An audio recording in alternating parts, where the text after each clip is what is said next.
LDS were now told by men in the government that they must give up their wives who were given to them under a covenant by God.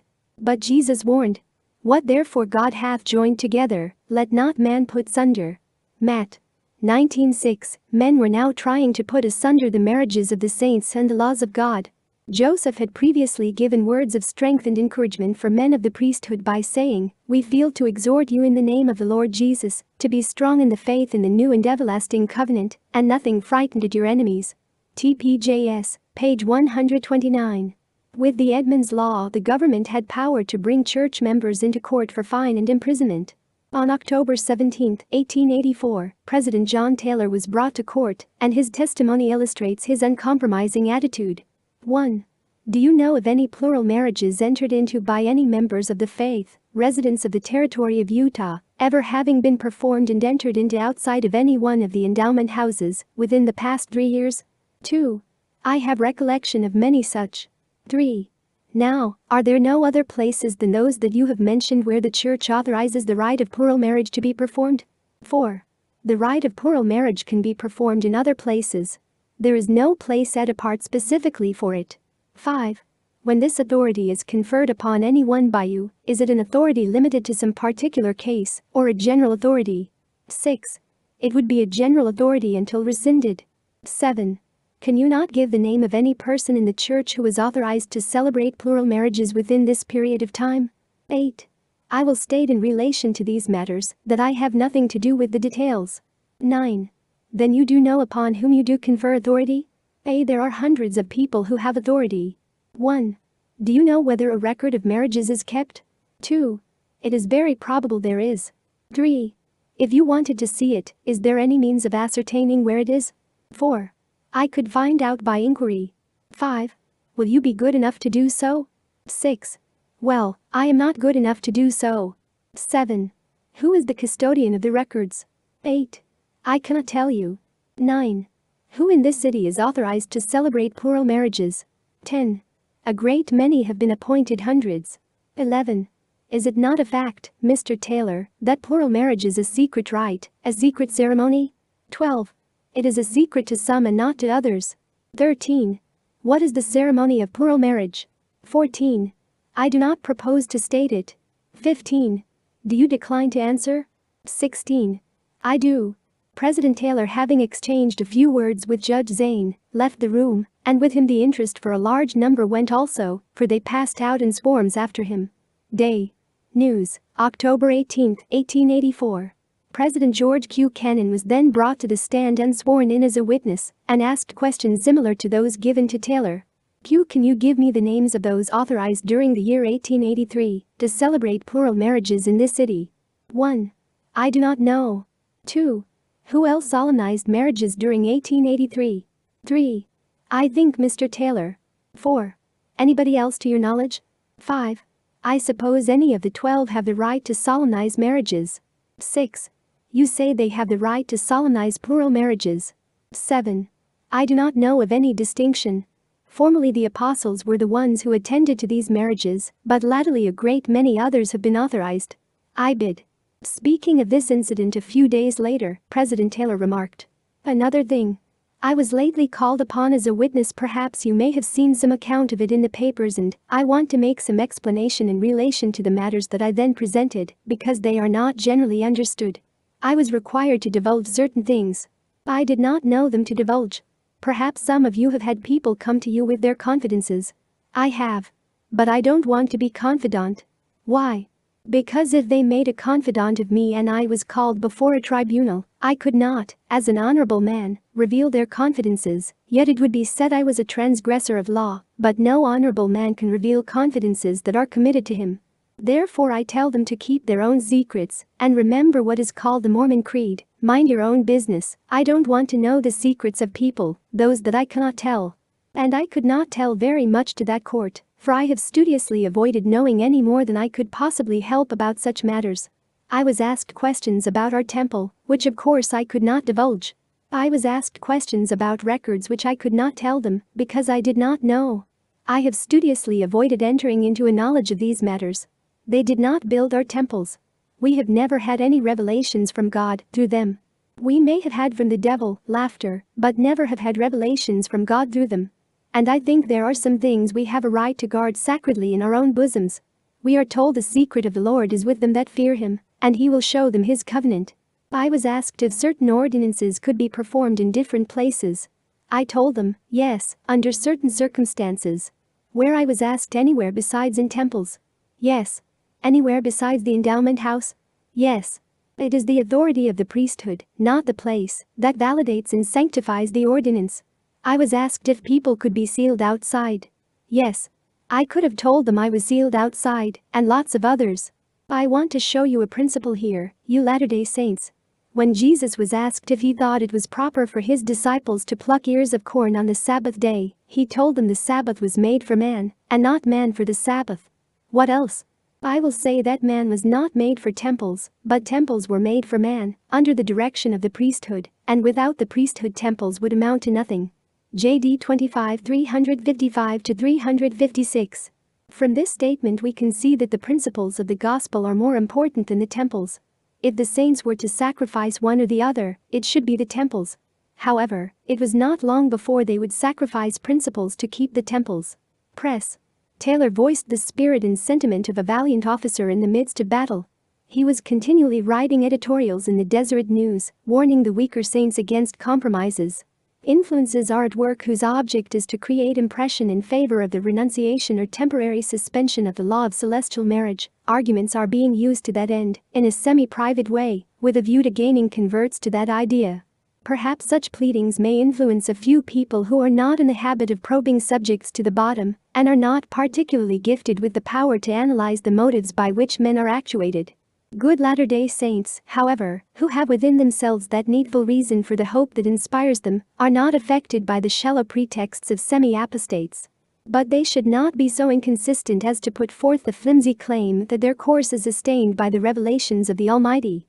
They had better acknowledge that their faith in revelation has dwindled to a fine point, if it ever existed in their breasts at all, until it is scarcely discernible. They should at once proclaim themselves as unbelievers in the claim that the revelation on celestial marriage is of divine origin, or else admit that they do not possess the courage of their convictions. But we are not yet through with treating upon the quotations sometimes referred to by the weak-backed, who need a ramrod fastened parallel with their spinal column, and occasionally manifest a desire to see the stiffening taken out of others. Editorial, Deseret News, April 1885. Some of the other apostles also spoke out to defend the gospel at all costs. George Q. Cannon said, "Our enemies hope, in making this raid upon us, that they will get us in a corner and compel us, by the violence of their proceedings, to surrender the principle of plural marriage." Mr. Dixon is credited with saying that he is tired of this prosecution. Perhaps so. I am not, however, inclined to believe all his statements.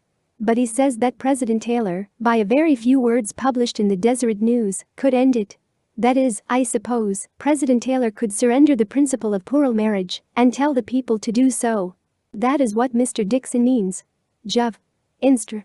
2197, 1885. Pressure from state and national persecution was beginning to parallel similar situations to those in the Bible and with those of the Reformers. Wilford Woodruff made this comparison a leading factor for their faithfulness to the gospel cause. The question was asked the Hebrews, "What God is there that is able to deliver you out of the hands of King Nebuchadnezzar?" A righteous answer of faith was given, that we do not know as our God will deliver us out of your hands, but one thing we know, that we will not bow down and worship the golden image which thou hast set up. So say I, as an apostle of the Lord Jesus Christ, I will not desert my wives and my children, and disobey the commandments of God, for the sake of accommodating the public clamor of a nation steeped in sin, and ripened for the damnation of hell. I would rather go to prison and to death. If I would not, I would never be fit to associate with the prophets and patriarchs of old, and I could not but despise in my heart any man who professed to be a Latter-day Saint do otherwise. I would say to all Israel, treat your wives and children kindly and keep the commandments of God and trust in him, and he will fight your battles. And I will say in the name of Jesus Christ, the Son of the living God, that Mormonism will live and prosper, Zion will flourish, and the kingdom of God will stand in power and glory, and dominion as Daniel saw it.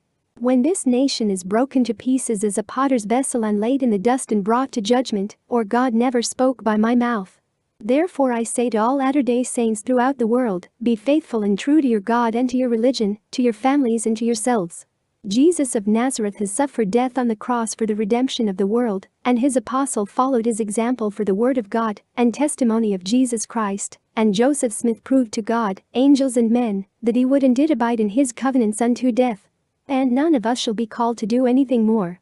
We certainly, any of us, would be ashamed to deny the faith to accommodate our enemies, then meet the prophets and apostles in the spirit world. May God forbid that this should be the case with any of the blood of Ephraim. Wilford Woodruff, Mill. Star, 42 241-43. Other apostles joined in by making this comparison between modern and ancient saints. Probably the finest spirit of faith and logic ever attributed to Heber J. Grant was expressed in one of these defensive sermons during the 1880s. No matter what restrictions we may be placed under by men, our only consistent course is to keep the commandments of God. We should in this regard place ourselves in the same position as that of the 3 Hebrews who were cast into the fiery furnace. If we are living in the light of the gospel, we have a testimony of the truth, and we have but one choice, that is to abide in the law of God, no matter as to the consequences. It is sometimes held that the saints are in error because so many are opposed to them. But when people know they are right, it is wrong for them to forego their honest convictions by yielding their judgment to that of a majority, no matter how large. Day. News, April 6, 1885. But as noble as these attitudes were, the Mormon defenses were weakening. Flesh is weak and the Mormons were flesh. The faithful elders noticed this weakening within their ranks, and they considered any compromise on the marriage issue as apostasy. An editorial in the Deseret News left no doubts as to what the effect that a voluntary surrender of that principle would have on the Mormon Church. It goes without saying that the Crusaders are anxious to obtain among those who are pursued by them as many examples of recreancy as possible, not only on account of the satisfaction that such cases of themselves impart to them, but it is desired that they should have a strong effect in influencing others to take a similar course. The good saints, however, can afford to suffer any species of discomfort, even to the sacrifice of life itself if it be necessary, but they cannot entertain the alternative of proving recreant to principle, to wives and children, and turning their backs upon their religion and their God. What would be necessary to bring about the result nearest the hearts of the opponents of Mormonism, more properly termed the gospel of the Son of God?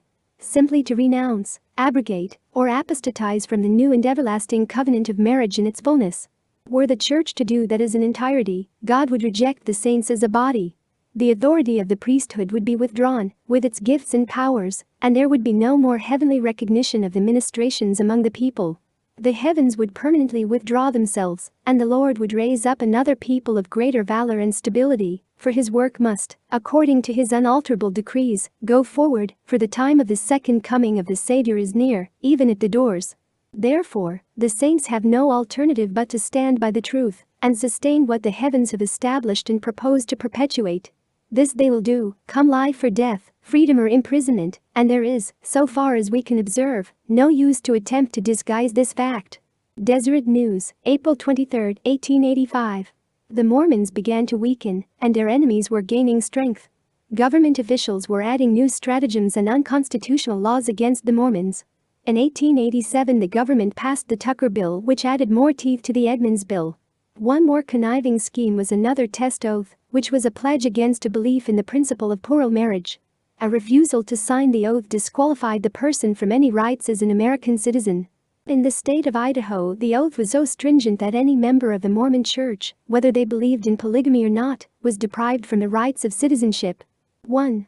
H. Roberts explained the nature of one of these test oaths used against the saints. Said he, the first act of the commission appointed by that law was to frame a test oath which there required every person to take before he was permitted to register or vote. This practically disfranchised a whole territory at one fell swoop, and in order to be reinstated as a voter, every man had to take the oath, which required him to swear that he had never simultaneously lived with more than one woman in a marriage relation, or if a woman, that she was not the wife of a polygamist, nor had she entered into any relation with any man in violation of the laws of the United States concerning polygamy and bigamy. By this arrangement it will be seen that those who cohabited with more than one woman in adultery or prostitution were not affected by its provisions. The roue, the libertine, the strumpet, the brothel keeper, the adulterer and adulteress could vote. No matter how licentious a man or a woman might be, all but the Mormons were screened and protected in the exercise of the franchise by the ingenious insertion of the clause in the marriage relation, a clause which nowhere appears in the Edmunds Law. Such broad constructionists were the Commission that they declared no man or woman who had ever been a member of a family practicing plural marriage should be permitted to register or vote, no matter what their present status might be. Life of John Taylor, B. H. Roberts, pages 369 to 370. An editorial appeared in the Church News commenting on the practice of oath signing or compromise among the ancient prophets of God. They had not been cast into a fiery furnace, but they were thrown into dungeons. They preferred prison rather than accept liberty at the price of renouncing their sacred covenants. A law had been passed requiring all who desired to register to take an oath provided for them. Many were unable to take this oath because of having entered into the relationship of celestial marriage. Abraham, to secure God's friendship, had been willing to undergo all things and had been rewarded. Today, men who had entered into celestial marriage were not in a position to take the oath, but those who had not were. If men took the oath and intended to keep it, their motives in that regard were pure. The manner in which many professing saints had neglected the law of celestial marriage showed that they could keep the other. The Lord would justify them in what they did honestly. If you take the oath, keep it, but do not promise that you will not obey God. If the oath required that, the saints could not take it. Angus M. Cannon, Deseret News, May 9, 1887. One bad feature of signing oaths which made agreements with the wicked is the example it sets for others. It may or may not affect the one signing, but others may be led to do the same. The purpose of these inquisitions was to create a betrayal to their principles. The spirit of compromise could gain momentum as others began to follow their example. The Savior himself had it in his power to compromise with his enemies and escape the cruel and ignominious death inflicted upon him. Abraham might have bowed to the gods of his idolatrous father and needed no angel to rescue him from his impending doom. Daniel and his 3 brethren, also, might have submitted to the decree and law of the ruling powers under which they lived and escaped the fiery furnace and the den of lions. Their refusals to obey the decree and law doubtless appeared to those who had not the knowledge of God which they possessed as acts of wicked obstinacy that should be summarily punished. But had they, to escape the threatened penalty, obeyed these edicts, posterity would have lost the benefit of their example, and the great God would not have been glorified before their contemporaries as he was by their acts. John Taylor and George Q. Cannon, Day. News, October 7, 1885. The Lord's warnings had often been given to the saints. The greatest danger to the LDS was not their enemies, it was their own weaknesses. At night I went to prayer meeting at Father Perkins. One of the brethren spoke in a Nephi tongue, which was interpreted saying that the saints had not to fear from their enemies, but from themselves and their own sins, etc. Diary of Charles Walker, page 685. George Q. Cannon and some of the visiting brethren called on President Taylor that day for the purpose of conveying to him some of these demands for cessation of the teaching and practice of plural marriage. George Q. Cannon had with him a document very similar to the Manifesto presented and approved 14 years later. This instrument had been prepared by some of the most bitter opponents of this doctrine, members and non-members of the church, with slight assistance from 2 of the faithful brethren. Some of these not only asked, but demanded President Taylor's signature to that paper. Leaf in Review, B. H. Howard, page 183. It seemed that some form of compromise with the world was necessary. Cannon and some of the others requested Taylor to take up the matter with the Lord. President Taylor inquired of the Lord, and revelation was received. A special meeting was called to present the revelation for those who would bear the responsibility of continuing that principle. After the meeting referred to, President Taylor had L. John Nuttall write 5 copies of the revelation. He then set us apart and placed us under covenant that while we lived we would see to it that no year passed by without children being born in the principle of plural marriage. We were given authority to ordain others if necessary to carry this work on, they in turn to be given authority to ordain others when necessary, under the direction of the worthy senior, so that there should be no cessation in the work. He then gave each of us a copy of the revelation. He stated that the document, referring to the Manifesto, was from the lower regions. President Taylor said that the time would come when many of the saints would apostatize because of this principle. He said 1/2 of this people would apostatize over the principle for which we are now in hiding, yea, and possibly 1/2 of the other half. He also said the day will come when a document similar to the then under consideration would be adopted by the church, following which apostasy and whoredom would be rampant in the church. The following morning all was clear to his mind. The will of God was now confirmed. God had spoken. Where before there was uncertainty towards that manifesto, now his attitude was absolute. After talking to the prophet Joseph Smith and the Savior of the world, his attitude towards a manifesto was, "Sign that document, never. I would suffer my right hand to be severed from my body first. Sanction it, never. I would suffer my tongue to be torn from its roots in my mouth before I would sanction it." See Questions on Plural Marriage, Dennis Short, pages 67 to 68. Also Truth 14 149 to 152. President Taylor and some of his closest associates took new courage. Now they had heavenly sanction and particular reason to stand against attacks of their enemies. John Taylor's pen became intensely busy in defense of the gospel. There was not to be any compromise. An article had appeared in the Millennial Star which conveyed this spirit.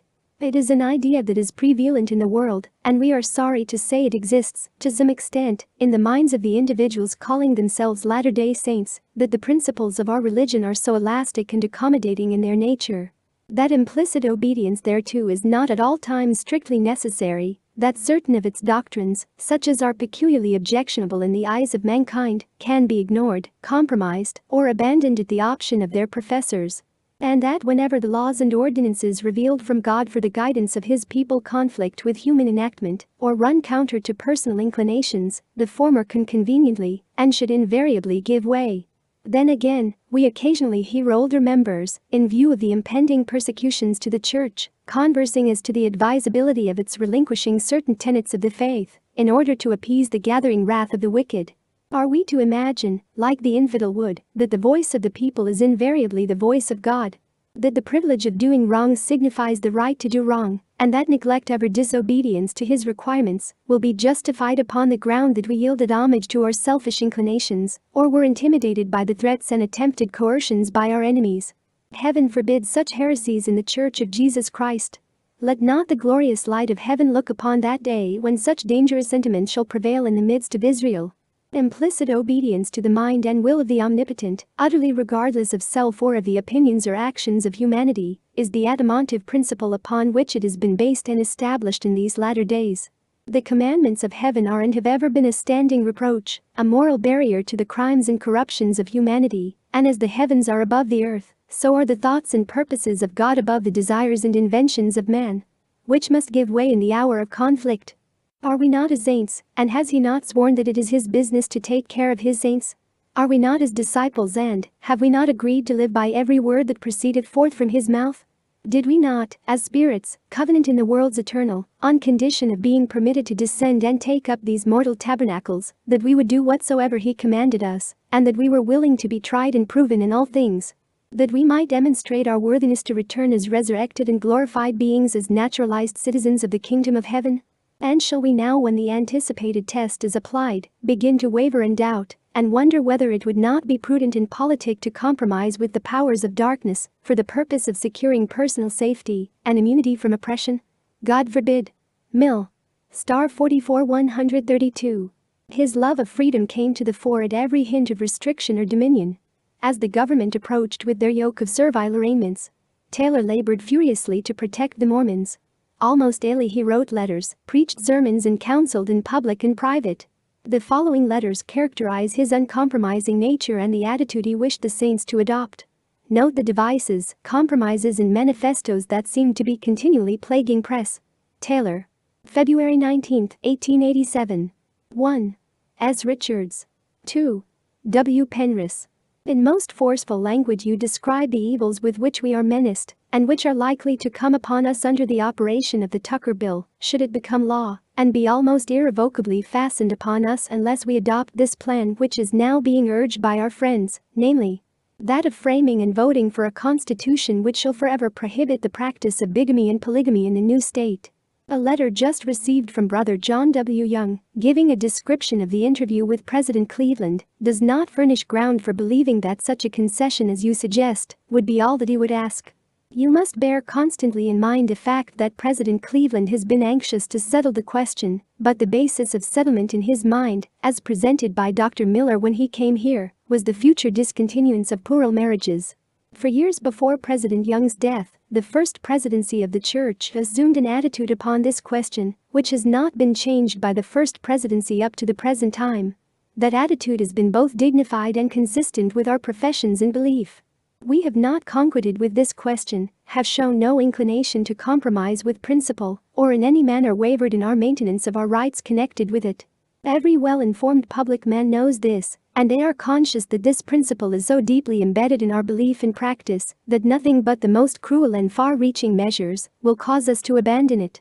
Their expressions show that they would have no confidence that such language as is used in the Scott Amendment would bind us to a renunciation of this practice. If we were to make such a proposal, we should lower the ground upon which we had so long stood and so consistently maintained, and take new ground. In doing so, we should have the mortification of proposing a concession that would be spurned and thrown back at us with contempt. We should, thereby, not only lose our self-respect, but our own people would be weakened, and the world would say we offered to barter away principle for the sake of expediency. If the plan which you suggest would be accepted by the nation, and could be successfully carried out in the manner which appears to you feasible, the question would then present itself in a very different light to what it does now to our minds. It is as clear to us as light that this is not practicable, and that it is a plan which, under present circumstances, we cannot possibly accept. Whatever the evils and terrors of the Tucker Bill may be, personally we prefer to endure them than to take this other course. We have put our trust in God in the past, and we must trust Him in this as in all other things in the future. In doing so, we are not troubled with even a shadow of a doubt as to what the result will be. We remain, your brethren, John Taylor and George Q. Cannon. Box 9, File Number 1, John Taylor Letter File, Church Historians Department. May 2, 1887. Hon. John Sharp. City. Dear Brother, we are in receipt of your communication of the 29th describing a visit which you and Brother E. A. Smith and Richards have had with Messrs. Carleton and McClernand of the Utah Commission. We are much obliged to you for this communication, and are pleased to learn from you of the kind and sympathetic feeling which they exhibited in our behalf. While we know their advice upon questions involving our religion and the proper method of living it is unwise and utterly out of our power to adopt, while Latter-day Saints, still we can appreciate the motives which prompt them to give it. They can foresee the danger we are in from the plots and machinations of the Loyal League. Political experience teaches them what the results to us will be if our enemies should be successful. But they cannot measure its tremendous consequences which would follow to us if we offended our God by repudiating the commands He has given us. With kind regards, your brother, John Taylor. Journal No. 1 John Taylor Letter File, Church Historians Department, Letter No. 104 and 105. May 2, 1887. 1. Richards Esquire. Dear Brother, your letter of the 30th enclosing letter from Brother C. W. Nibley has been received, and his letter has been perused. It is quite interesting, and it is pleasing to know that the brethren are so active in looking after our interest. We return it herewith. The statement of the interview between Brothers Sharp, Smith, yourself and the two commissioners has also been read and considered.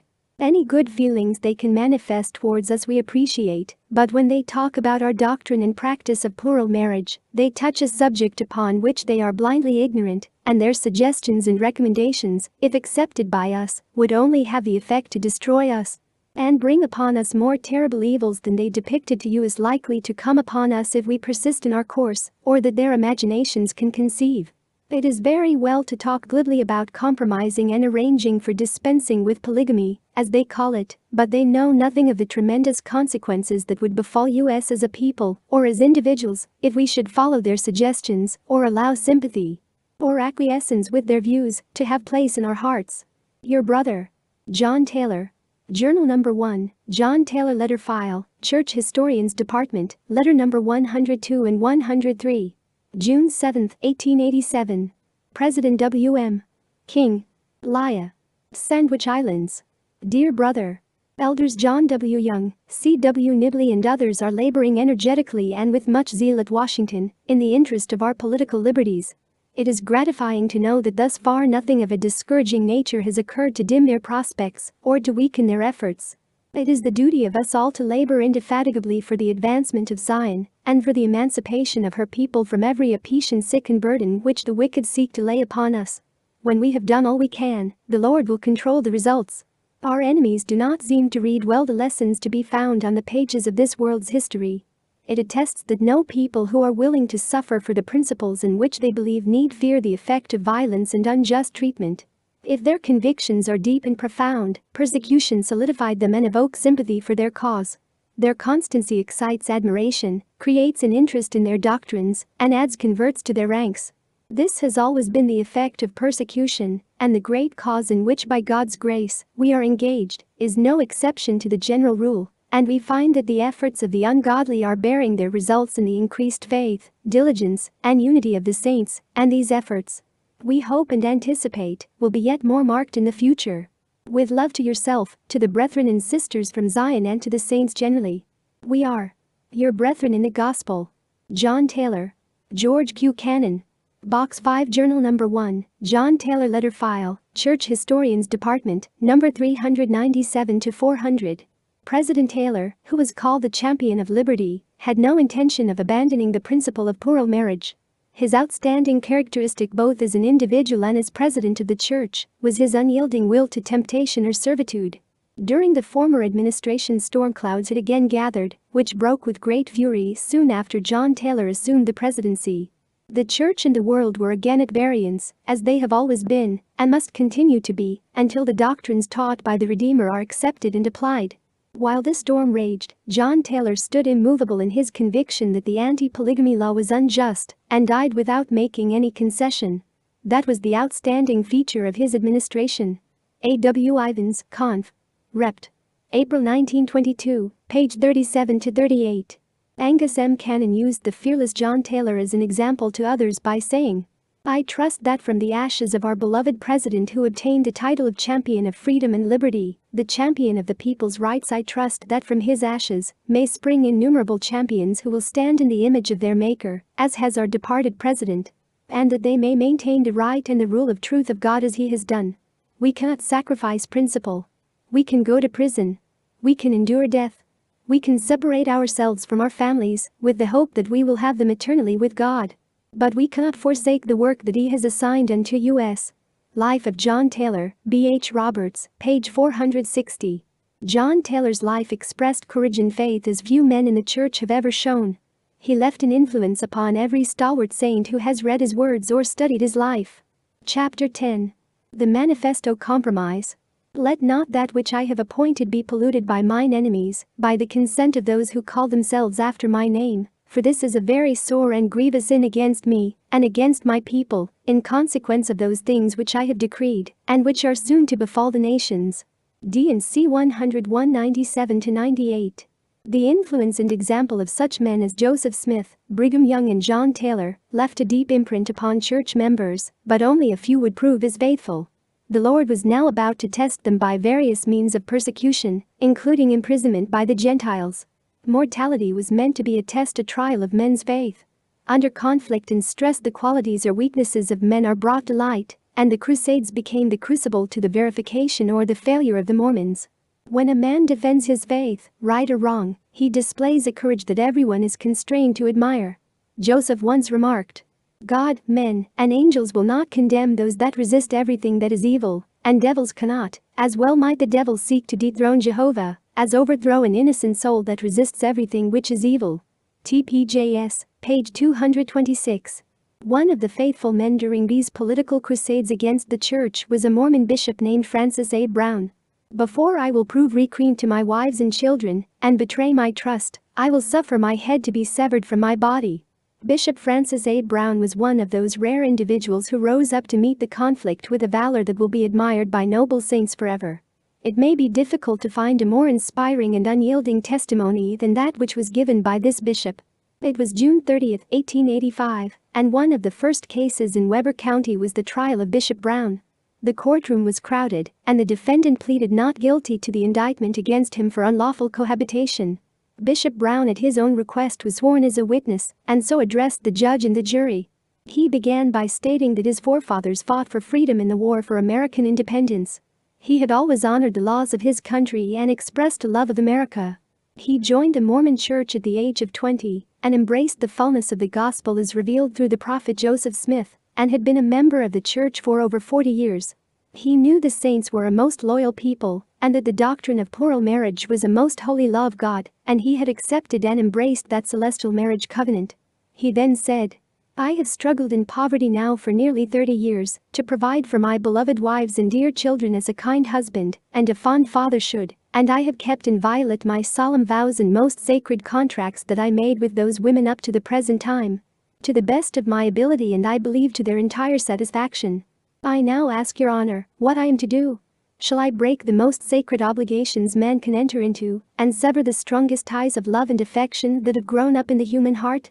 Shall I abandon my wives and children, who are as dear to me as any man's wife and children are to him, and cast them off upon the charities of a cold world? I know not of what metal your honor is compassed, but for myself, before I will prove recreant to my wives and children, and betray my trust, I will suffer my head to be severed from my body. I have not wronged a man or a woman on the earth during my life that I am aware of. I have trespassed on no one's rights to my knowledge. This is the first time in my life I have been called to answer to the charge of crime against the laws of my country. No one ever heard me take the name of God in vain. No one ever saw me intoxicated. No one ever knew me to patronize houses of ill fame or gambling dens. I have lived above reproach and set a Christian example before my family and all the world, and no one can justly accuse me of violating the laws of my country or of being guilty of committing any crime. Unless it is a crime to love my wives and children. If the conscience of the American people is outraged at my conduct in obeying what my conscience prompts me to be my duty to my God and demand my liberty, they are welcome to it. Decisions of courts, enactments of congresses, and edicts of tyrants strike no terror to me when they come in contact with my known duty to my God. I bow submissively to an unconstitutional law, which your honor has the power to execute. I am in your hands, and if your honor thinks it will subserve the interest of our country or benefit humanity in any way by inflicting pains and penalties upon me for doing what I know to be my duty to God, you can incarcerate me in prison. Death itself cannot obliterate the knowledge God has given me of this great latter-day work. I stand here innocent of any crime. I have a conscience void of offense before God and all men. I am guiltless of violating any law of God or constitutional law of the land. Now, while you are enjoying your liberty and the immunities of a free government, and while gamblers, libertines and prostitutes can revel in sin and corruption, without the fear of prosecution or of being deprived of their liberty, remember me and my brethren, innocent of any crime, whom you are instrumental in depriving of our liberties. While you and yours are enjoying all the comforts and even luxuries of life, remember the innocent women and children you caused to suffer by tearing from them their only support. I have made up my mind that while water runs, or grass grows, and a drop of blood flows through my veins, or I am permitted to breathe the breath of life, I shall obey the supreme laws of my God, in preference to the changeable and imperfect laws of man. In conclusion, I wish to say to this court, as you are a stranger among us and ignorant of our doctrines and practices, that we honor and respect you as a representative of our great government. I entertain no malice in my heart towards this court or any of my accusers. With what measure you mete unto others, it shall be measured unto you again. I expect to stand before the bar of God in the court above, and give an account of the deeds done in the body, and if I cannot obtain my rights in the courts on earth, I have no fear, but what I shall receive equity and justice at the hands of God in heaven, and I can afford to wait. May God have mercy upon this court, and all who are engaged in this unholy crusade against an honest, virtuous, industrious, and God-fearing people. History of Utah, Whitney, Vol. 3, 396-398. The courtroom listened in deep silence as his voice lingered like an echo of reality and conviction. Then the judge told the jury they were not to take any portion of the defendant's statement as evidence except to that portion to which he admitted to living with his wives as such, and that he had children by them. It took 12 minutes for the jury to find a verdict of guilty. The next day the Salt Lake Tribune even had to admit the valor of Bishop Brown by stating, 1. A. Brown, the Mormon saint convicted in Ogden on Tuesday last by his own testimony, had the courage of his convictions. However much one may deplore such wrong-headedness, the admission must be made that here is a man, one who does not quibble and lie, and who scorns to show the white feather. History of Utah, Whitney, Vol. 3 398. Editorials continue to come through the Deseret News advocating the laws of God over the inconsistent laws of man. Any man who says that he really and firmly believes a certain law of God binding on him, and who will not obey it in preference to a conflicting law of man or a decision of a court, has either an unsound mind or a cowardly soul, or is a most contemptible hypocrite. Day. News, July 7, 1886. The most faithful members of the church were being sent to prison in great numbers. But rather than concede to an unjust law, they were willing to suffer for a righteous principle. Roger Clausen relates, I was sentenced to 4 years imprisonment and was incarcerated 3 years and 1 month. I saw 300 of my brethren enter the penitentiary for similar reasons, and 220 of them emerge from prison while I was there. I feel none the worse for my experiences. My testimony is stronger than ever. It is pleasing to God for men to go to prison under an unjust law, rather than act contrary to their covenants. The brethren who were imprisoned exhibited great patience in the midst of the worst class of criminals. It was better for them to do this than to enter into an agreement not to serve God. Mill. Star 1-292. A few saints lost faith in their cause by signing an agreement to abandon the practice of plural marriage. Apostle George Teasdale depicted the nature of those who signed a compromise. Out of the 700 convictions for unlawful cohabitation up to July 1, 1888, but very few, not more than 50, perhaps, have been induced through proffers of clemency from the courts to give up their relationship with their families, and in many of these cases the parties had lost their faith in the gospel. They were apostates. All had proffered to them the like clemency that is either a suspension of sentence altogether, or the punishment mitigated to the payment of a nominal fine. On condition, of course, that they promised to obey the law as interpreted by the courts, which meant the abandonment of their wives and their children, whom they had covenanted to love, protect and provide for. But to the everlasting honor of the very grand majority of the 700 who have been convicted of living with their wives and supporting their children, be it said, they scorned to stoop so low as to purchase the clemency of the courts at the price demanded for it. The loss of honor, self-respect, and every sense of noble manhood. Liberty is indeed a jewel, a pearl of great price, but desirable as liberty is there are prices that ought not be paid for it, and in these exceptions we note honor, self-respect, and the rights of conscience. Whenever immunity from prison involves a sacrifice of all or any one of these things, every true man will spurn the gilded offer with the contempt it deserves. It is the preservation of these things to the individual that makes life worth the living. Once they are lost, liberty is thenceforth but a name, life a mockery, earth a hell, and heaven, could it be entered by such characters, would yield them no delight. Mill. Star, L 568, and A. News, July 8, 1888. The saints as a body were weakening from the trials of persecution. They were being given a chance to accept their doctrines and the persecution that went with them, or they could manifest their will by concession with their enemies. On Monday, August 1, 1887, at a territorial general election, a new constitution of the state of Utah was voted upon and received over 13,000 votes, with only 502 against it. That constitution was opposed to the Celestial Law. On September 30, 1887, a report to the Utah Commission declared that the mass of the Mormons have taken the test oath and voted against polygamy. Ambrose Carlton, a member of the Utah Commission, wrote an article entitled Fair Play for Mormons. In it he said, the next important step in the direction of reform was the holding of a constitutional convention of June 30, 1887, with delegates from all the counties in the territory. The Gentiles having declined to participate, the convention was composed entirely of Mormons. The constitution thus formulated contained a provision prohibiting polygamy and making it a crime, with a severe penalty. And at the August election following, 95% of all the Mormon voters in the territory voted for the ratification of this convention. Day. News, August 30, 1890. A legislative assembly, composed of 31 Mormons and 5 Gentiles, declared that all plural marriages are illegal and void, and made it a crime with a heavy penalty. Plural marriage was being defeated by the people who were supposed to sustain it. The battle had not yet begun, and the Mormons were already surrendering. The Lord had told them he would fight their battles. But before a shot was fired or blood was drawn, Mormons were raising the white flag. Apostle John W. Taylor seemed to carry on where his father left off. While traveling to the settlements in the south, he stopped to speak to the saints in Nephi. The Salt Lake Tribune reported on his talk by saying, having got thus far in his remarks, he became very earnest, if not very eloquent, and assured his hearers that as he understood Mormonism, when polygamy was a dead issue, the whole religion was dead.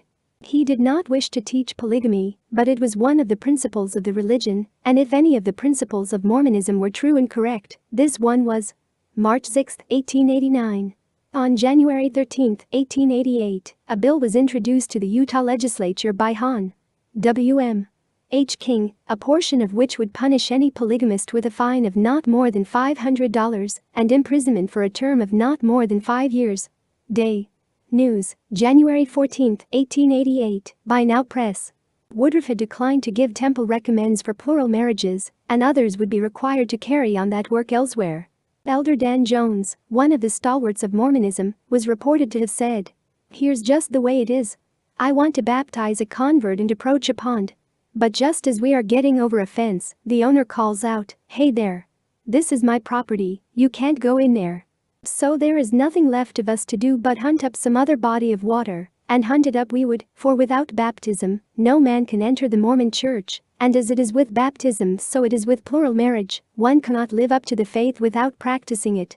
And if the United States government will not allow us to do this in Utah, what else is there but for us to look up a country where we can live unmolested in living our religion?"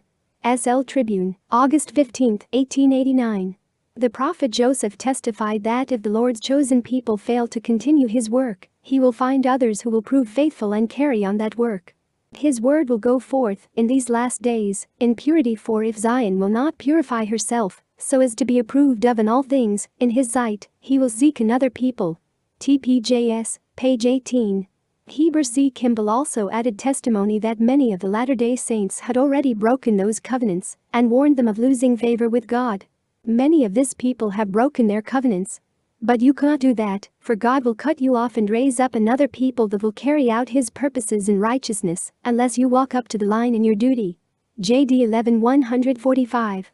While some of the Latter-day Saints were voting or signing oaths to do away with the belief and practice of plurality, others were just as busy defending the issue. In an editorial of the Church News came this thought-provoking statement: "If the Saints were to give up one tenet alleged to be the great object of aversion, another would be objected to with equal dislike and similar demands, and so on with every point receded from, until the creed of the Church would be entirely obliterated, and the Saints themselves be trodden underfoot as they would deserve to be." Day. News, October 4, 1890. The Lord had warned the Saints that these trials would continue, and the test would be severe. "For he will give unto the faithful line upon line, precept upon precept, and I will try you and prove you herewith. And whoso layeth down his life in my cause, for my name's sake, shall find it again, even life eternal." D&C 98:12-13. "Let no man be afraid to lay down his life for my sake, for whoso layeth down his life for my sake shall find it again. And whoso is not willing to lay down his life for my sake is not my disciple." D&C 103:27-28. Under the pressure from Gentile persecution, and over 90% of the Saints wanting to abandon plural marriage, Press. Woodruff was constrained to seek for an answer from the Lord. Abraham Cannon recorded the minutes of the meeting in which the resulting revelation was read. Thursday, Dec.199.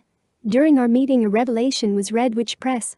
Woodruff received Sunday evening, November 24. Propositions had been made for the church to make some concessions to the courts in regard to its principles. Both of Press. Woodruff's counselors refused to advise him as to the course he should pursue, and he therefore laid the matter before the Lord. The answer came quick and strong. The word of the Lord was for us not to yield one particle of that which he had revealed and established. He had done and would continue to care for his work and those of the saints who were faithful, and we need have no fear of our enemies when we were in the line of our duty. We are promised redemption and deliverance if we will trust in God and not in the arm of flesh. We were admonished to read and study the Word of God, and to pray often. The whole revelation was filled with words of the greatest encouragement and comfort, and my heart was filled with joy and peace during the entire reading. It sets all doubts at rest concerning the course to pursue." Journal of Abraham Cannon. Excerpts from the revelation given upon this crucial issue follow. "Let not my servants who are called to the presidency of my church deny my word or my law, which concerns the salvation of the children of men. Place not yourselves in jeopardy to your enemies by promise. If the saints will hearken unto my voice, and the counsel of my servants, the wicked shall not prevail. Let my servants who officiate as your counselors before the courts make their pleadings as they are moved upon by the Holy Spirit, without any further pledges from my priesthood. Fear not the wicked and ungodly. Awake, O Israel, and have faith in God and his promises, and he will not forsake you. I cannot deny my word, neither in blessings nor judgments. Therefore let mine anointed gird up their loins, watch and be sober, and keep my commandments. 1889 Revelation through Wilford Woodruff, Revelations 1880-1890, pages 38-40. Also questions on plural marriage, Dennis Short, pages 61-63. Although many saints had hoped for a revelation that would revoke the law of plural marriage, the Lord continued to sustain his position that he cannot deny his word, D&C 3:2. The saints were free to accept or reject that principle, but it was an eternal law of the priesthood. Lorenzo Snow had testified that the Lord would not send a revelation to discontinue or revoke that law. In February of 1886, Apostle Lorenzo Snow had been convicted under the Edmunds Law and appeared in the First District Court in Ogden. Being asked if he had anything to say before receiving his sentence, he declared, "I married my wives because God commanded it. The ceremony which united us for time and eternity was performed by a servant of God, having authority. God being my helper, I would prefer to die 1,000 deaths than renounce my wives and violate these sacred obligations." The prosecuting attorney was quite mistaken in saying the defendant, Mr. Snow, was the most scholarly and brightest light of the apostles, and equally wrong when pleading with the jury to assist him and the United States of America in convicting Apostle Snow. And he WOULD predict that a new revelation would soon follow, changing the divine law of celestial marriage. Whatever fame Mr. Bierbauer may have secured as a lawyer, he certainly will fail as a prophet. The severest prosecutions have never been followed by revelations changing a divine law, obedience to which brought imprisonment or martyrdom. Though I go to prison, God will not change his law of celestial marriage. Mill. Star 48 11011. Oppressive statutes from the government on the outside and verbal assaults from the saints on the inside left Woodruff with a serious and somber decision. But the Lord knew their problems. Such quandaries have always confronted the prophets and saints of God, and the Lord had already answered this question for the Latter-day Saints many years before by saying, "Therefore, be not afraid of your enemies, for I have decreed in my heart, saith the Lord, that I will prove you in all things, whether you will abide in my covenant, even unto death, that you may be found worthy. For if ye will not abide in my covenant, ye are not worthy of me." D&C 98:14-15. "But inasmuch as they keep not my commandments, and hearken not to observe all my words, the kingdoms of the world shall prevail against them." D&C 103:8. "Be diligent in keeping all my commandments, lest judgments come upon you, and your faith fail you, and your enemies triumph over you. So no more at present. Amen and amen." D&C 136:42. The temporal possessions of the saints were about to be confiscated. The government was proposing a bill which would not only take away all church property, but also all private property. The Mormon people now came to the ultimate test: would the temporal be sacrificed for the spiritual, or would they sacrifice the spiritual for the temporal? After considerable deliberation, Press would have replied, "I have arrived at a point in the history of my life as the president of the Church of Jesus Christ of Latter-day Saints, where I am under the necessity of acting for the temporal salvation of the Church. The United States government has taken a stand and passed laws to destroy the Latter-day Saints on the subject of polygamy, or patriarchal order of marriage, and after praying to the Lord and feeling inspired, I have issued the following proclamation, which is sustained by my counselors and the 12 apostles." Wilford Woodruff Journal, September 25, 1890. Those who stood to lose the most temporally were those who were crying the loudest. The financial interests of the saints were now their primary concern. Their spiritual interests became secondary. It was the wealthy saints, those with position and prestige, that put most of the pressure upon Woodruff for a manifesto. Joseph Musser recalls that on August 6, 1922, at a meeting held at the home of Nathan Clark, Bountiful, Lauren C. Woolley said, "The outsiders were not responsible for the issuing of the manifesto, but the responsibility rests upon the shoulders of such men as Geo. Buchanan, B.P. Hiram Clausen, James Jack, Franklin S. Richards and John T. Kane, who worked incessantly with Press John Taylor, from June to September of 1886, to get him to sign a manifesto." Other men who wrote letters urging the issuing of the manifesto were W. W. Ryder, Ira Hinckley, W. W. Clough, Abram Hatch, and scores of other financial men. After the death of John Taylor, these men were hammering Press Woodruff to death, trying to get a manifesto. They cried, "We want a manifesto or we will lose our property. The Gentiles will take it." They will take our banks, etc. They finally succeeded to get press Woodruff to surrender to them in 1890. Book of Remembrance of J.W. Musser, page 4. The Lord made it very evident what he wanted the saints to do. But only a small percentage of them would live celestial law. 3% to 5%, very few of the monogamists were willing to defend plural marriage against such odds. One last hopeful but futile effort to rally the Mormon people in sustaining that principle appeared in the Deseret News. It was an editorial entitled "They Will Never Be Satisfied." The history of the Latter-day Saints has demonstrated, beyond a reasonable doubt, that it is useless for them to attempt to please the world or satisfy the demands made upon them by their enemies. No matter what they may say, it would not remove their opposition to the church and their hatred of the saints. Their encroachments will never be stopped by submitting to their clamors. But every point yielded will only encourage them in their oppressions and increase their determination to destroy. If the saints were to give up one tenet alleged to be the great object of aversion, another would be objected to with equal dislike and similar demands, and so on with every point receded from, until the creed of the church would be entirely obliterated and the saints themselves be trodden underfoot as they would deserve to be. Whatever is done by the church, or its leaders, or its members, should always be done in this spirit. Be sure you are right, then go ahead. Never mind what the world may say or do. Never think to gain their favor by yielding to their requirements. When a thing is right, do it. When it is wrong or unwise, refrain from it. Let the wicked rage. Let the heathen imagine vain things. But be not swerved to the right or the left by what they may howl, nor think for a moment that they will ever be satisfied. Day. News, October 4, 1890. The Lord revealed to his servants what they should do, but most of the saints did not want to do it. Because of this contention, Woodruff asked the Lord what should be done. The Lord offered the saints two choices and they were free to make their own decision.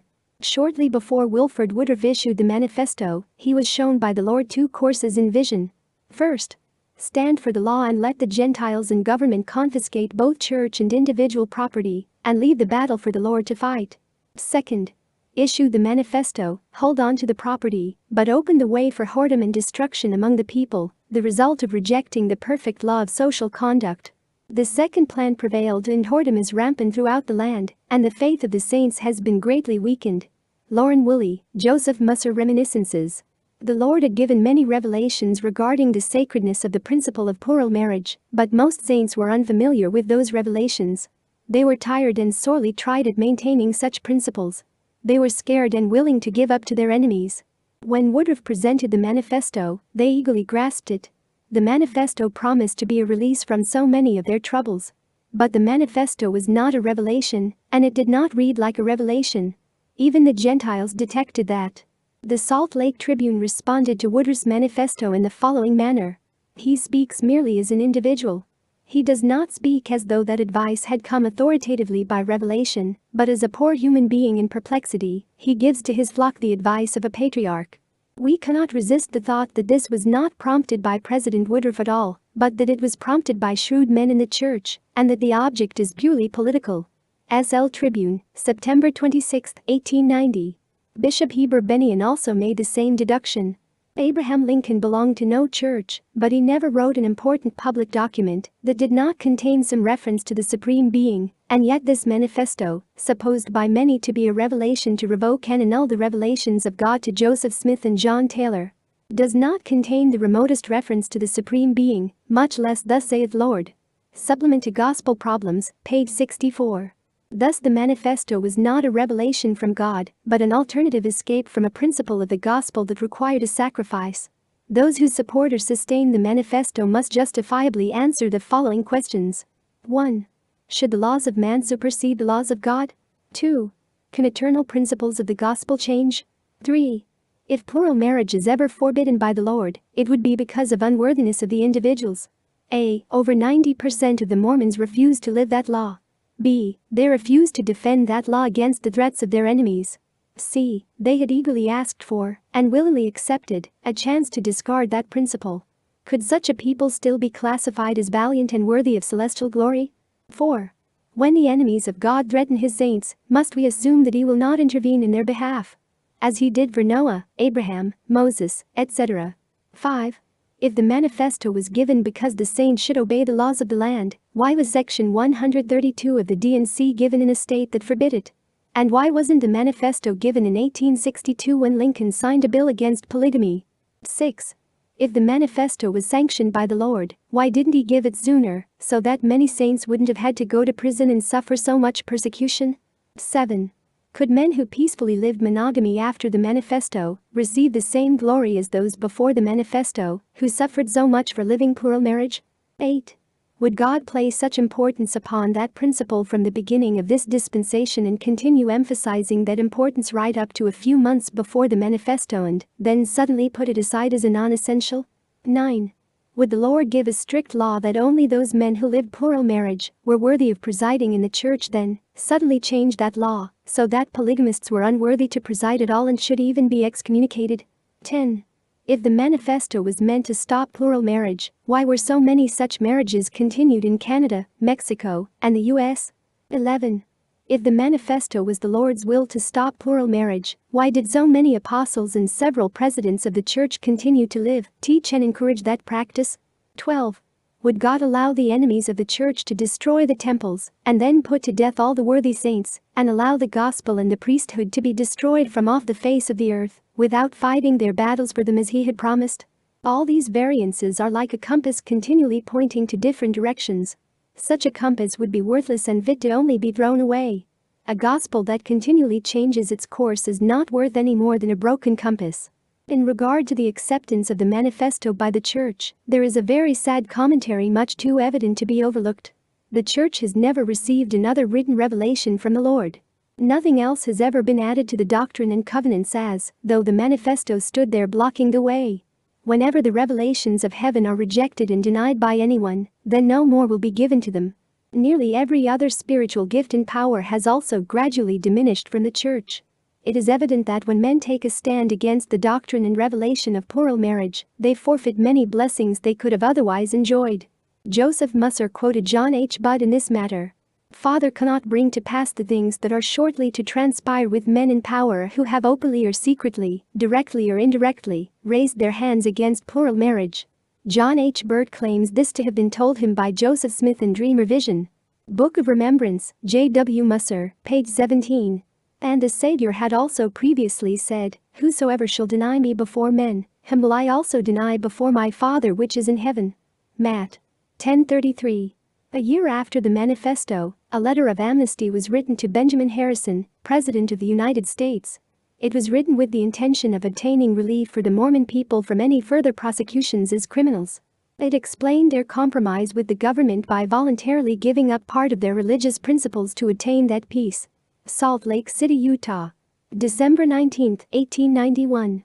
We, the First Presidency and Apostles of the Church of Jesus Christ of Latter-day Saints, beg respectfully to represent to Your Excellency the following facts. We formally taught to our people that polygamy, or celestial marriage, as commanded by God through Joseph Smith, was right, that it was a necessity to man's highest exaltation in the life to come. To be at peace with the government and in harmony with their fellow citizens who are not of their faith, and to share in the confidence of the government and people, our people have voluntarily put aside something which all their lives they have believed to be a sacred principle. As shepherds of a patient and suffering people, we ask amnesty for them, and pledge our faith and honor for their future. And your petitioners will ever pray.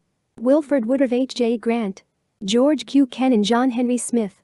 Joseph F. Smith John W. Taylor. Lorenzo Snow M. W. Merrill. Franklin D. Richards Anthony H. Lund. Moses Thatcher Abraham H. Cannon. Francis M. Lyman. Contributor 13197. In 1904 during the Smoot hearings at Washington, D.C., President Joseph F. Smith was confronted by government officials who stated that a revelation making plural marriages obsolete had not appeared in the Book of Doctrine and Covenants. They expected the revelation sanctioning plural marriage should either be taken out or else a revelation forbidding it should be published in the D&C. Joseph F. Smith indicated that it would appear in the next D&C. But when the next edition was published in 1907, the book was published without a date, and it did not include the manifesto either. Finally, after much criticism and demands, it was published in the D&C of 1911. The prophet Isaiah looked upon the world's future and said, The earth also is defiled under the inhabitants thereof, because they have transgressed the laws, changed the ordinance, broken the everlasting covenant. Isaiah 24:5. Every dispensation has broken the everlasting covenant and slipped into a state of apostasy, usually without knowing it. Our own dispensation is suffering from this same peril. Joseph Fielding Smith once commented on this particular passage of scripture by saying, "Are we not too much inclined to blame the generations that are past for the breaking of the new and everlasting covenant, and to think it is because of the great apostasy which followed the apostles in primitive times? Perhaps we should wake up to the realization that it is because of the breaking of covenants, especially the new and everlasting covenant, which is the fullness of the gospel, that the world is to be consumed by fire, and few men left. Since this punishment is to come at the time of the cleansing of the earth when Christ comes again, should not the Latter-day Saints take heed unto themselves? We have been given the new and everlasting covenant, and many among us have broken it." Day News, October 17, 1936. The Latter-day Saints instigated a compromise with their enemies in 1890 with the Manifesto. They further supported and sustained that same position again in 1904. Later in 1933 their position was reinforced, and anyone who believed, taught or practiced plural marriage was excommunicated. The Manifesto had created a reversal of belief in that principle. That which was once taught as a most holy principle was now twisted to become a sin next to murder. But this was not all. A careful analysis of what occurred at the issuance of the Manifesto is now very evident. 1. Most of the Latter-day Saints wanted the compromise of a manifesto because they were afraid of losing their temporal goods to their enemies. 1. Mormons yielded voluntarily to the demands of their enemies. 1. The Saints had sustained and supported the doctrine of plural marriage as a revelation and an eternal principle of the gospel, but they chose to abandon it by voting it out of their faith. 1. They knew what was right, but favored that which was wrong. 1. They chose an appeasement and a compromise with their enemies, rather than a sacrifice for their God. 1. They yielded one point of their religion only to learn that their enemies would demand more and more from them, until they were bound by thousands of obnoxious and unconstitutional laws, bills, and ordinances. 1. By making one major concession, they learned that it became easier and easier to make others. 1. They were more concerned about what their enemies would do to them if they continued that holy law than what God would do to them if they forsook it. 1. They sacrificed a principle of the gospel for the favors and praise of the worldly. By sustaining, supporting and accepting the unconstitutional laws of the land, they voluntarily rejected one of the most holy and sacred laws of God. 1. By making compromises and concessions to their enemies, they left a most dreadful example for all others who may look to them as a pattern to follow. The Manifesto was the result of weak faith in the majority of the Mormon people. Many notable and realistic scholars and historians now review the Manifesto as a political compromise rather than a spiritual revelation.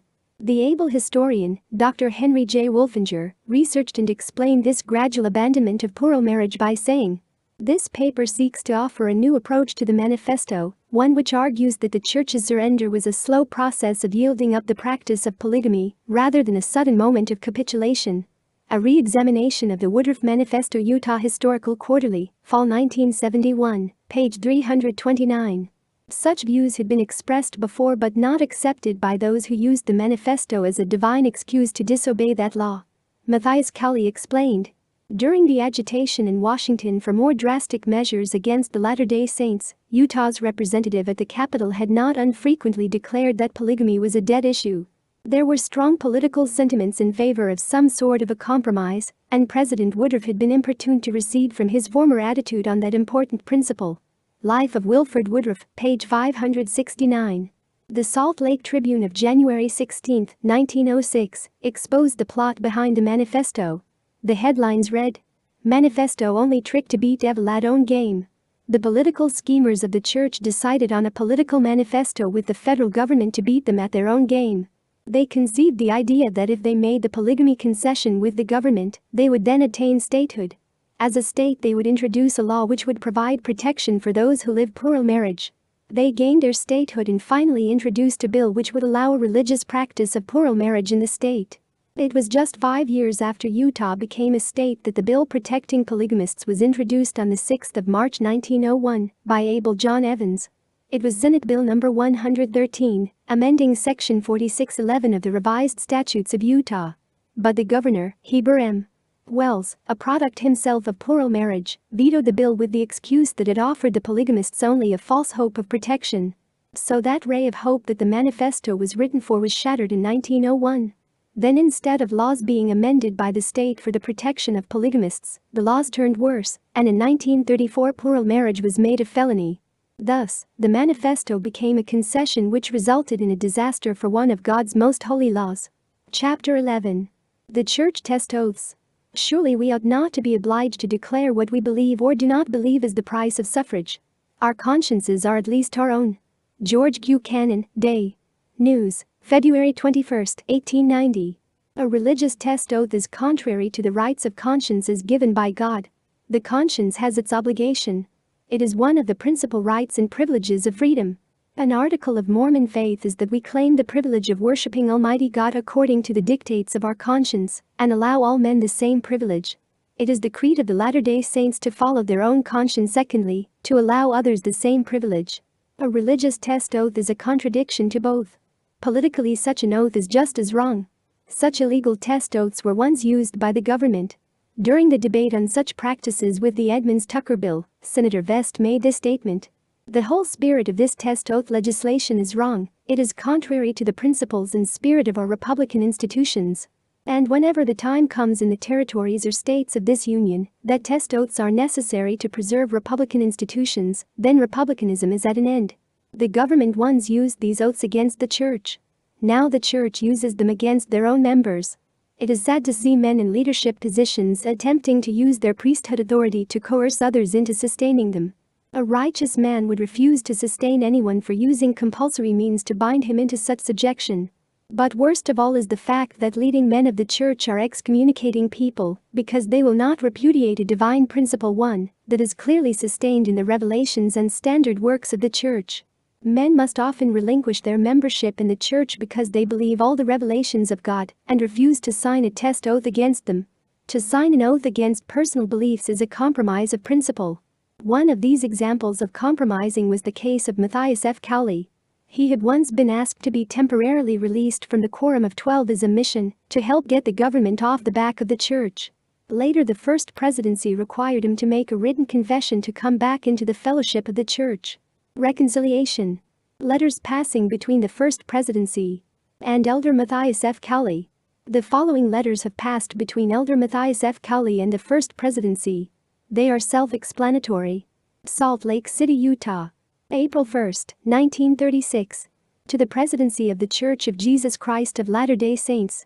Dear brethren, this is to confess that I have been deceived, and to say that wherever and whenever I have given counsel or taken action, contrary to the principles, rules, and regulations of the Church, as adopted by the Church and in force, I have been wholly in error in counsel. And my actions have been null and void. This I now plainly see and freely confess, and humbly and with a contrite spirit of true repentance, I ask forgiveness. I honestly and solemnly pledge myself hereafter to live, to act, and to counsel in strict accordance with the principles, rules, and regulations of the Church as adopted by the Church. My heart is in the work of the Lord and always has been from my childhood. If there is anything I prize more than another, it is to have the love and approval of God, and the fellowship, love, and confidence of you, His servants, who represent Him here upon the earth. I have made mistakes, I have suffered for them, I confess them, and trust that you will pardon and forgive the same. I wish to assure you that I have no sympathy for the attitude taken by mischief makers who are trying to belittle and to belie the authorities of the Church, nor have I a fellowship with them. I have never been associated with them in any way. I have never failed to take advantage of every opportunity which has presented itself to speak against those who are opposing the authorities of the Church. You are at liberty to publish this letter if you so desire. Trusting that you will consider me worthy of your forgiveness and confidence, I am, as ever, your friend and brother, Matthias F. Cowley. Mental coercion also existed in the early days of the Church, and the prophet Joseph Smith said, "All have the privilege of thinking for themselves upon all matters relative to conscience." Consequently then, we are not disposed, had we the power, to deprive anyone of exercising that free independence of mind which heaven has so graciously bestowed upon the human family as one of its choicest gifts. TPJS, page 49. Later, when an elderly gentleman, Pelatiah Brown, misinterpreted some Bible passages, he was called up before the High Council of the Church. When Joseph heard of it, he replied, "I did not like the old man being called up for erring in doctrine. It looks too much like the Methodists, and not like the Latter-day Saints. Methodists have creeds which a man must believe or be asked out of their church. I want the liberty of thinking and believing as I please. It feels so good not to be trammeled. It does not prove that a man is not a good man because he errs in doctrine. DHC 5340. That policy continued down through the church to the time of Joseph F. Smith, the predecessor of Heber J. Grant. Press. Smith declared, "We desire that the Latter-day Saints will exercise the liberty wherewith they have been made free by the gospel of Jesus Christ, for they are entitled to know the right from the wrong, to see the truth and draw the line between it and error. And it is their privilege to judge for themselves and to act upon their own free agency, with regard to their choice as to sustaining or otherwise those who should exercise the presiding functions among them." Gospel Doctrine, Joseph F. Smith, page 60. Freedom of thought began to be lost within the church shortly after the turn of this century. It continued to wane until the 1930s when the subjugation of mind was enforced with a written test oath. The Short Creek episode. Picture of Short Creek. Short Creek, Arizona, a small community with very few families on the southern Utah border, was to gain international fame. It all began in the spring of 1935 when their peaceful little branch received a church test oath. The members were all told to sign the anti-polygamy oath or they would be excommunicated. President Heber J. Grant was then president of the church. He had once lived plural marriage, but now was the perpetrator for this declaration repudiating that doctrine. How strange that he was compelling monogamists and bachelors to repudiate a belief in a doctrine that he had practiced. The president of the church was excommunicating men for belief in a principle which he himself had lived. The following test oath was given to members of the Short Creek branch, which all the members, with the exception of one family, refused to sign. 21 members were excommunicated as the result. A copy of this verse test oath at Short Creek, in 1935, follows. To whom it may concern. I, the undersigned member of the Short Creek branch of the Rockville Ward of the Church of Jesus Christ of Latter-day Saints, solemnly declare and affirm that I, without any mental reservation whatever, support the presidency of the church, and that I repudiate those who are falsely accusing them, and that I denounce the practice and advocacy of plural marriage as being out of harmony with the declared principles of the church at the present time. Signed. This was perhaps the beginning of the use of test oaths in the church. This oath is clearly meant to coerce members into supporting and sustaining the leaders of the church with a blind obedience. Even if the members didn't believe in plural marriage, they couldn't sign this oath if they were intelligent enough not to consign their eternal destiny into the hands of mortal men. It explains that any mental reservation for not supporting the leaders is a sin worthy of excommunication. Being subject to a leadership which requires such servitude without any mental reservation whatsoever is equal to the demands of any European or Oriental dictator. This type of subjugation is slavery for both the body and the mind. None of the honorable ancient prophets ever demanded such servitude. The Lord said that all things must be done in order and by common consent in the church, by the prayer of faith. But if members of the church must sign statements forcing them to sustain their leaders without any mental reservation whatever, then why should any voting to sustain the leaders be called for at conference time? Common consent by voting is done away by the demands of a test oath, and all this with the threat of excommunication. 21 members refused to sign the Short Creek test oath, which resulted in the inactivity of over 100 members. This test oath by the church resulted in Short Creek's becoming one of the biggest headaches the church has ever had. At first the church used test oaths, then excommunication. Finally, in their effort to stamp out the doctrine of plural marriage, they assisted in civil prosecutions. But each time the church made efforts to destroy the principle of plural marriage, it created only more publicity for that doctrine. 3 major prosecutions against Short Creek only caused sympathy and interest from people all over the world. These raids made headlines in the nation's newspapers, and those who persisted the most in the persecutions would eventually suffer the most. With the raid in 1935 came the publication of Truth magazine, which presented a defense for the polygamist's own story. This magazine became exceedingly popular and gained a distribution throughout the country. Many church members and other American citizens were interested in the Short Creek story. They wanted to know the reasons why those saints were keeping alive those principles which once characterized the restoration of the gospel of Jesus Christ. Another test oath came out in the church about 4 years after the one used at Short Creek. It was revised and used in many of the wards and branches.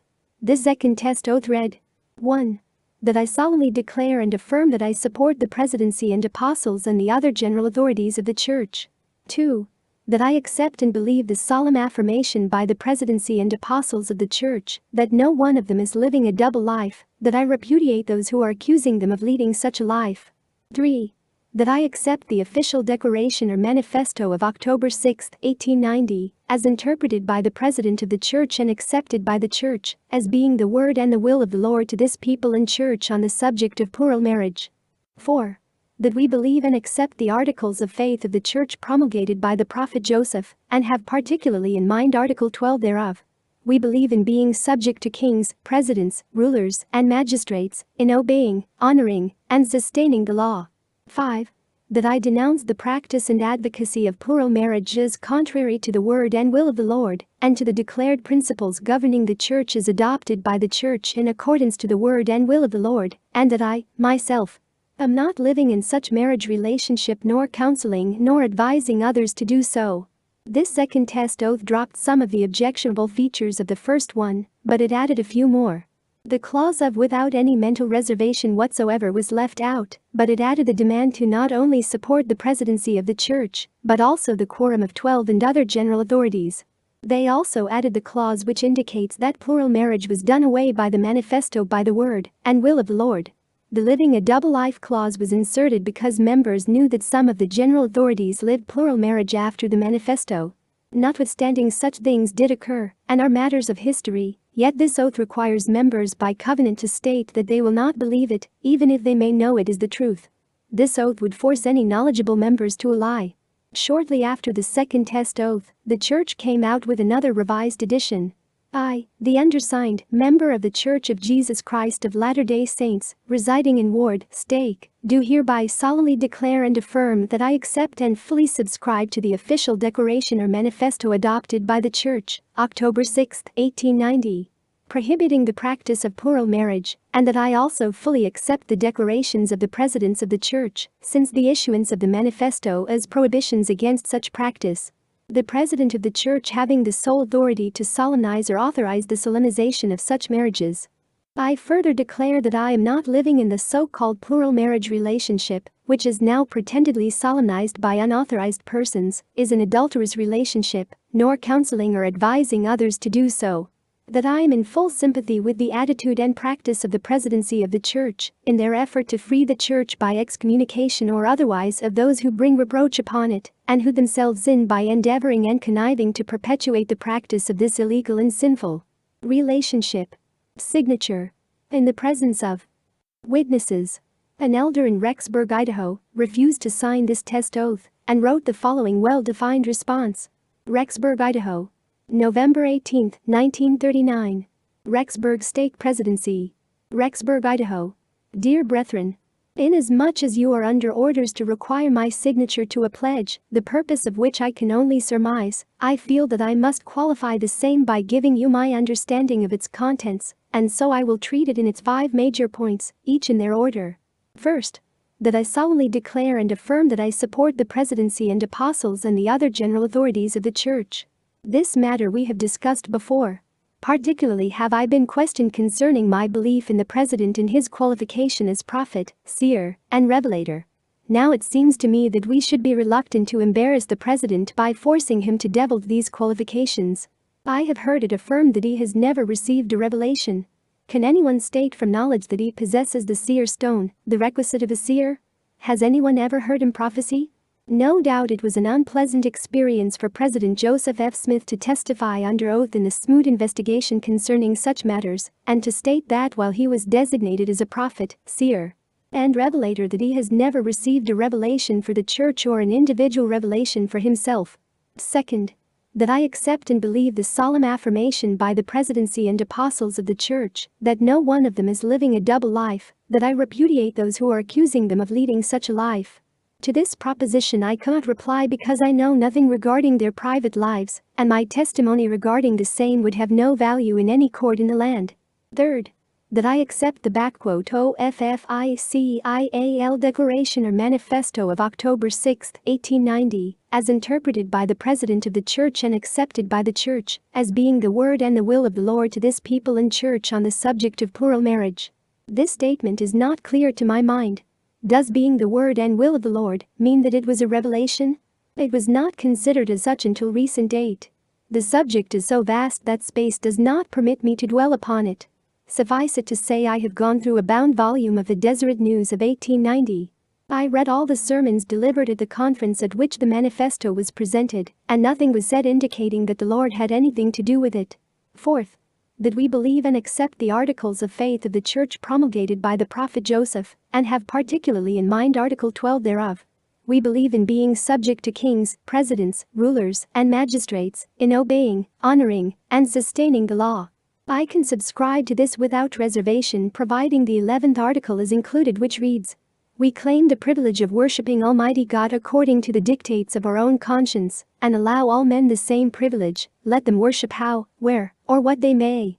May I say in this connection, if I was forced to make a choice between obeying a law of God and an unrighteous human law, I would not pledge myself to obey the latter. Blackstone has said in connection with this subject, "Any law that runs counter to divine law is invalid."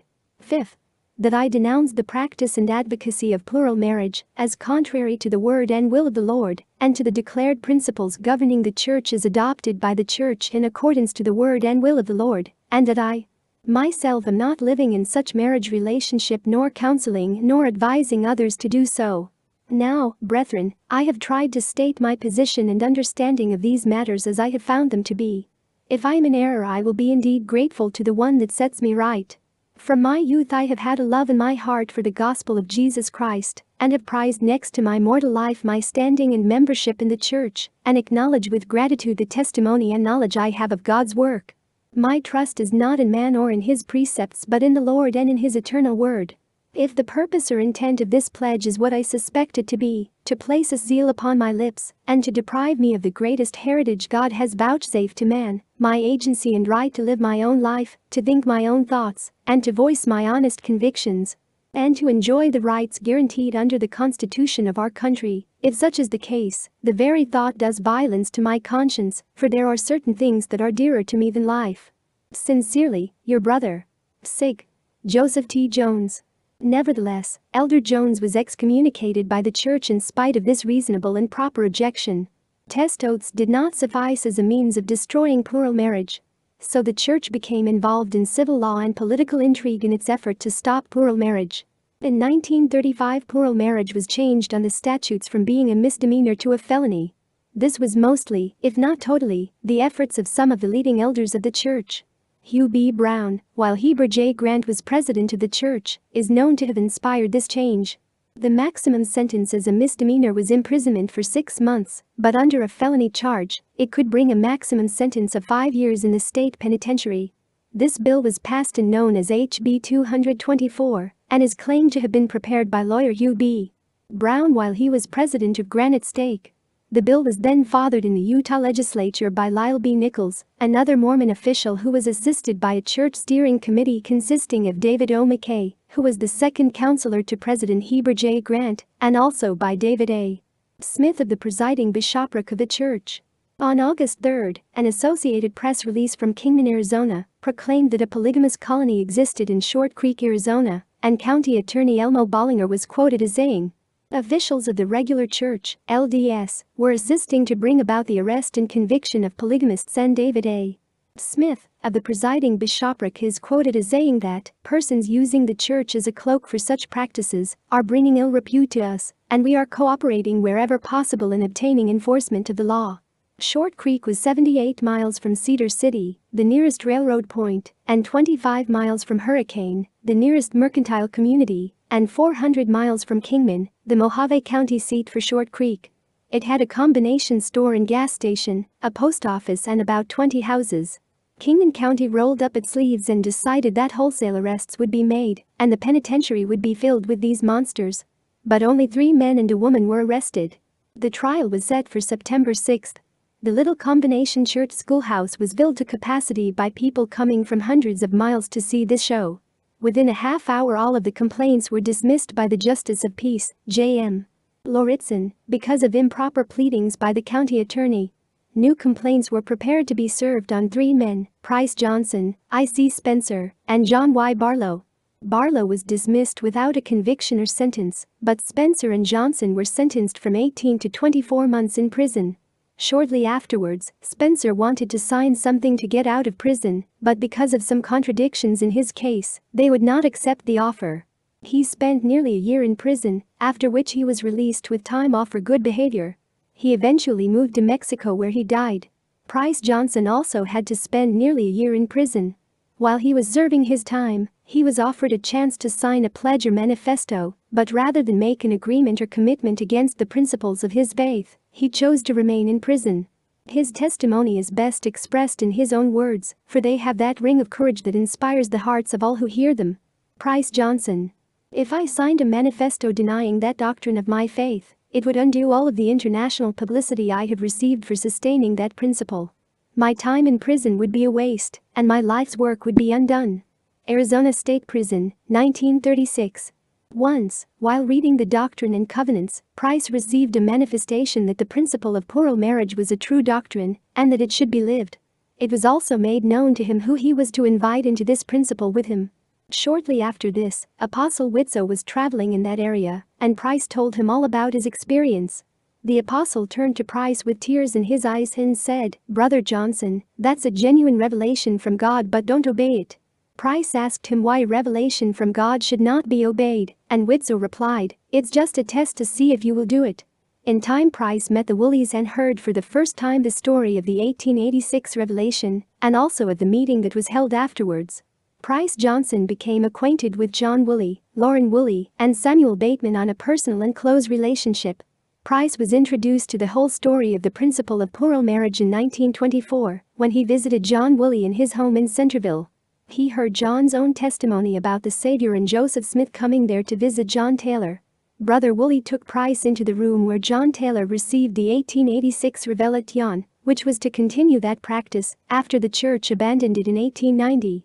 Price said, "Brother Woolley bore witness to me that the Lord had prepared men to keep that principle alive when the church rejected it.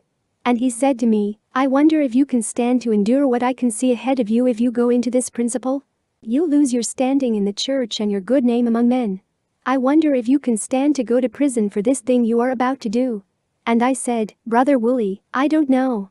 I don't think any man knows what he's able to stand until he actually goes through the experience. But I'm willing to try."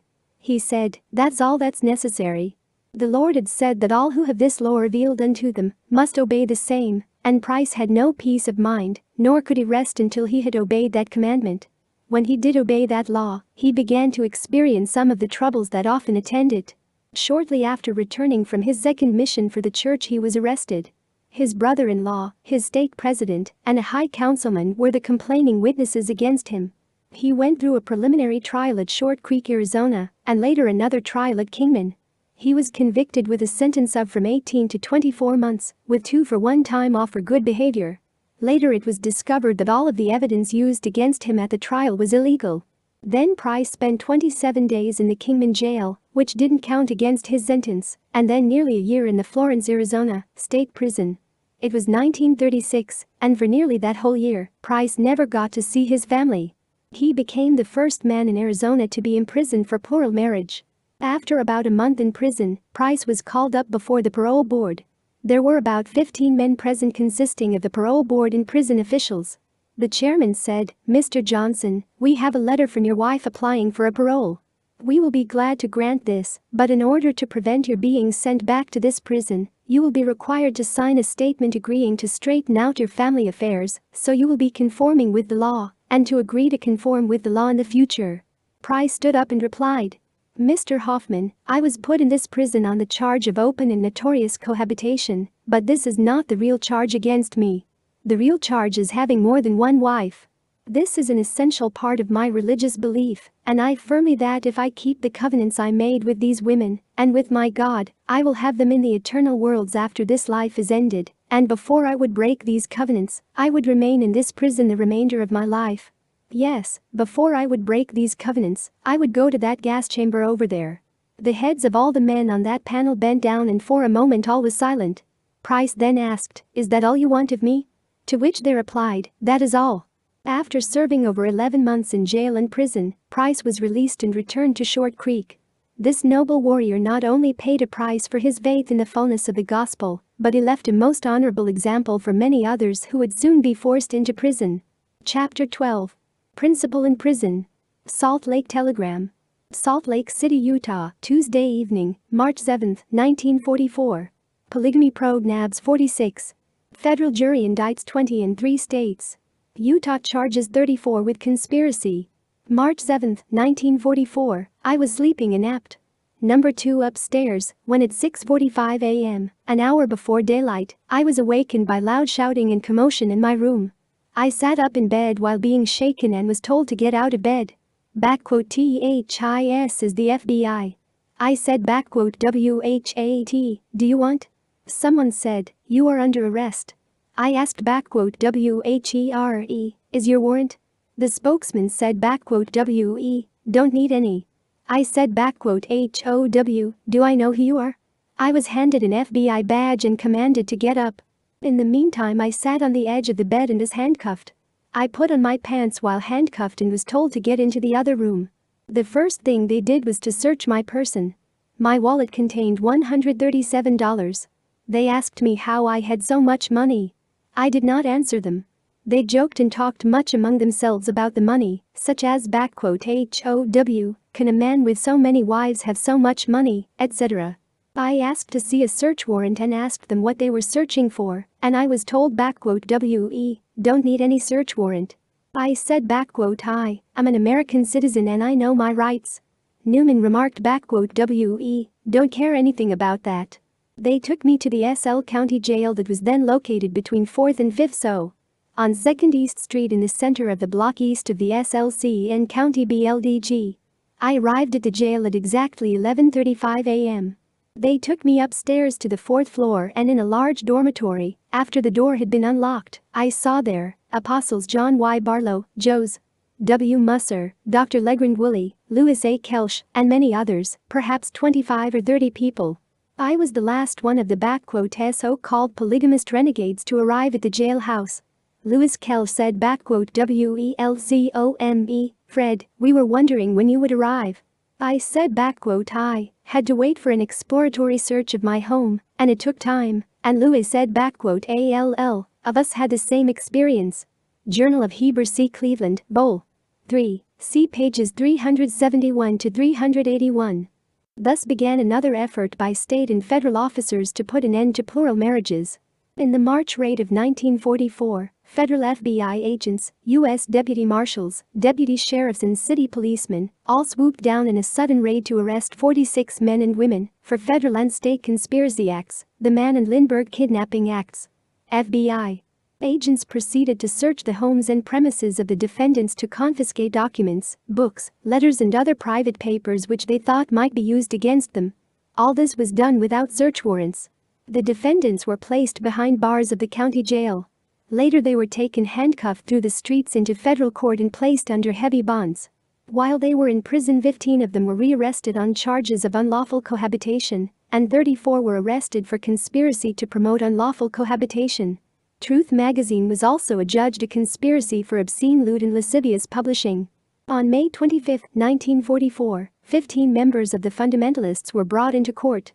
Before the imposition of sentence was given by Judge Ray Van Cott Jr., the following address was presented to the court by Claude T. Barnes, chief counsel for the defendants. As an officer of this court, I am indignant at the suggestion that perhaps we are all dupes, and that the statute under which these men were convicted is but the instrumentality of vengeance of one religious sect upon another. No church, not even the dominant one that wins the respect of my heart, has a right to a special statute in its behalf. Nevertheless, let us consider the facts that arouse my displeasure. From the beginning of Utah's statehood, unlawful cohabitation was a misdemeanor punishable by a maximum fine of $300 and 6 months in the county jail. Indeed, 2 of the finest men, both presidents of what we have designated as the dominant church, one of whom is now living, paid fines for it as follows. September 9, 1899, $100, and 1905, $300. In 10 minutes I could, if necessary, bring those records before you. But in 1935 someone prevailed upon the Utah legislature to make unlawful cohabitation a felony punishable by a maximum sentence of 5 years. An anomalous situation, that adultery, a grievous offense against one's spouse, is a lesser crime than unlawful cohabitation, which is an offense against no one except that it is prohibited. If this be a fight of sect against sect, I am indignant that it should seek to prostitute the judiciary and the bar. Strong men uphold the independence and fairness of justice. There is another egregious unfairness about this matter. I have in my hand a record of 886 cases of sexual offenses, a large portion of them adultery, by respected citizens of Salt Lake City during the year 1943. I have 15 pages here of names, dates, arresting numbers and other data. But did you or I ever hear of a single one of them? No, and rather than break the hearts of hundreds of homes, I will, unless challenged, burn the list as soon as I leave court. They are all caught in the act, cases involving, frequently, fathers and mothers. I am not criticizing the county attorney or my brilliant friend the district attorney, for like them I should hesitate before making homes unhappy. But these defendants have happy homes. Are they to be immolated? We know that because of their belief men were once mangled by dogs in the Colosseum at Rome, tied to posts and made living torches along the Via Appia, or covered with sulphurous pitch, crucified and burned on the colonnades of St. Peter's, which was then the garden of Nero. Have we reached that state of religious persecution? Have we reached the stage when 886 citizens are released with fines of from $5 to $50, and these men with a lesser offense are to go to the state prison for 5 years? The people of this state do not want these men to serve time behind bars. There is another way. Your Honor has under the 1943 law the discretion of suspended sentence and probation when it is compatible with the public interest. It is compatible with the public interest. This I know. The wrath of the bar will be aroused if it feels that its judiciary is in the slightest degree persuaded to be the instrumentality of religious vengeance. On June 7, the Hon. Judge T. Blake Kennedy pronounced sentences on 8 men and 1 woman. Prison terms of from 1 year and a day to Mrs. Edna Christensen Zitting, to the long term of 4 years to Heber Cleveland were set. Others received from 2 to 3 year terms. By September, the U.S. government suit against 12 fundamentalists for conspiracy was abandoned. The state conspiracy case moved forward for trial. Edna C. Zitting was convicted of kidnapping under the Lindbergh Act. Her crime was accompanying a girl across the border for which she drew a year and a day. She was helping the girl to get a legal status for her child. A few days later in the same court, a man was convicted of murdering another man in a drunken brawl and was sentenced to a year in the county jail. One assisted in bringing life into the world, while the other destroyed life. The lady was adjudged as the greater criminal. Back in December of 1943, John Zenz was convicted of a Mann Act charge in federal court. He had taken 2 wives from Utah to Las Vegas, Nevada, where he was employed. Zenz was given 5 years in a federal prison, and his legal wife was sentenced to a reformatory in West Virginia for 2 years. On the same day, in the same court, a man pled guilty to transporting a woman across state lines for immoral purposes. He received 2 years. One case involved a hard-working man raising a family, bringing life into the world, and was given 5 years. The other man, a confessed lawbreaker, engaged in an occupation of debauching and destroying womanhood, drew only a sentence of 2 years. By now the whole nation had become aware of the arrests of these fundamentalists. Numerous articles in newspapers and magazines around the country carried the story of their arrests and convictions. These men were involuntarily giving testimony to the nation of their faith and beliefs. No amount of missionary work could have equaled the publicity and comment that had been aroused. In May of 1944, the court found the fundamentalists guilty of unlawful cohabitation with indeterminate sentences of 1 to 5 years in the state penitentiary. Salt Lake Telegram. Salt Lake City, Utah, Saturday evening, May 20, 1944. Utah judge convicts 15 of polygamy. Utah judge finds 15 guilty of polygamy. The case was appealed, and it wasn't until a year later, after the U.S. Supreme Court upheld the verdict the lower courts, that these 15 men were imprisoned as the price they had to pay for their religious convictions. They were initially sent to the old state penitentiary on 21st South in Salt Lake City. Pictured below. Later some of the prisoners were sent to the new state prison at the point of the mountain near Draper. Many church leaders were pleased to see the polygamists sent to prison. President Heber J. Grant had once written a letter to Joseph Musser saying, "I shall rejoice when the government officials put a few of these best blood, as you call them, in the county jail or the state penitentiary." President Grant, however, rejoiced for only 1 day because he died the day after these fundamentalists went to prison. Like many ancient prophets and apostles, these soldiers of Christ were sent to prison for their testimony. Rather than give up that sacred principle, these men suffered the consequences of an unjust law.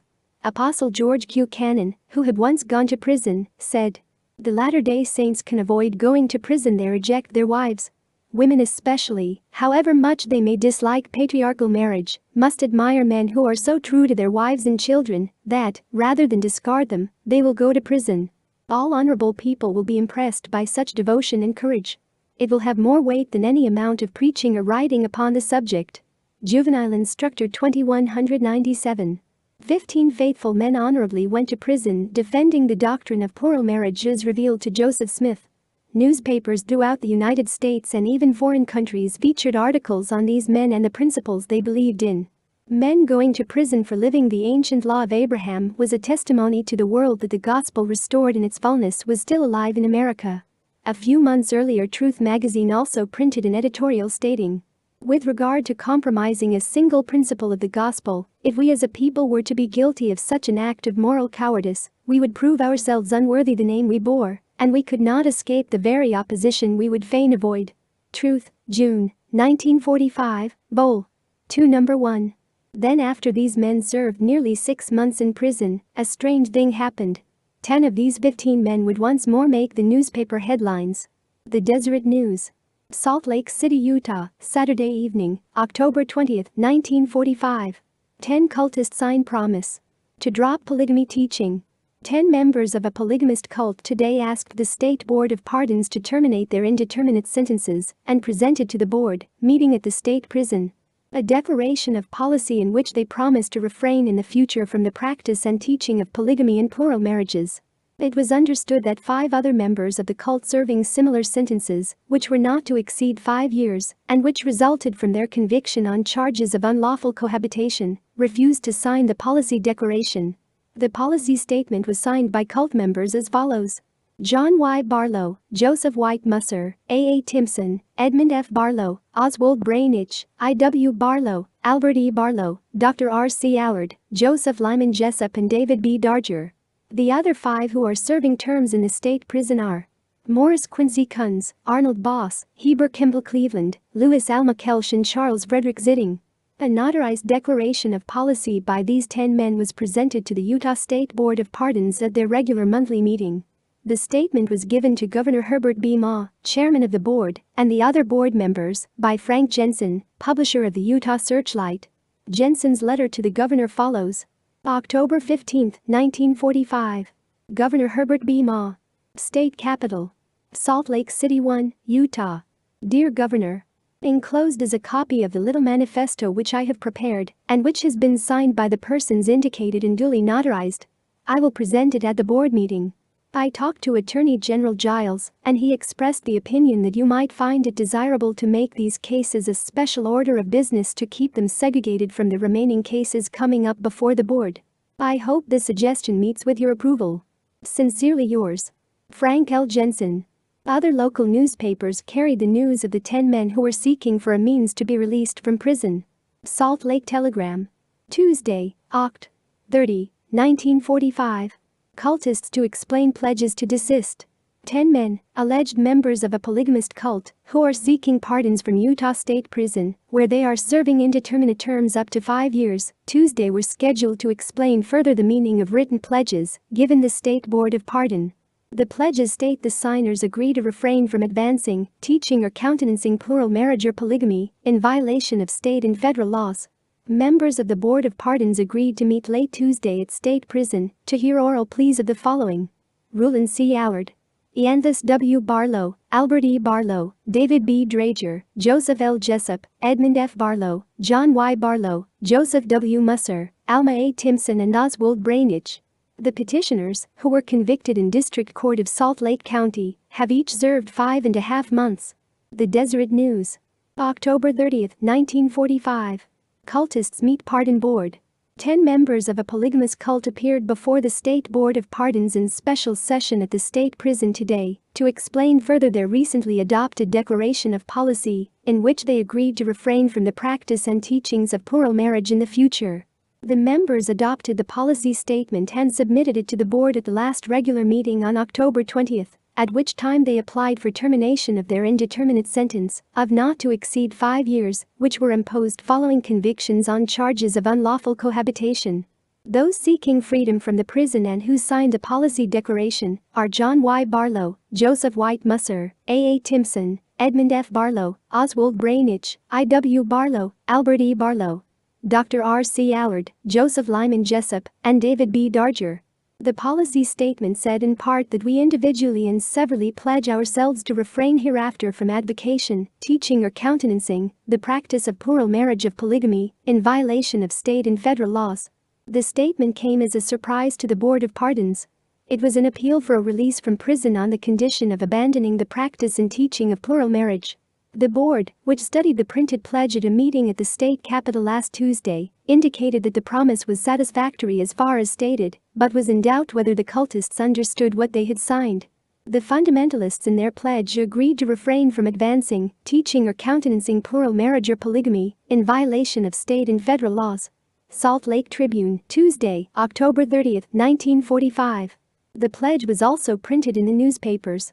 However, this statement of compromise was a gradual development of three different pledges that had been drawn up and printed by Joseph W. Musser and John Y. Barlow. The first statement had only the approval of Musser and Barlow. The two leaders had felt inspired that this document was from the Lord and that it would be the means of their liberation from prison. It was sent to a printer, and 15 lines were added for the signatures of all 15 men. However, after it was printed, none of the other 13 men would accept the terms and conditions of the document. All 13 considered it to be a restriction of their rights and a repudiation of their faith. No one signed it. After this failure, another document was drawn up, but only 5 or 6 signed. Then a third was printed, which was signed by 10 of the prisoners. Copies of these 3 documents are as follows. Declaration of Policy. To whom it may concern. We, the undersigned, members of the so-called fundamentalist religious group, desiring to live as good citizens of the state, do hereby declare as follows. That if granted a parole from our present prison confinement, we will endeavor to faithfully and truly conduct ourselves as law-abiding citizens. That since our arrest and conviction we have not, nor is it our intention in the future to encourage, by teaching or otherwise, further polygamous marriages, or to engage in them ourselves contrary to the constitutional laws of the state of Utah or of the United States. Dated at Salt Lake City, Utah, this day of 1945. Subscribed and sworn by me the day and year above written. Notary Public. This first declaration was presented to some of the prisoners on August 27, 1945, at the Utah State Prison. Only 2 men agreed to sign it. Declaration of Policy. To whom it may concern. The undersigned officers and members of the so-called fundamentalist religious group, desiring to bring about peace and harmony within the church, and recognizing the futility of disobeying the laws of the land, even in the practice of a religious belief, do hereby declare as follows.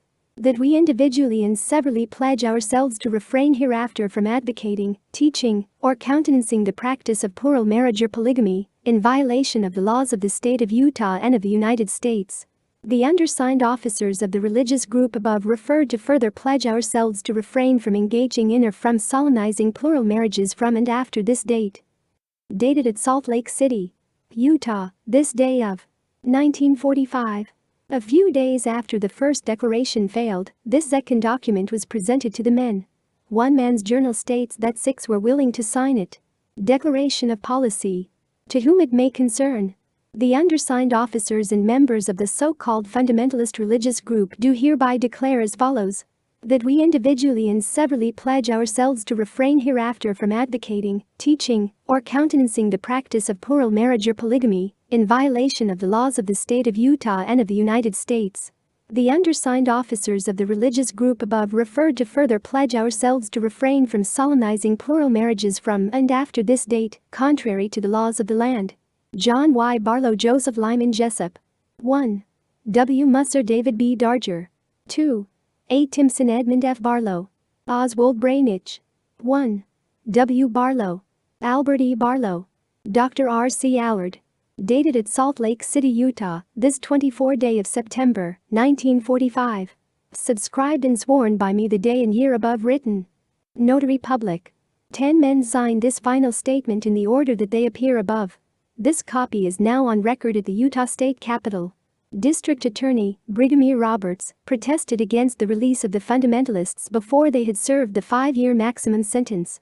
He questioned the sincerity of the prisoners' pledge. Robert said the polygamous practice could be rubbed out only by keeping the applicants in the state prison, and even this might not be enough, he said in his letter, but at least it will be a step in the right direction. This incident brings up another very interesting fact worthy of consideration. Men are not always composed of the same metal as their fathers, nor do sons always follow in the footsteps of their fathers. Many a child becomes a prodigal, while his brother remains faithful. Many peculiar incidents have occurred in regard to the doctrine of plural marriage, which show division in the home over this principle. Many cases indicate that children of polygamists become opponents and persecutors of that practice. On the other hand, some children of those who oppose that principle become believers and enter into that law. It is interesting to note that Brigham E. Roberts was the son of Brigham H. Roberts, who valiantly defended and lived the doctrine of plural marriage, even paying the price of loss of his membership in Congress, and also served time in prison. Except for the factor of time, B.E. Roberts could have prosecuted his own father and sent him to prison. B. H. Roberts' defense of plural marriage before Congress is worthy to be read by every Latter-day Saint. See Roberts' defense before Congress, Pioneer Press. 1. H. Roberts' son, B. E. Roberts, was now making attacks from his political office to destroy the principle that sired him. His letter to the Board of Pardons is as follows. Office of the District Attorney, 3rd Judicial District, State of Utah. Brigham E. Roberts, November 26, 1945, 910 Boston Boulevard. District Attorney, Salt Lake City, Utah. 1. D. Lowry, Deputy District Attorney, Board of Pardons, State Capitol Building, Salt Lake City, Utah. In re. Joseph White Musser and others. Gentlemen, I am taking the liberty of writing a single letter in reference to the 10 persons who are doing terms in the Utah State Prison for unlawful cohabitation and who are applying for parole. It is the recommendation of this office that said persons, and each of them, remain in the state prison for the maximum term as provided by law. The individuals who are convicted of these crimes were members of a cult that advocates the practice of polygamy. The meetings of that cult are still being held at the same address at which they were held when these individuals were at large. The persons now in prison are considered by the authorities to be the leaders. If this cult is to be stamped out, it is our considered judgment that these leaders must be kept in confinement. Even this might not be enough, but at least it will be a step in the right direction. I have noticed in the press that some of these persons have now stated they will not advocate polygamy or practice it. I question the good faith of this statement. These people have practiced polygamy for years knowing that it was against the law. However, now, for their own convenience and advantage, they are willing to make this promise. No security is given that the promise will be kept. Their past conduct convinces me that this promise will not be kept. These people will return to their families and cult, and it will again be necessary for the law enforcement agencies to build a case against them. This will take a great deal of time and a great deal of money.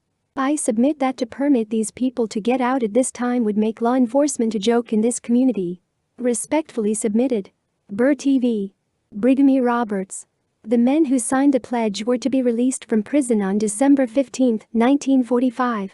The Salt Lake Tribune said. Boss, Kunz, Kelsch and Zitting purportedly told their fellow cultists that they would not sign the pledge, but it was believed by inmates that when the 11 others won release dates, that some of the quartet would capitulate and apply at the December meeting. Friday, November 30, 1945. Truth magazine also published the declaration in its columns after the men were released from prison. The editor wrote, "We published the above declaration of policy as it was signed and presented to the Utah State Board of Pardons, that our readers may be fully informed in the premises. The statement binds the signers to hereafter refrain from teaching the practice of plural marriage or polygamy, entering into the principle themselves, or solemnizing such marriages, contrary to the laws of the land. It is the sincere intention of the parties involved to adjust and conform their lives in marital conduct to both the letter and spirit of this pledge. The signers wish it clearly understood that they bear no animosity towards the state law enforcing officials." The Board of Pardons, after careful consideration, granted parole privileges to the 10 signers, also to defendant Heber K. Cleveland, who afterwards subscribed orally to the conditions. The parole was effective December 15, after 7 months of prison confinement. 4 remaining defendants, for reasons of their own, did not petition the board for parole. Truth, January 1946, Bull. 11-218-19. The agreements made in the declaration were attempted.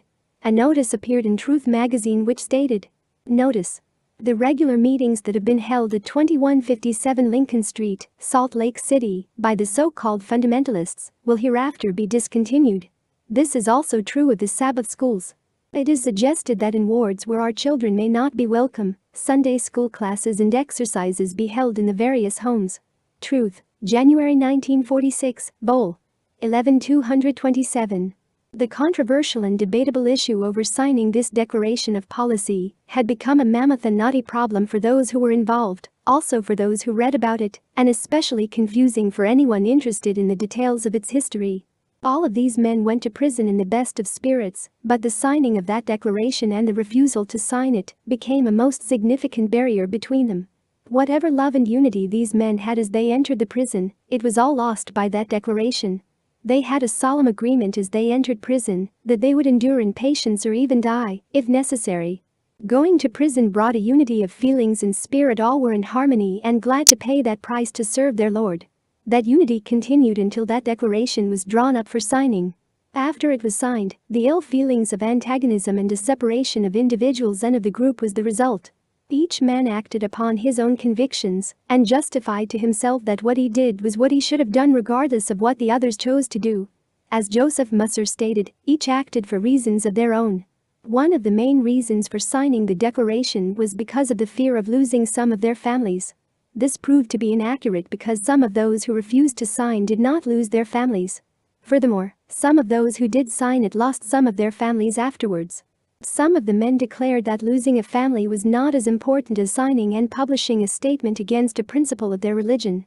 But those who refused to sign the declaration took consolation that if they did lose some of their family, the Lord would bless them by making up the loss. They quoted the scriptures which said, "And Jesus answered and said, Verily I say unto you, there is no man that hath left house, or brethren, or sisters, or father, or mother, or wife, or children, or lands, for my sake, and the gospel's, but he shall receive an hundredfold." Mark 10:29-30, see also Luke 18:28-30. Another reason given for signing the compromise was so they could preach the gospel again. After putting their signatures to a document that stated they would refrain hereafter from advocating, teaching, or countenancing the practice of plural marriage. That somewhat limits the amount of teaching and preaching they could do. A much greater sermon could have been preached to the world had these men remained united in their stand on this principle.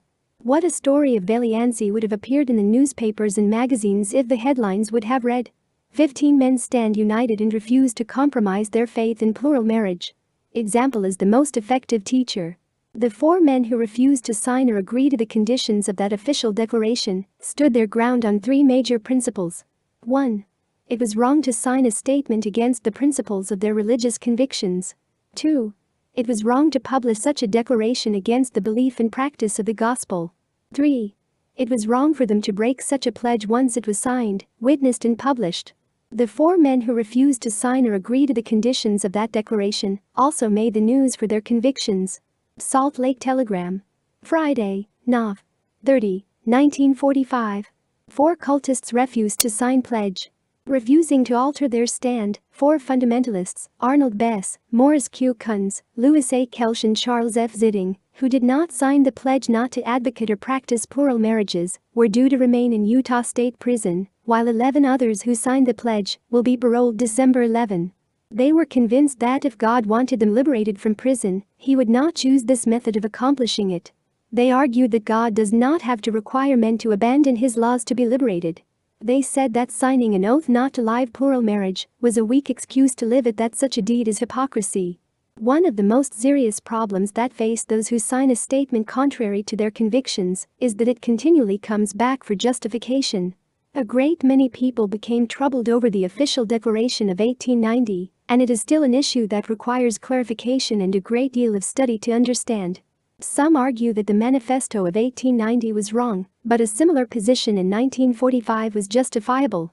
Others contend that the official declaration of 1890 and the official declaration of 1945 are the same, that both of them are manifestos, both were compromises with the Gentiles. It has been stated that the Manifesto of 1890 was not the same as the 1945 prison statement, or manifesto. But there are similarities that cannot be overlooked. 1.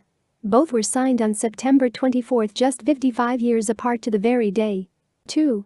Both began as a to whom it may concern, unlike the revelations of the Lord contained in the Doctrine and Covenants. 3. Both were self-created and not made by enemies.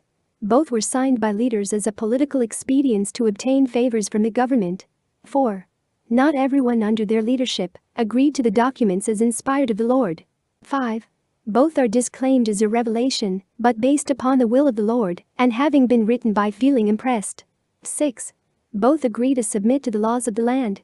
7. Both speak of their intent to conform to monogamy marriage laws. 8. Both agree not to solemnize any more plural marriages. 9. The leaders after 1890 and 1945 did not keep the pledge, but continued to live and teach the doctrine of plural marriage. 10. Woodruff said, "We are not teaching polygamy or plural marriage, nor permitting any person to enter into its practice." Musser wrote that they would refrain hereafter from advocating, teaching, or countenancing the practice of plural marriage or polygamy. An argument is entertained as to what effect the Manifesto had to do with priesthood keys of seniority. Truth magazine says, in setting the 5 men apart and ordaining them to the priesthood presidency of 7, John W. Woolley was first given that high calling, coming next to Wilford Woodruff in order of ordination, so that the keys to priesthood passed in natural order from Wilford Woodruff to John W. Woolley. Truth 975. Forfeiting seniority and keys was done in the following manner. Those who agreed to the Manifesto automatically forfeited their former seniority, as upon previous occasions others had done, and those chosen by President Taylor at Centerville became senior and the lawful administrators of the fullness of the ordinances, holding the keys to bind or loose on earth and in heaven. Truth 9-251. Now then, if Woodruff lost keys of his priesthood seniority by agreement or signature to the Manifesto of 1890, then would priesthood seniority keys be conceded by a signed statement or manifesto in 1945? Both declarations agreed to submit to the laws of the land in regard to plural marriage. But the official declaration of 1945 was much the worse, for it was an agreement to refrain from even countenancing the practice of plural marriage. Joseph Smith is claimed to have told John H. Bird in a dream that Father cannot bring to pass the things that are shortly to transpire with men in power who have openly or secretly, directly or indirectly, raised their hands against plural marriage. Book of Remembrance, J. W. Musser, page 17. These arguments have been presented against any compromise, concession, or statement against the doctrine of plural marriage. It is a very treacherous ground for anyone to tread upon. Convictions must be certain. Some of these 15 men claim to have had a personal revelation concerning this declaration. However, their testimonies are very contradictory. One man had a dream showing him that signing that document was wrong. The next morning he told his cellmate of this dream, and with tears in his eyes, he declared that he would remove his name from that list. But he never did. Another signed it, then prayed to know if he did the right thing. He had a dream showing him that by signing that document he had cowardly left the battlefield and would never be able to get back. He was told that without the fight he could not gain the victory. One person bore a testimony of a vision in which he went to see John Taylor, who advised him to follow Joseph Musser. He then signed it. Still another man had an angel appear to him instructing him that it was a wicked document. The heavenly messenger said that it was so bad that if everyone signed or agreed to it, God would cast them all off. Another individual wanted a witness and asked the Lord to send his servant to instruct him what to do. Joseph Musser came to him and recommended his signing the document, which he then did. One prisoner signed it against his conscience because he was persuaded by his father to do it. He was impressed by the spirit that it was wrong, but he finally conceded and signed it anyway, but later regretted it. One of the men who helped to create the document had a dream later indicating that it was not of God. Thus, so many contradictory testimonies over signing this document become so confusing that men must determine for themselves whose testimony was of the Lord. No other doctrine in this dispensation has endured so many controversial and conflicting encounters as the plural marriage issue. The conflict from its beginning to the present has encompassed churches, groups, state and federal officials in a maze of inconsistencies. Wilford Woodruff justified his Manifesto of 1890 by saying it was given by way of revelation. Some of the men who signed the Little Manifesto of 1945 said they also did it by revelation. Some people are convinced by revelation that both of these documents are not of God. Thus the contentions and confusion persist. Some have said that if the Lord had sent that declaration by revelation and only 2 men agreed to it, then it should not have been revised and revised again to obtain more signatures. They contend that the first document was the most sufferable because the word parole was included. The two other forms agreed to suspend the practice or teaching of plural marriage hereafter and from and after this date, which is much longer than the terms of a parole. We know the prophet Joseph Smith petitioned the Lord 3 times to give the Book of Mormon manuscript to Martin Harris. On his third supplication, the Lord gave his permission to the direful consequences which followed. We do not know how many times John Y. Barlow and Joseph Musser prayed concerning this document. We do know that it was the third revision that was signed and used. The Lord has also warned the saints that if ye ask anything that is not expedient for you, it shall turn unto your condemnation. D&C 8865. Men bearing the priesthood still support or oppose these two declarations. Hence, the necessity for each man to learn which course is the most pleasing to the Lord and to determine for himself what he would do in similar circumstances. One man, Albert Barlow, had the rare but priceless experience of standing on both sides of this dispute. Albert Barlow: "No way am I going to sign anything. I'll take my medicine and I'll die in the damn joint before I'll sign anything." Albert Barlow is the son of I.W. Barlow. He was born and raised in the principle of plural marriage and had been taught to honor this sacred law. He was very familiar with the blessings and trials of a large plural family and had gained a firm conviction of its truthfulness. When Albert was arrested, he went to prison with his father and the other 13 polygamists. Bert's story and testimony is perhaps the most unique of any of the men who went to prison. As he experienced both sides of this manifesto controversy and felt the effects of both the remorse and pride of signing and not signing that declaration. Here in his own words is his story. "It was on May 15, 1945, when we were incarcerated at the old prison, which was part of the old federal territorial prison at Sugar House. After being there about 3 months, I was sent out to the new prison site at the point of the mountain. I was considered a minimum security. At the new site we were imprisoned in army barracks, which had been moved there and remodeled into prison barracks, inside of a 12-feet-high chain-link fence. There were no guards on the towers or anywhere around except for one guard at night. 2 of the brethren were sent out several days before this. While we were there, I don't remember how many weeks it was, the warden came out with a paper for us to sign. It was just before our 6 months hearing. At that time they used to have a hearing after you had been in prison 6 months. They were trying to do something to get out on that 6 months hearing when they met with the parole board. The warden came out with this paper, and it said in there that we would not practice plural marriage, we'd live according to state laws, and that we would not even countenance the practice of plural marriage. All 3 of us knelt with our hands on each other's shoulders in the circle of prayer and prayed about signing it. All 3 of us came up with a positive spirit not to sign it, that it was from the devil. In about another week, another one came out, similar to this one. Some of the extreme parts of it were omitted. We prayed about that, and all 3 of us came up with the same answer again, that it was from the devil. In the meantime, before the third one came out, my father and another brother were sent out, making 5 of us there, of the 15, who were minimum security prisoners.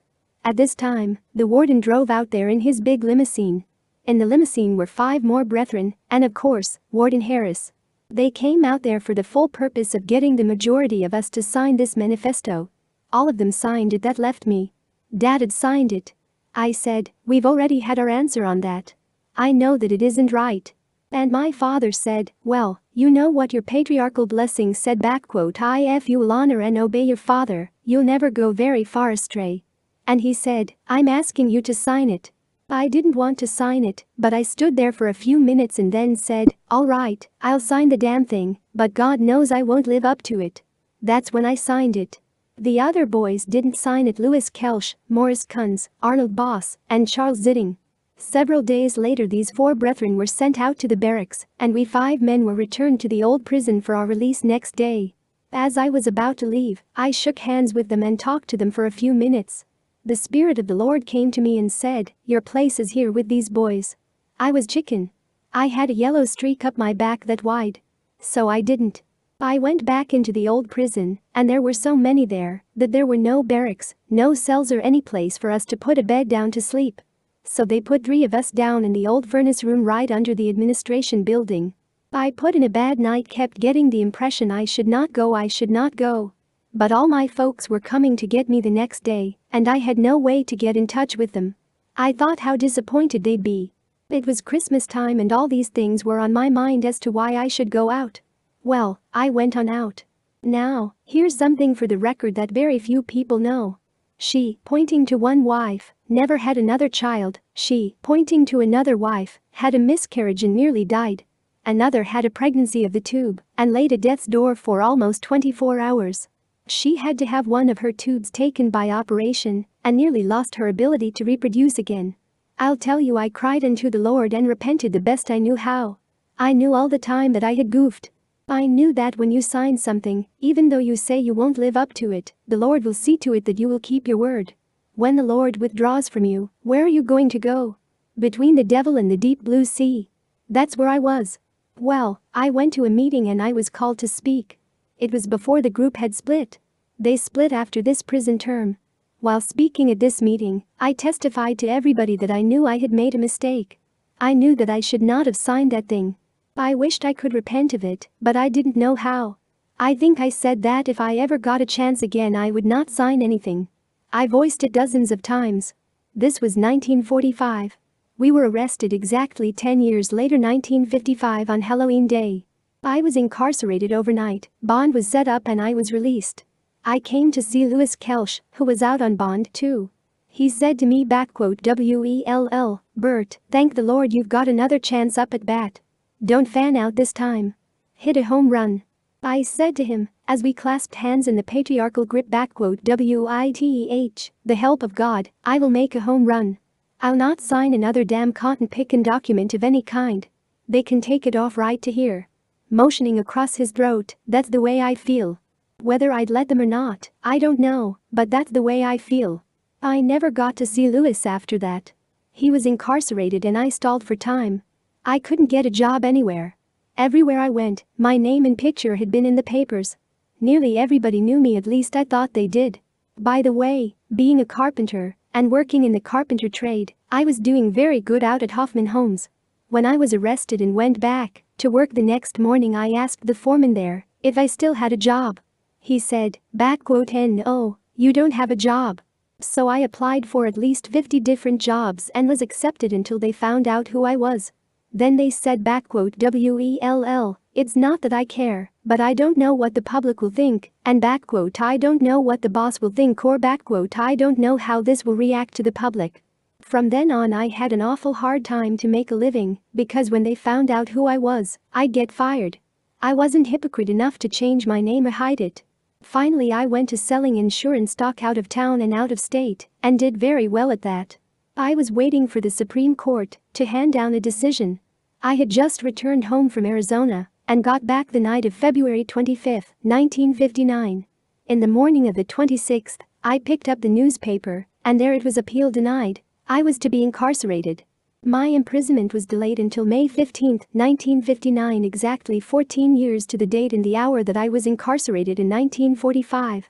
On the day of imprisonment, I got the girls in the car with me, and I drove right to prison, turned the car over to them and got in one of the sheriff's cars. They had abolished the 6 months hearing. It was 1 year before we had a hearing before the parole board. About every 6 months I had a representative come out there and tell me that I could get out of there if I would just go along with the boys and sign a parole. I refused, said "No way am I going to sign anything. I'll take my medicine and I'll die in the damn joint before I'll sign anything." Believe me, sometimes I thought I was going to die. The terms of the parole were like those at my first hearing. It was to live according to all the laws of the state of Utah. It was worded so that I could return to my home to my wife Kate if I would forget all about the other 2 women and the children I had raised with them. That was the way the parole officer put it.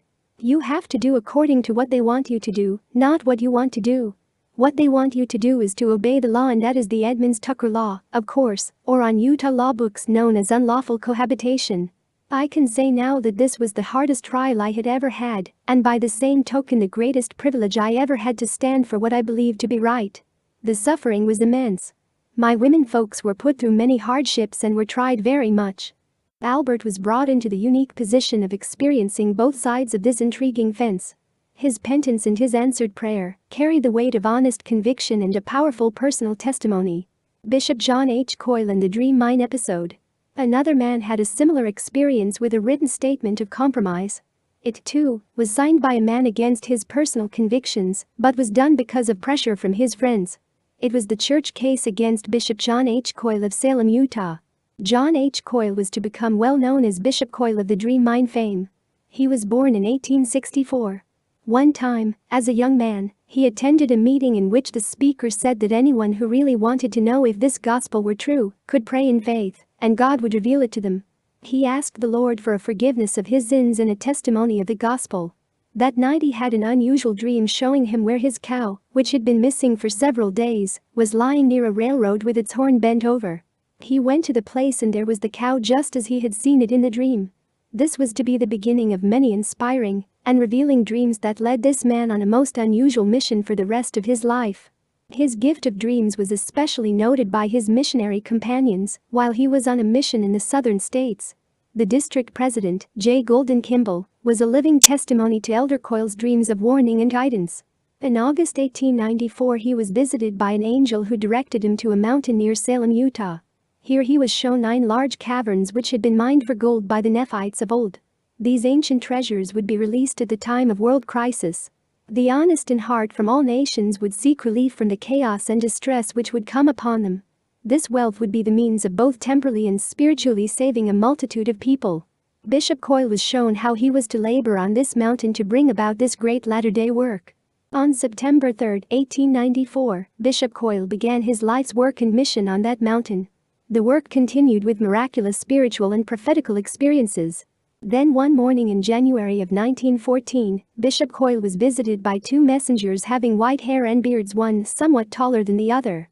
The shorter one did the talking, and for 2 hours Bishop Coyle was told of the conditions prevailing on the earth and the Lord's work which was soon to come to pass. Ere his 2 heavenly visitors departed they gave him a final warning, in addition to the charge that he must not reveal the hour and half portion of their 2-hour conversation. First, he must never at any time write anything nor sign any written statements about the nature of this mining operation. And second, he was not to allow brothers to be on the board of directors at the same time.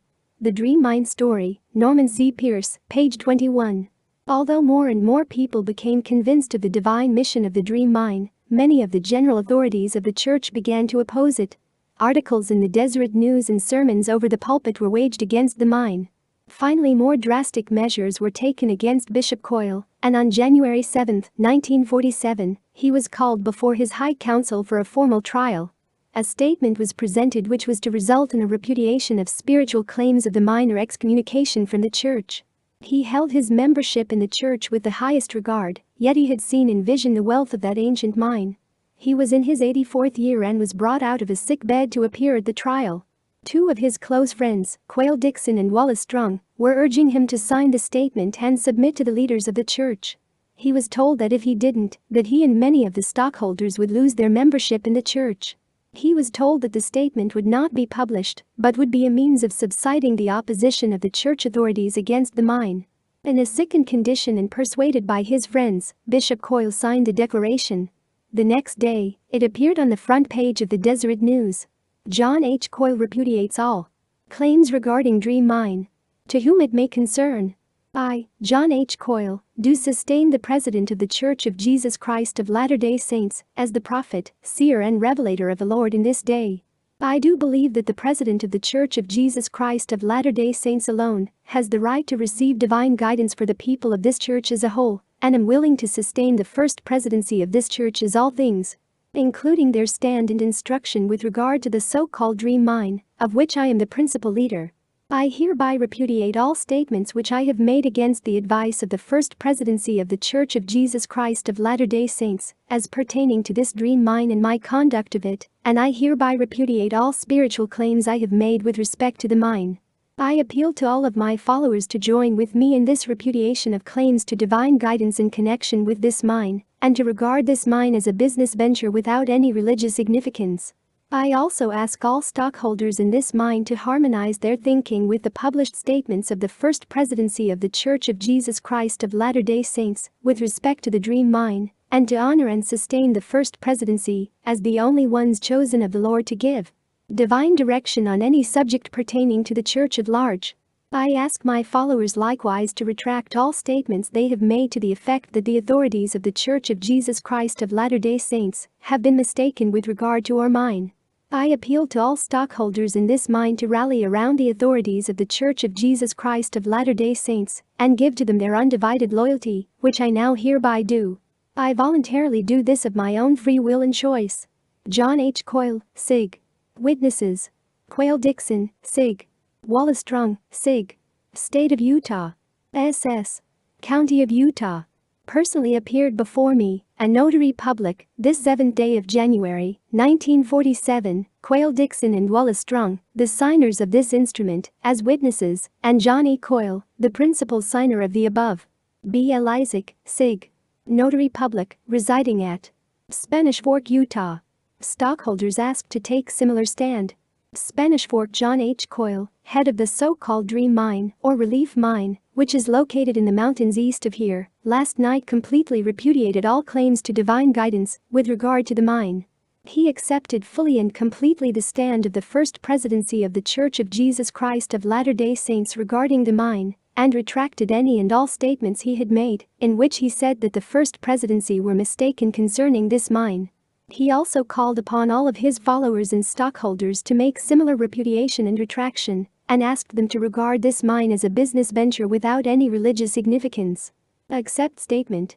He accepted the published statement of the First Presidency concerning the Dream Mine, and asked his followers to harmonize their thinking with the published statements of the First Presidency of the Church of Jesus Christ of Latter-day Saints. With respect to the Dream Mine, and to honor and sustain the First Presidency as the only ones chosen of the Lord to give divine direction on any subject pertaining to the Church at large. His statement was signed following a formal High Council trial held here last night, presided over by President William J. O'Brien of the Palmyra Stake, and his two counselors, J. Angus Christensen and Wallace H. Gardner. The statement was signed in the presence of the Stake High Council, and was signed by two of Mr. Coyle's followers, as legal witnesses. They are Quayle Dixon and Wallace Strung. The document was then notarized by B. L. Isaac, notary public. Because of this exploiting of Bishop Coyle's statement, he then felt the impact of what he had done by signing that declaration. He had signed a statement against the warning of the Nephite messengers 33 years before. He began to endure remorse and sorrow with such agony and suffering that he nearly came to death. In such a state of regret, his departed wife came to him in a dream to give him the necessary will to continue with his life and his mission. She concurred that the signing of that document was wrong, and also that they on the other side understood the powers which are brought upon men to compel them to sign these kinds of statements. Bishop Coyle always referred to that incident as the worst thing I ever did in my life. The men responsible for Bishop Coyle's trial did not keep their word. First, they published the document to the public. Secondly, they excommunicated Bishop Coyle. And thirdly, they continued to threaten, harass and excommunicate the stockholders of the mine. Thus, from the results of Bishop Coyle's agreement with his enemies, we must conclude that it was not only a worthless document, but also detrimental. Yet, much credit must be given to Bishop Coyle. He later recognized that document for what it really was, and repented of having signed it in every way he knew how. He suffered extreme remorse for his part in it, and then boldly declared that it was an evil concoction and useless to God's work. A written pledge may be good or bad. It can bind an individual, a people, or a nation to obedience. Thus, a public document can be a heritage or a shameful experience. The devil must certainly place a great value on signed confessions, oaths and pledges, because he works so intently to persuade men to sign them against their will. The prophet Joseph Smith explained that pure friendship always becomes weakened the very moment you undertake to make it stronger by penal oaths and secrecy. Your humble servant or servants intend from henceforth to disapprobate everything that is not in accordance with the fullness of the gospel of Jesus Christ, and is not of a bold, and frank, and upright nature. TPJS, page 146. Our lives, our fortunes, our sacred honor. A man's signature to an oath may bring him shame or honor. One such respected document was the signing of the Declaration of Independence. Faced with the death penalty for high treason, courageous men debated long before they picked up the quill pen to sign the parchment that declared the independence of the colonies from the mother country on July 4, 1776. For many hours they had debated in the State House at Philadelphia, with the lower chamber doors locked and a guard posted. According to Jefferson, it was late in the afternoon before the delegates gathered their courage to the sticking point. The talk was about axes, scaffolds, and the gibbet, when suddenly a strong, bold voice sounded, "Gibbet!" They may stretch our necks on all the gibbets in the land, they may turn every rock into a scaffold, every tree into a gallows, every home into a grave, and yet the words of that parchment can never die. They may pour our blood on 1,000 scaffolds, and yet from every drop that dies the axe a new champion of freedom will spring into birth. The British king may blot out the stars of God from the sky, but he cannot blot out his words written on that parchment there. The works of God may perish. His words never. The words of this declaration will live in the world long after our bones are dust. To the mechanic in his workshop they will speak hope. To the slave in the mines freedom. But to the coward kings, these words will speak in tones of warning they cannot choose but hear. Sign that parchment. Sign, if the next moment the gibbet's rope is about your neck. Sign, if the next minute this hall rings with the clash of falling axes. Sign, by all your hopes in life or death, as men, as husbands, as fathers, brothers, sign your names to the parchment, or be accursed forever.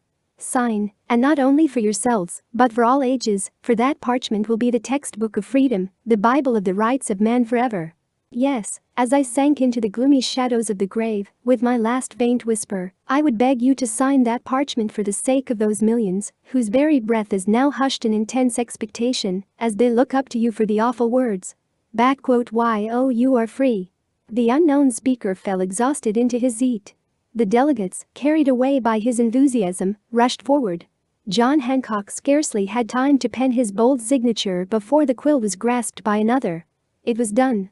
The delegates turned to express their gratitude to the unknown speaker for his eloquent words. He was not there. Who was this strange man, who seemed to speak with a divine authority, whose solemn words gave courage to the doubters and sealed the destiny of the new nation? His name is not recorded, none of those present knew him, or if they did, not one acknowledged the acquaintance. How he had entered into the locked and guarded room is not told, nor is there any record of the manner of his departure. Secret Destiny of America. By Manly P. Hull. Many years later Joseph F. Smith became so convinced of this fact that he declared, "When you obtain possession of a principle of truth, let the world shake to pieces, let the heavens fall, and the stars tremble, but stand by that truth and never swerve from it, nor yield from it, living or dead." Supplement to Gospel Problems, page 64. When God inspires men with his sacred and holy truths, he expects them to persevere with courage and patience.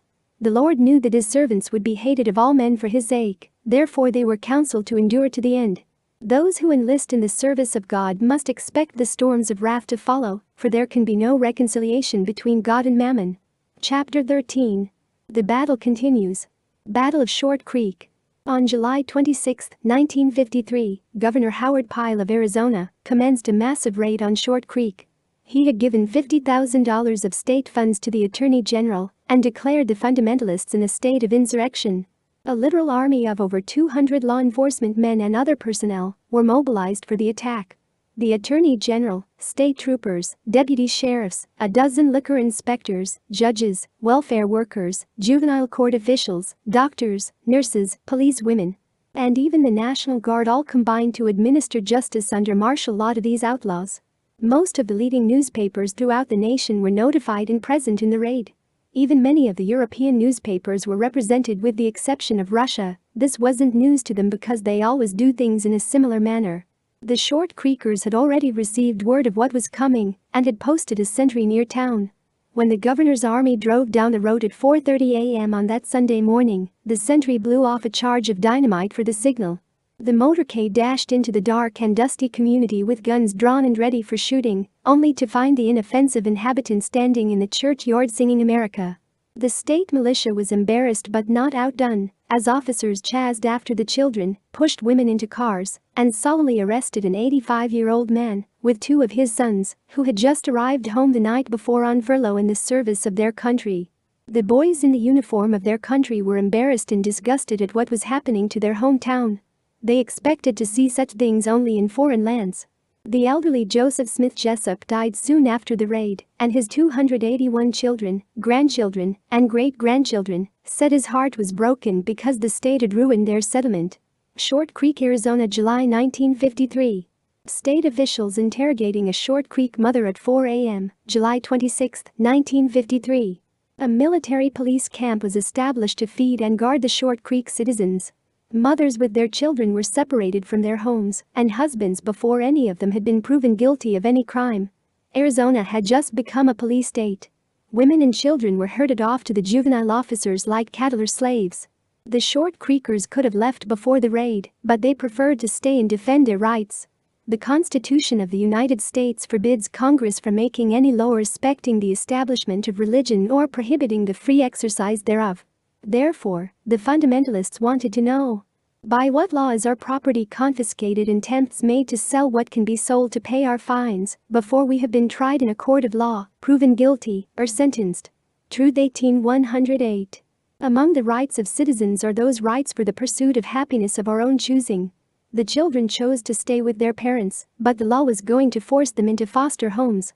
Tears from children and parents had no influence upon these officials. But there would be a reckoning because Jesus had said, "Whosoever shall offend one of these little ones which believe in me, it were better for him that a millstone were hanged about his neck, and that he were drowned in the depth of the sea." Matt. 18:6.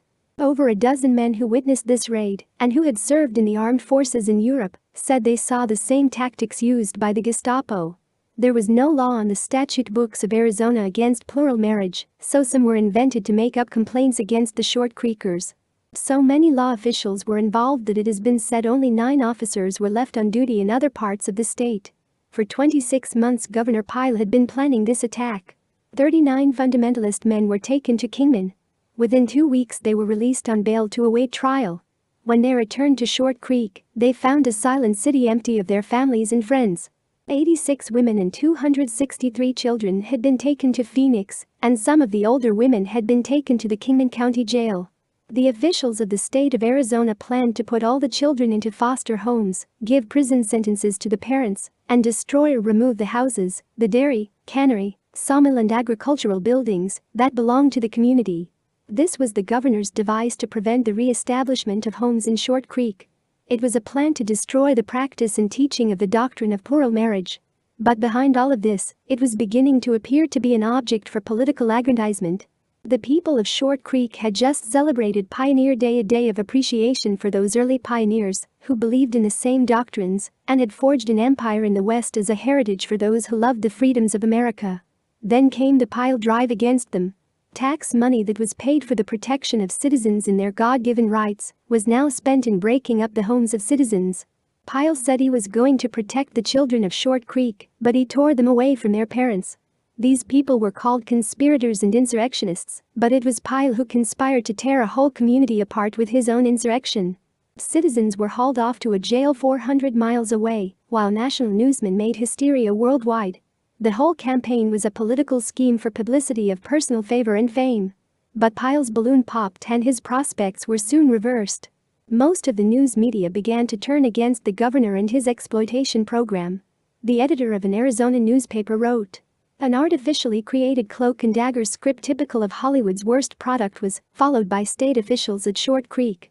A veritable army of law enforcement officers roared into the tiny village in the dark of the moon. Bristling with guns, they swept into the homes of misguided women and children. In fact, the raid on Short Creek and its polygamists was planned and carried out in an atmosphere that would have made Max Sennett and his Keystone Cops green with envy. The only life they know has been disrupted in a bewildering raid that resembles too closely the hated police state roundups of the old world. By what stretch of the imagination could the action of the Short Creek children be classified as insurrection? Again we say officials of the state of Arizona have humiliated its citizens by a pistol and shotgun raid that resembled an operation to subdue Porkchop Hill. Insurrection? Well, if so, an insurrection with diapers and volleyballs. The Arizona Republic, Phoenix, Arizona. From the front page of another newspaper came the following. But Governor Howard Pyle and his own Attorney General Ross Jones appeared to have looked the other way when the civil rights of the citizens of Short Creek, Arizona, were involved. It is a pity that the truth about Governor Pyle's hunger for publicity, which will cost the taxpayers of Arizona more than $600,000 before it ends, has been hidden from the voters and others of Arizona. The United States Supreme Court has time after time ruled no one has a right to take a person's papers without proper and legal authority, but that did not stop the armed raiders. Led by Attorney General Ross Jones and instigated by Governor Howard Pyle, he had to have his publicity no matter who was hurt, who was destroyed. Yes, communistic Russia and China moved into Short Creek the morning of July 26, 1953. Is that not the story we read about Russia and China? The mothers of the children who were and are legally married under the law of the state of Arizona were browbeaten, intimidated, and told their children would be taken away from them and they would never see them again. Oh, you may say, so what? Maybe that's why we are losing our rights so readily, is because unless it hits us as individuals, the average person just does not care. But that was how Hitler, Mussolini and Stalin became possible, the apathy and so what attitude of the citizens of Germany, Italy and Russia. Then it became too late. Arizona News Reporter, October 22, 1954. The raid had soon become even more political than it looked. An election was coming up and all this exhibition and ceremony boomeranged to become political suicide for Governor Pyle. Even state and federal officers got burned for the way they handled the citizens at Short Creek. One editor said the Short Creek community merits a full measure of censure, but not destruction. Why such a circus? Another editor wrote. Aside from the human side of the situation, think of the cost to the taxpayers. Each of the 122 persons charged must be given a fair trial. A jury panel of 70 persons for each trial must be drawn and paid for. The person selected cannot serve on the next case. That would mean 122 separate trials. As far as we are concerned, it is just a cheap publicity stunt the way it was handled, and a costly one. Graham County Guardian. The fundamentalists, of course, were outraged, and Joseph Musser wrote. In reviewing the history of Missouri and the recent raid upon the innocent of Short Creek, one would suppose that Governor Boggs, together with his friends Governor Ford of Illinois and Judge Douglas, had been temporarily released from the infernal regions to brief their modern co-conspirators and to assist them with the proceedings. Truth 1998. Although millions of American citizens were aroused against such an uncivilized attack upon a helpless people, the Deseret News expressed the mind of most of the Mormon leaders as it applauded Governor Pyle and his Nero-type police state tactics. Law-abiding citizens of Utah and Arizona owe a debt of gratitude to Arizona's Governor Howard Pyle and to his police officers who Sunday raided the polygamous settlement at Short Creek and rounded up its leaders for trial. Again, we commend the governor for his forthright efforts. We have full confidence that the rights of the innocent will be protected, the accused will be given a fair trial, and we hope the unfortunate activities at Short Creek will be cleaned up once and for all. Day. News, Monday, July 27, 1953. A governor in Utah later said that this raid had disturbed the conscience of most Americans, even those who previously had no regard for the Short Creekers. He said there is something in the heart of every American that becomes riled up when any sort of influence strikes against a man's home and his family affairs. Loyal Americans will not tolerate that kind of interference and despotism to the home and family. At the time of the raid, Governor Pyle boldly took all the responsibility and glory, but months later he wanted to wash his hands of the whole mess. It is ironic that for all the international publicity given this raid, these men spent less than 2 weeks in prison. On November 30, 1953, the 27 men of Short Creek were sentenced by Judge Robert S. Tuller in Kingman, Arizona. The judge decided they should not be given heavy sentences of imprisonment because, he said, imprisonment for you would make martyrs and heroes of you in the eyes of others who are inclined in the same direction. The sentence of the court was as follows. Gentlemen, it is the judgment of the court that you are guilty of the crime charged, and it is the order of the court that the imposition of sentence upon you, the court names each of the defendants individually, be suspended until December 1, 1954, upon the following conditions. First, that you shall violate no laws.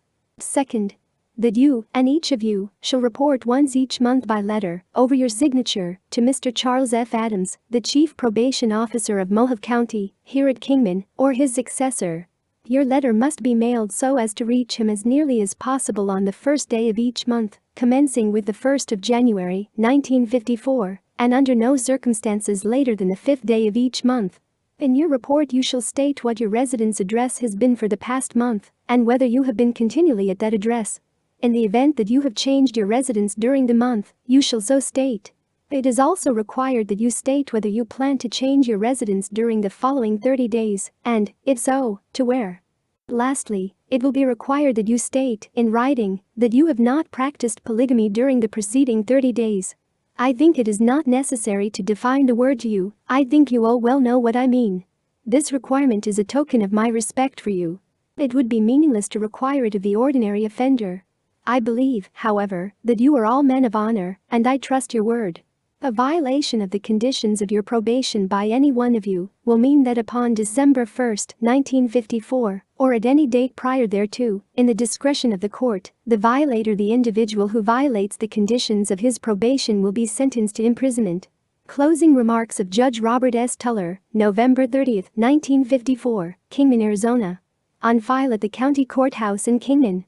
However, at a later date, 9 of these 27 men were accused of violating one or more of the terms of this probation. Leroy Sunderland Johnson, Daniel Calvin Jessup, Louis Jessup Barlow, Joseph Israel Barlow, William Benjamin Cook, Warren Elmer Johnson, Carl Nathaniel Holm, Clyde Chapman Mackert, Lynn Hunter, should have been Lynn Cook. Possibly because of insufficient evidence, however, these men were not subsequently imprisoned.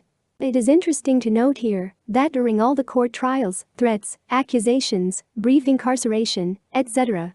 imposed upon these men, the court records never indicate that any of these men signed a statement denying their belief in the principle of plural marriage in order to obtain a lighter sentence or be released from prison or their probation. The mothers and children also suffered for their support of this principle. For nearly 2 years, children lived in foster homes, and mothers were unable to return to their homes in Short Creek. In January of 1954, the parents of these children received the following letter from the Washington County judge, offering them a test oath compromise so they could regain possession of their children. January 26, 1954. To the parents of Short Creek, Utah. At the conference held at Short Creek January 25, it was represented to the court that the Utah parents are not now either practicing or teaching plural marriage, and that families are appropriately segregated. However, the court was given no assurance that this state of affairs would continue beyond the time the fathers are under suspended criminal sentence imposed by the Superior Court of Mohawk County, Arizona. The cases were all set for trial on March 25, 1954, and the parents concerned given until February 25 to submit to the court sworn statements to the effect that they would forever desist from practicing polygamy and teaching the doctrine to their children, and that they would otherwise comply with the laws of Utah relating to marriage and sexual offenses. If these statements are submitted to the court and the court is satisfied that polygamy is not being practiced or taught to the children, and that the parents are otherwise complying with the Utah laws relating to marriage and sexual offenses, then the cases will be continued to a date certain for further observation. If this procedure is followed by the parents, further sworn statements will be required from time to time as to present and past conduct of the parents until the court is satisfied from the statements and investigation that there is compliance with the law. If sworn statements are not submitted to the court by February 25, then those cases will be heard on March 25 or as soon thereafter as possible. The parents will be permitted to retain actual custody of their children only if sworn statements are submitted at the time judgment is entered and periodically thereafter, and the court is satisfied from investigation that there is at all times compliance with the laws relating to polygamy, marriage and sexual offenses.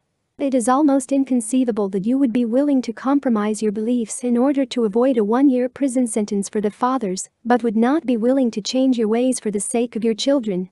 How could this be justified? It is up to you to decide whether you will comply with the law or will force the court to take the action outlined where the unfitness of homes is proved. Yours very truly, David A. Anderson, Judge. CSL Tribune, page 24, March 25, 1954. The judge received no statements from any of the parents after his order. When questioning Mr. Leroy Johnson, the judge said, "Are you going to risk the prospect of losing custody of your children?" Mr. Johnson solemnly replied, "It looks as though we'll have to." No one can fully understand this situation unless he has experienced such unjust treatment. One mother told her story, which was printed in an Arizona newspaper. An Arizona Short Creek mother's experience. A mother says, "We had seven daughters, two being twins at the time of the raid. After holding us in armed custody, they gave me about a half hour to get ready to leave. They told me I would be gone only a few days. We were placed in a bus. It was raining and cold. The children were frightened, so was I. I was pregnant at the time. We reached Phoenix and we were placed in a so-called rest home. They placed six mothers and 29 children in one room and hallway. There was one toilet available for all of us. We were kept under these unhealthy, unsanitary conditions for 3 months.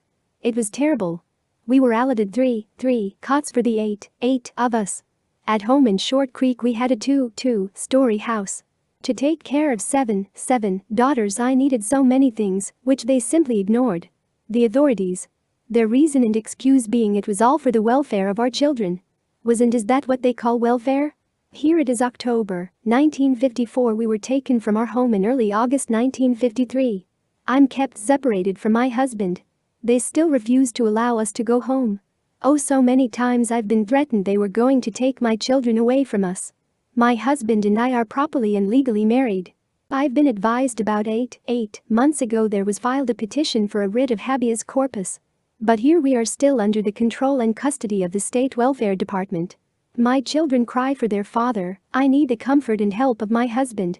We are ordinary people. At home our children were raised on fresh milk from our own cows and goats.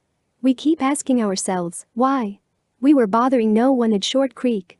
We moved to Short Creek and were living there a little over a year when the armed raid took place. We are bewildered, confused. It seems the only way we can or ever will receive justice is for a change in the administration of things. One famous case involved Leonard and Vera Black. Their children were taken from them because they would not conform by signing the state's thought control affidavit along religious lines. A few attorneys became so disgusted with such injustice, they entered the arena to recover the children. The State Board of Education in Arizona also got into the limelight. 3 Short Creek teachers, Clyde Macker, Louis J. Barlow, and Gerald Williams, were indicted and required to sign the following oath before July 31, 1954, or they would lose their teaching certificates. It read, State of Arizona. County of. I do solemnly swear that I will not live or engage in polygamy or plural marriage from this day forward. Subscribed and sworn to before me. This day of 1954. Notary Public. If they refused to sign this oath, it would mean the death sentence to their teaching career not only throughout Arizona, but also in every other state. Louis J. Barlow answered the State Board of Education by saying, I cannot denounce my religion with hopes of eternal progression for such a trivial reward you have to offer. Gerald Ray Williams also wrote them and said, if I should sign this, your special extraordinary religious test oath, I would violate a previous oath I made to uphold the Constitution of Arizona and the Constitution of the United States. Many others wrote letters of protest. Richard S. Jessup added his contempt of such proceedings by saying, it is a sad commentary upon our American educational system that those who are the foremost leaders and who are the most learned in the scholastic fields could be so lacking in statesmanship and moral courage as to sign their names to such an obviously unconstitutional demand as a special religious test for certain teachers in our state. Is not the time-honored oath to support the Constitution of the United States and the Constitution and laws of the state of Arizona sufficient? Richard S. Jessup. The day had arrived in America that citizens were being required to sign oaths to conform to the policies of officials, as well as to their own private beliefs regarding religion. Thought control was becoming a law of the land.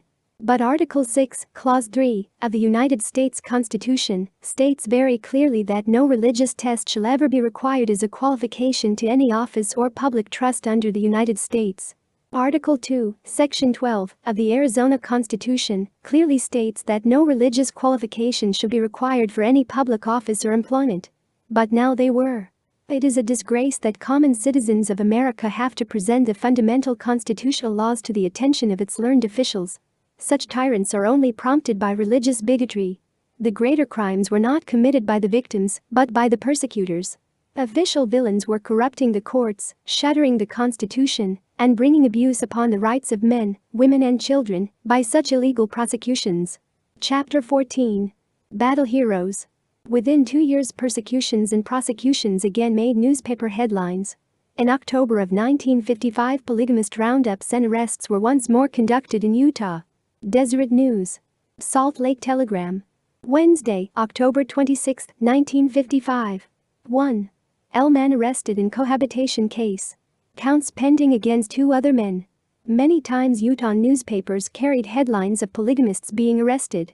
Out of all these arrests and imprisonments, 4 men united in their convictions were noted for their uncompromising stand. These 4 were Louis Kelsch, Morris Kunz, Arnold Boss and Charles Zitting.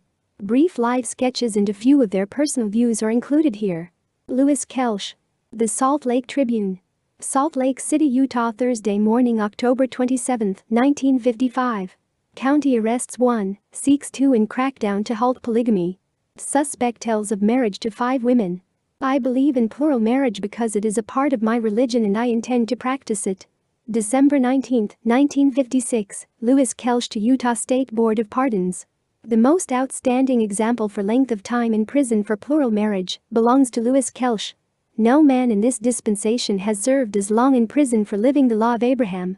He served nearly 7 years in state prison. Lewis often referred to his time in prison as a term in Krober College. Lewis was born in 1905 and died in 1974. His father was a convert from Germany who had served 18 years on missions for the church. Lewis Sr. and Lewis Jr. were both personal friends of Lawrence C. Woolley. Lewis Jr. was born and raised in Salt Lake City and filled a mission for nearly 3 years in the eastern states. He was called to the apostleship by revelation, being the last man in the council called through Lawrence Woolley. At his funeral he was described as honest, humble, unpretentious and uncompromising. Anyone who knew him would readily agree that this well described him. His close friend, Nathan Boss, spoke at his funeral and described Lewis by saying, "He was like stainless steel. He had the guts to stay in there and he did it. There isn't a man in this audience that could raise his hand and say, 'I equaled it.' And nobody questions it." At the time of Lewis's arrest, Frank Emos was county attorney for Salt Lake. He probably saw an opportunity in these arrests to gain some personal public notoriety. He announced that his office was going to keep going until we clean up this act. He boasted that we have been cooperating in this matter with the state attorney general's office and Davis County officials. Tribune, October 27, 1955. Kelch was arrested October 27, 1955, when he was 49 years old and had 31 children and 5 wives. He had previously served 2.5 years in prison for unlawful cohabitation with the same 5 women. He was jailed by Salt Lake County Sheriff's deputies and was brought before the county attorney, Frank Emos, for questioning. Kelch, in a quiet voice, voluntarily acknowledged that he was living with 5 women who were his wives. After a year at the Point of the Mountain prison, in December of 1956, Lewis and a fellow prisoner, Carly Jench, were brought before the State Board of Pardons. Jench told the board, "If granted parole, I intend to live up to the law in every respect." When asked if this included abstaining from the practice of plural marriage, Jench replied, "Yes." His parole was granted and became effective January 1, 1957. When Lewis was brought before the board, he was questioned about plural marriage. He replied that it was a part of his religion and that he intended to continue living it. Kelch was then turned over to Warden Marcel Graham for the remainder of his 5-year sentence. Lewis later told a friend that he would rather rot in prison than sign a statement renouncing that doctrine. He continued by saying that he was ashamed that any man of God would ask him to sign such a statement. Lewis remained true to his convictions until his death in Salt Lake City on July 16, 1974. Morris Kunz. "If I signed that manifesto, when I walked out of prison, I would turn right, not left towards home. I would go east until it started to go west again, and then I'd stay there. Why? Because I would be too ashamed to face my family." Utah State Penitentiary. Morris Kunz was born on November 13, 1904, in Bern, Idaho. It was Morris's family who settled Bern, which was named after their native city in Switzerland. David Kunz, Morris's father, immigrated to this country while he was a young lad in the 1860s. He later returned to Switzerland to serve a mission for the church, followed by son, Morris, several years later. Morris is one of the few men living today who was acquainted with both John and Lauren Woolley. He spent many enjoyable and inspirational days with Lauren and can testify to the spiritual strength of the man and to the testimony that he bore of the work of the priesthood. Morris remembers the time when Lauren Woolley was once pacing the floor in a worried frustration. When asked why he seemed so troubled, he explained that it had been made known to him that some of the brethren would soon be forced to go to prison. Some of those men who had 2, 3, 4, or 5 wives would not make the glory they hoped to attain, yet some who had only 1 wife would make it. Therefore, going to prison would do some of them no good. It was because of his testimony of the laws of the priesthood that Morris served time in prison. He was arrested in March of 1944 at Hillfield in Ogden, where he was working for the Hillfield Fire Department. 3 men were sent from Salt Lake to make the arrest, one of them being the man who had requested to be the prosecuting attorney against Morris. Morris spent the next few days in the county jail in Salt Lake City, and while he was there, he heard the news that this prosecuting attorney had been in an automobile accident by Farmington. At first he was reported to have a broken leg and not in serious condition, but strangely enough he died a few days after the accident. Morris, along with the other polygamists that were arrested, was released on bail. However, 15 of them were imprisoned about a year later. Just prior to their going to prison, Joseph Musser, Louis Kelch, and Morris went to Elko, Nevada, to enjoy a couple of days of freedom before serving out their sentence. During this time Joseph Musser said that since their first plan of throwing a writ of habeas corpus hadn't been successful, he still had another ace up his sleeve. At the time Joseph Musser made this statement, Morris didn't know what he was referring to. Later, however, he assumed he must have been considering the compromise agreement that he helped to draw up for the signatures of the 15 polygamist prisoners. When asked about Joseph Musser's part in the Little Manifesto, as it was called, Morris explained his situation in I Kings, chap. 13, which he thought could be considered as a very similar situation. A certain man of God was told by the Lord that he should eat no bread, nor drink any water, nor was he to return by the same way that he came to Bethel. Another prophet was then sent by the Lord to meet him and said, I am a prophet also, even as thou, and an angel spake unto me by the word of the Lord, saying, Bring him back with thee into thine house, that he may eat bread and drink water. So the man of God returned with the prophet and did eat and drink with him.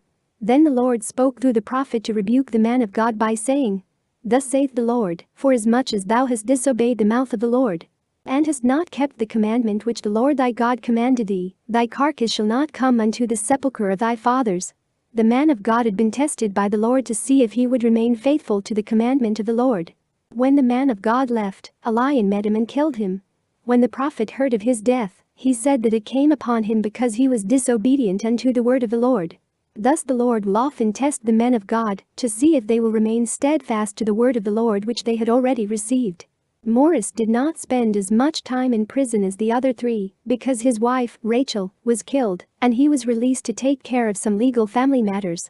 Morris told about the harmony that existed among those 4 men who stayed in prison. They were united in their testimonies to the day of their death. None of them ever regretted their refusal to sign that prison declaration. He also noted the disharmony and contention that developed among those who did sign it, and mentioned that the division still exists today. Morris is the only one of the 4 still living today, and is the proud father of 31 children, with a total posterity exceeding 300. Arnold Boss. Rather than sign that and give up my wives, I would prefer to be taken out and shot. If I went back on that principle, I feel that I would be deserting my God. I, and we, prefer to fight it out and serve our time. Even though the church, the state and the nation have taken sides against us, we will remain true to our covenants and do our part to keep this holy principle alive in the land. November 1946, Utah State Prison. Arnold Boss was born in Midway, Utah, on January 12, 1894. He grew up there in Heber Valley and then went to work as a farmer with his brother who lived near Tremonton. He later was a salesman in various areas. Arnold was set apart to gather information for the Truth magazine, working very closely with the editor, Joseph Musser. Arnold Boss once wrote in an article, "The writer has been given personal testimonies from those who have heard from the lips of pioneer leaders the declaration, this fullness, consisted of the united order in plural and celestial marriage. That this was the dispensation of the fullness of times, and that never again would a single principle and ordinance be taken from this earth." Truth 157. Arnold was grieved at the weakening of spiritual faith among the Mormons. He said that a mighty change has come over the Mormon people. A great spiritual transformation has taken place. Principles that were life itself to them in days past, today are meaningless. He noted the constant compromises with the world that had taken place in less than a century, and stated that spiritual bondage had been the result. In an extensive article written by Arnold for the Truth magazine, he recorded an excellent and detailed account of plagues and famines brought on by the Lord. He said the Lord brought these judgments upon Israel anciently when they strayed from the Lord and became covenant breakers. He warned the Latter-day Saints that famine and plague could again become one of God's judgments upon this people because of their transgressions. Arnold Boss was a man who had experienced some of the difficulties in life with an understanding of their purpose. He was not offended, ashamed or afraid of prison because he knew God had a purpose for such a. He once said that he learned from these things that the testimonies of heaven usually come and are imparted under great stress, struggle, and mental anxiety. Arnold was a man firm in his conviction against signing any declaration or statement denying his beliefs. Although he was quiet by nature, he was very strong in his personal convictions. He was never loud or boisterous, but was very friendly and sociable. He had 2 wives and 3 children, and was a good father to them. He was a friend of Lauren Woolley's and was included in many visits in the homes of friends. Arnold Boss died on July 3, 1969, and is buried in Salt Lake City. Charles Frederick Zitting. I cannot agree to compromise my conscience and obey all laws, just or unjust, without question. Utah State Penitentiary. Charles Frederick Zitting was born of pioneer stock on March 30, 1894, in Harrisville, Utah. His parents and family then moved to Idaho, where Charles spent most of his childhood. He came back to Utah to attend the university, where he graduated as a geological engineer. He had a great affinity to the soil and loved to farm. He also helped others to buy land for cultivation. He was honest to a fault and was an advocate of the pay-as-you-go philosophy, which is so uncommon today. He knew his course in life and was faithful in defending that unpopular religion. The Lord blessed him with a large and loyal family, which consisted of 10 wives and 37 children, who all sustained him during his trials. It was said of him that he abhorred division and disunity, and he was always known as a peacemaker. Once when he was in the county courthouse, a politician loudly shouted at him for all nearby to hear, saying, "Zitting, you are the most evil man in the world, and I wish you were in the penitentiary." Charles turned to the man and softly replied, "Mister, I don't wish you were in prison." Although Charles had assisted many people in temporal pursuits, it was in the spiritual field of religion that his greatest interest and endeavors rested. It was early in his life that he gained a testimony of the fullness of the gospel, and his efforts to live and teach the gospel took him from Canada to Mexico. His religion also brought him many social and financial setbacks because of unconstitutional laws and unjust church actions. It was written of him that he has been persecuted and driven the greater portion of his life, but death and hell had no power to stop him once he knew his course was right.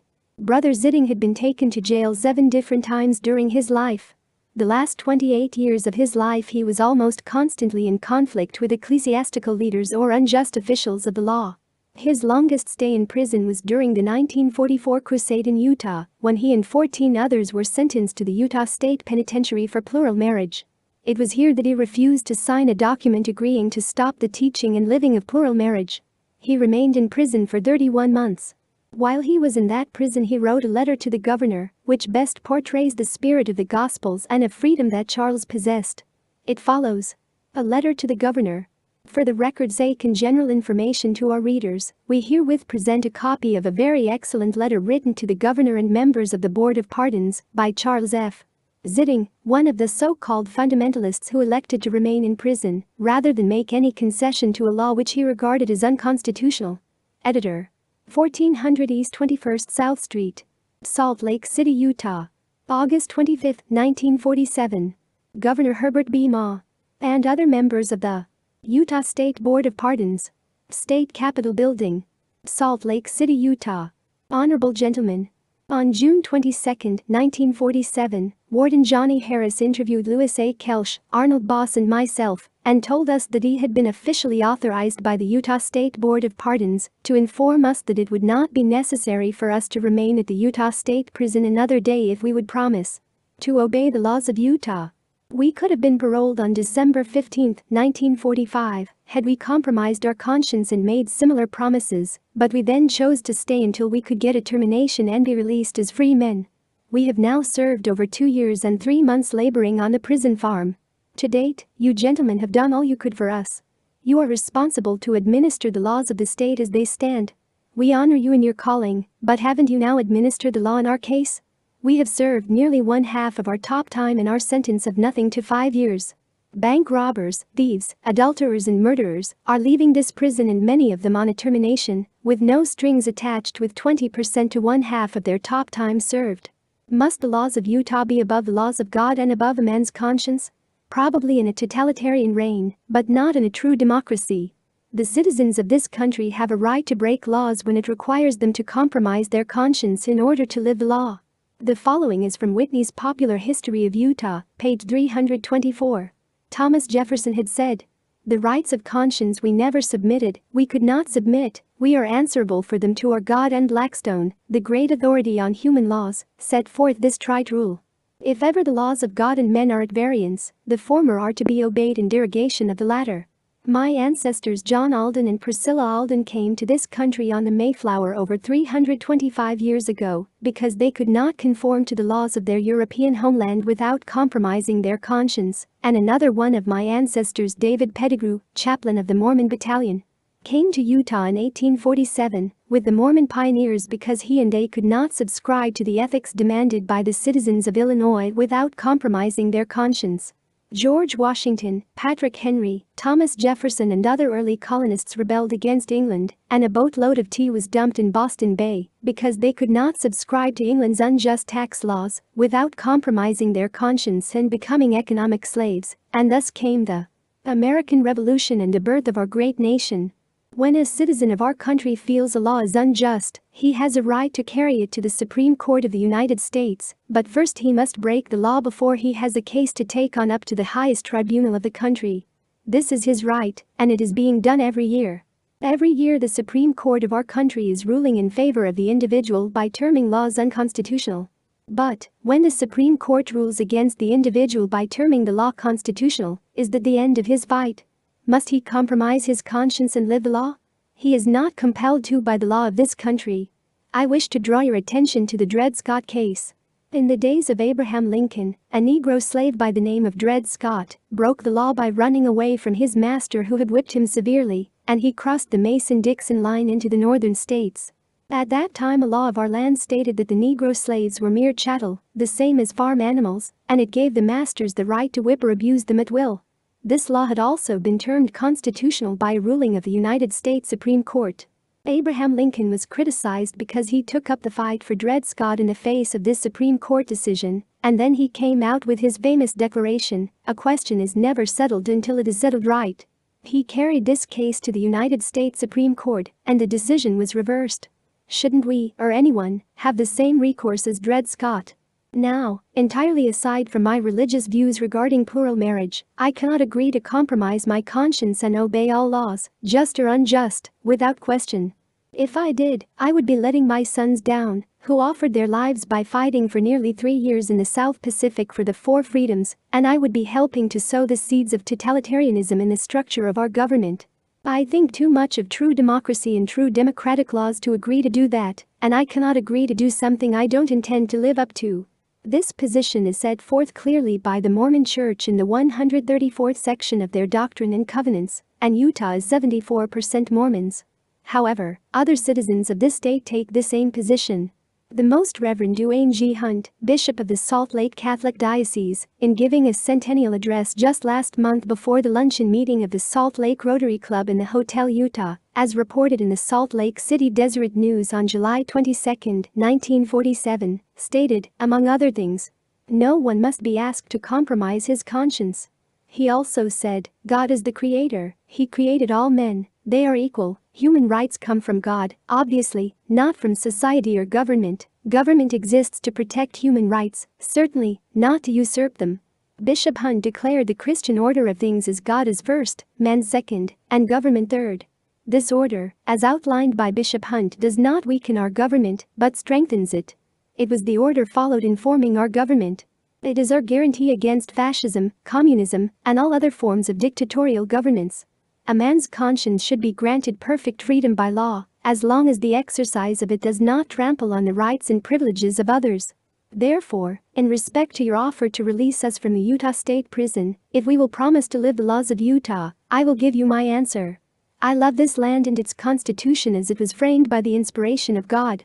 And I intend to live all the laws of our state and nation, except wherein it requires me to compromise my conscience. With only the kindest of feelings towards our state and its officers, I remain respectfully yours, Charles F. Zitting. Truth 13 256-258.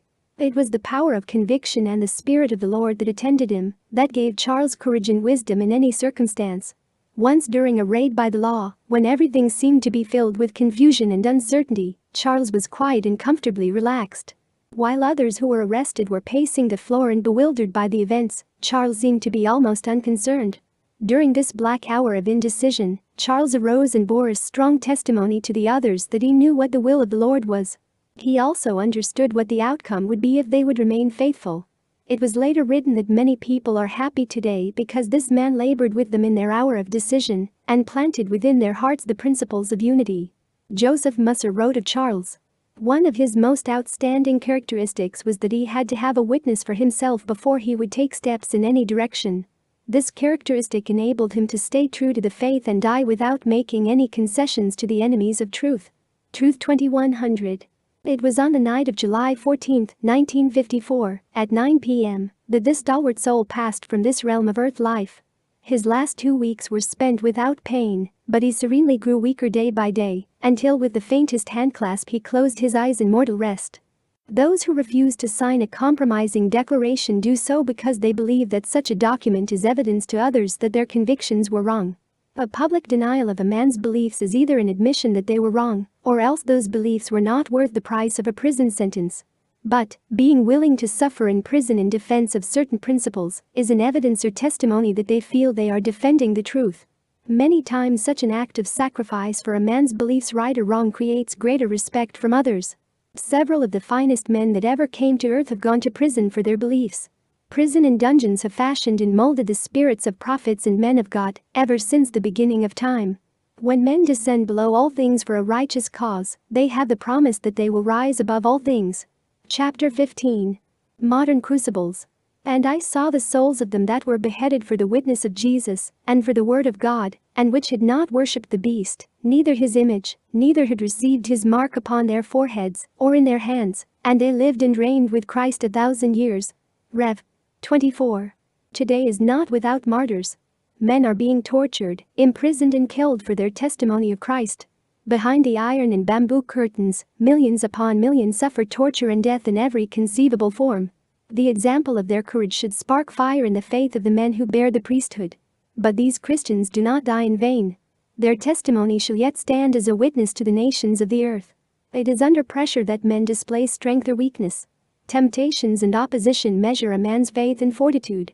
In a Gethsemane, men must choose between their will or the will of God, and many of those who prove faithful are often brought to Calvary. But it is also in the torment of trial that men excuse themselves from the battle of resistance, and thereby succumb to the temptation of peace at any price. In these trials of life a man's strength is measured. True strength is not measured in muscle or mind, nor in social or financial power, but rather in the mastery of himself. Without overcoming the opposition of evil forces, no man can gain a crown. While American Christians feast and banquet upon surpluses, millions of their Christian brothers are starving under communism. And while free world Christians enjoy a peaceful night's sleep, millions of others are being tortured and beaten throughout the night. Only a few live long enough or ever escape to tell the horrid stories of the persecution and death under modern-day slavery. One such soul who lived to witness the rise and fall of men in these prison camps was Reverend Richard Wurmbrand. He saw many men compromise their faith or abandon it, while a few others nobly defended it to their death. Reverend Wurmbrand witnessed the takeover of his native land of Romania by the communists. He saw thousands of priests, pastors and ministers compromise their beliefs by praising communism when it took over the country. At a special congress of various Christian churches, the communists asked the ministers to arise and speak. Each began by offering praise for communism. They said that Christianity and communism were fundamentally the same and could coexist. Rev. Wurmbrand said, "My wife and I were present at this congress. My wife sat near me and told me, 'Richard, stand up and wash away the shame from the face of Christ. They are spitting in his face.' I said to my wife, 'If I do so, you'll lose your husband.' She said, 'I don't wish to have a coward as a husband.'" Tortured for Christ, page 7. Richard arose to speak, and that was the beginning of his serving 14 years in Soviet prison camps. He was later miraculously released and came to America, where he spoke to a U.S. government Senate hearing and said, "I received these scars from the communist oppressors you are defending. I have seen many men die under torture rather than turn against God and yield to atheism and communism. There can be no compromise with communism. I saw a Catholic priest die, boasting that a pope would never shake hands with a communist. I am glad he does not know it has happened." Chicago Tribune, May 7, 1966.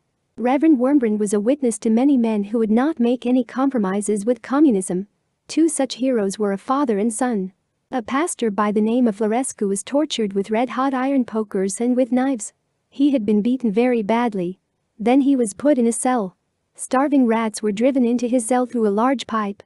He could not sleep, but had to defend himself all the time. If he rested a moment or closed his eyes, the rats would attack him. He was forced to stand for 2 weeks, day and night. The communists wished to compel him to betray his brethren, but he resisted steadfastly. In the end, they brought a son of the age of 14, and they began to whip the son in front of the father, saying that they will continue to beat the child until the pastor says what they wished him to say. The poor man was half mad. He bore it as much as he could. When he could not stand it anymore, he cried to his son, "Alexander, I must say what they want. I can't bear any more your beating." The son answered, "Father, don't do to me the injustice to have a traitor as a parent. Withstand. If they kill me, I will die with the words Jesus in my fatherland." The communists, enraged, fell upon the child and beat him to death, with blood spattered over the walls of the cell. He died praising God. Tortured for Christ, page 20. Again he relates the story of a faithful, devoted Christian girl who left one of those rare and noble examples, never to be forgotten. One of our workers was a young girl of the underground church. The communist police had discovered that she secretly spread gospels and taught children about Christ. They decided to arrest her. But to make the arrest more agonizing and as painful as they could, they decided to delay her arrest a few weeks, until the very day she was to be married. On her wedding day the girl was dressed as a bride. The most wonderful, joyous day in a girl's life. Suddenly, the door was pushed upon and the secret police rushed in. When the bride saw the secret police, she held out her arms toward them to be handcuffed. They roughly put the manacles on her wrists. She looked toward her beloved, then kissed the chains and said, "I thank my heavenly bridegroom for this, the jewel he has presented to me on my marriage day. I thank him that I am worthy to suffer for him." She was dragged off with weeping Christians and a weeping bridegroom left behind. They knew what happens to young Christian girls in the hands of communist guards. After 5 years she was released, a destroyed, broken woman, looking 30 years older. Her bridegroom had waited for her. Tortured for Christ, page 21. Unless someone stands out to leave a proper example, too many others will follow the crowd of conformists. It is apparent that many of the sheep of Christ need someone to follow before they can stand by themselves. Such an experience happened to a minister in Hungary. A Russian army captain came to a minister and asked to see him alone. The boy was very young, very brash, very conscious of his role as conqueror. When he had been led to his small conference room and the door was closed, he nodded towards the cross that hung on the wall. "You know that thing is a lie," he said to the minister. "It's just a piece of trickery you ministers use to delude the poor people to make it easier for the rich to keep them ignorant. Come now, we are alone. Admit to me that you never really believed that Jesus Christ was the Son of God." The minister smiled. "But, my poor young man, of course I believe it. It is true. I won't have you play these tricks on me," cried the captain. "This is serious. Don't laugh at me." He drew out his revolver and held it close to the body of the minister. "Unless you admit to me that it is a lie, I'll fire." "I cannot admit that, for it is not true. Our Lord is really and truly the Son of God," said the minister. The captain flung his revolver on the floor and embraced the man of God. Tears sprang to his eyes. "It is true," he cried. "It is true, I believe so, too, but I could not be sure men would die for this belief until I found it out for myself. Oh, thank you. You have strengthened my faith. Now I too can die for Christ. You have shown me how." From the book, Through God's Underground. If men compromise or concede their faith, that is the example they leave. It displays a weak and inconsistent faith. A faith which wavers is of course a false faith. See James 1:6, 7, 8, 12. No one is impressed with a half-hearted faith. Men who conform or abandon their faith must first justify their actions. When Holland surrendered to the German army in 1940, many of the anti-Nazi Dutch surrendered and then gave total submission. "Maybe there is something good in Nazism," they told themselves as they saw the tremendous show of German strength.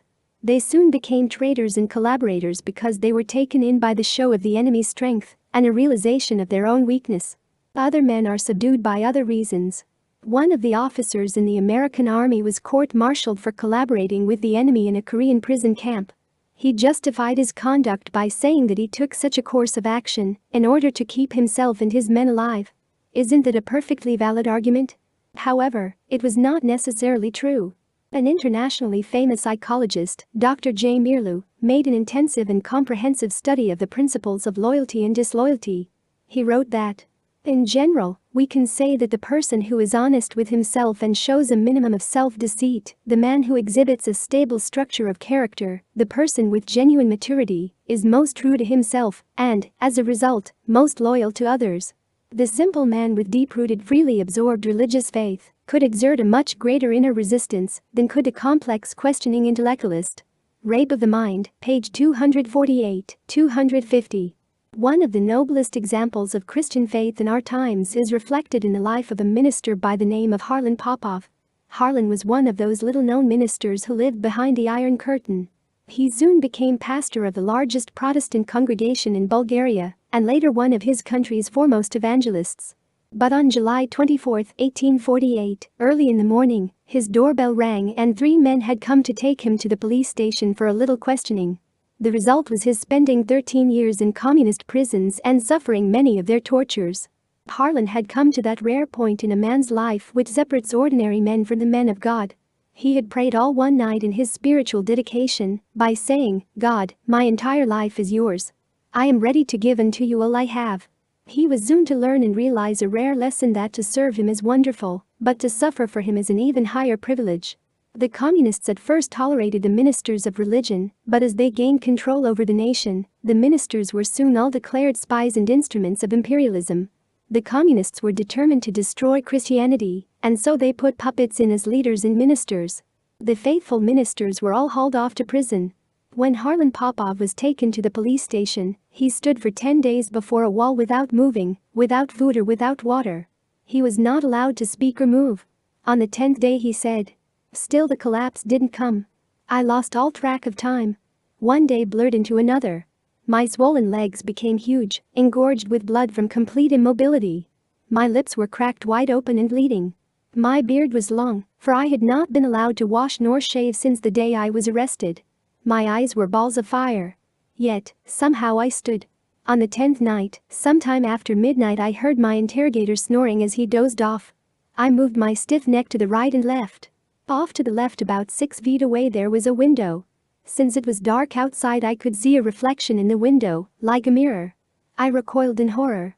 It was a monster's reflection. I saw a horrible emaciated figure, legs swollen, eyes like empty holes in the head, with a long beard covered with dried blood from cracked, bleeding and hideously swollen lips. It was a grotesque, horrible figure. I was repulsed by it. Suddenly, it struck me. That horrible, bleeding, grotesque figure was me. That monster was me. My numbed mind slowly absorbed this fact, and tears came to my eyes. Suddenly, I felt crushed, so alone, so by myself. I felt as Christ must have when he cried, my God, why hast thou forsaken me?" I couldn't weep tears, but my body heaved with unwept tears. Then, in that moment of total, crushing hopelessness, I heard a voice as clear and distinct as any voice I have ever heard in my life. It said, "I will never leave you nor forsake you." It was so audible I dared to glance to my dozing interrogator, certain he had heard it too, but he slept on. The presence of God filled the punishment cell and enveloped me in a divine warmth, infusing strength into the shell that was my body. It had a definite, startling physical effect on me. My interrogator awoke with a start. He came over next to me and could sense something had happened. He didn't know what, but he was so aware of the difference he rushed out and returned with another officer. They couldn't understand it. I heard the anxious, whispered voices of the interrogators behind me, trying to figure out what happened. I seemed to be so fresh and alive, infused with a new strength. I have never felt closer to God in my life than at that moment. He became so close to me, my heart longed to see him. I had felt the presence of God so close, and it was wonderful, superior to any feeling I have ever had. It was like a foretaste of what being with God in eternity will be like, and I didn't want to go back. Tortured for his faith, Harlan Popov, 31-32. With 2 slices of bread and 6 tablespoons of soup each day, he was placed into a black and wet cell. He had spent 1 year without seeing a blade of grass or a living thing. Night after night he listened to the screams and crying of those who were tortured. Once he spent 9 months in an airless pit, and at another time he went 10 days without food or drink in sub-zero weather. He spent 13 years in communist indoctrination classes, but he never graduated. He saw men who turned from God, and he explained that there is no limit to their depravity or to the depths to which they will sink. He learned that prison either destroys a man from within, or it gives him a deep spiritual strength. He came out of communist prisons with the testimony that if there is one certainty in this uncertain world, it is the Word of God. Harlan said that man's first reaction to suffering is that it is too hard to bear. But he soon learned that suffering is of great value to a man, and it is often more precious than gold. His resistance became his strength. For 13 years, he heard them say, "We know you are a good person, but you must conform to us and the new society we are building."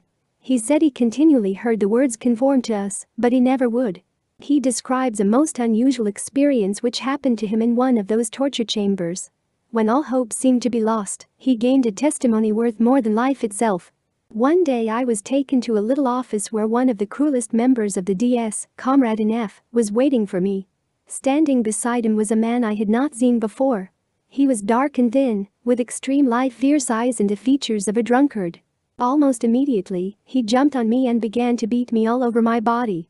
I fell under the rain of blows, while on the floor he kicked me with all his might and screamed horrible obscenities. He screamed, 'Popov, we know you. You've been trying to start a plot with the other pastors. We're going to teach you who will triumph over whom.' He ordered me taken to the dampest cell in the prison.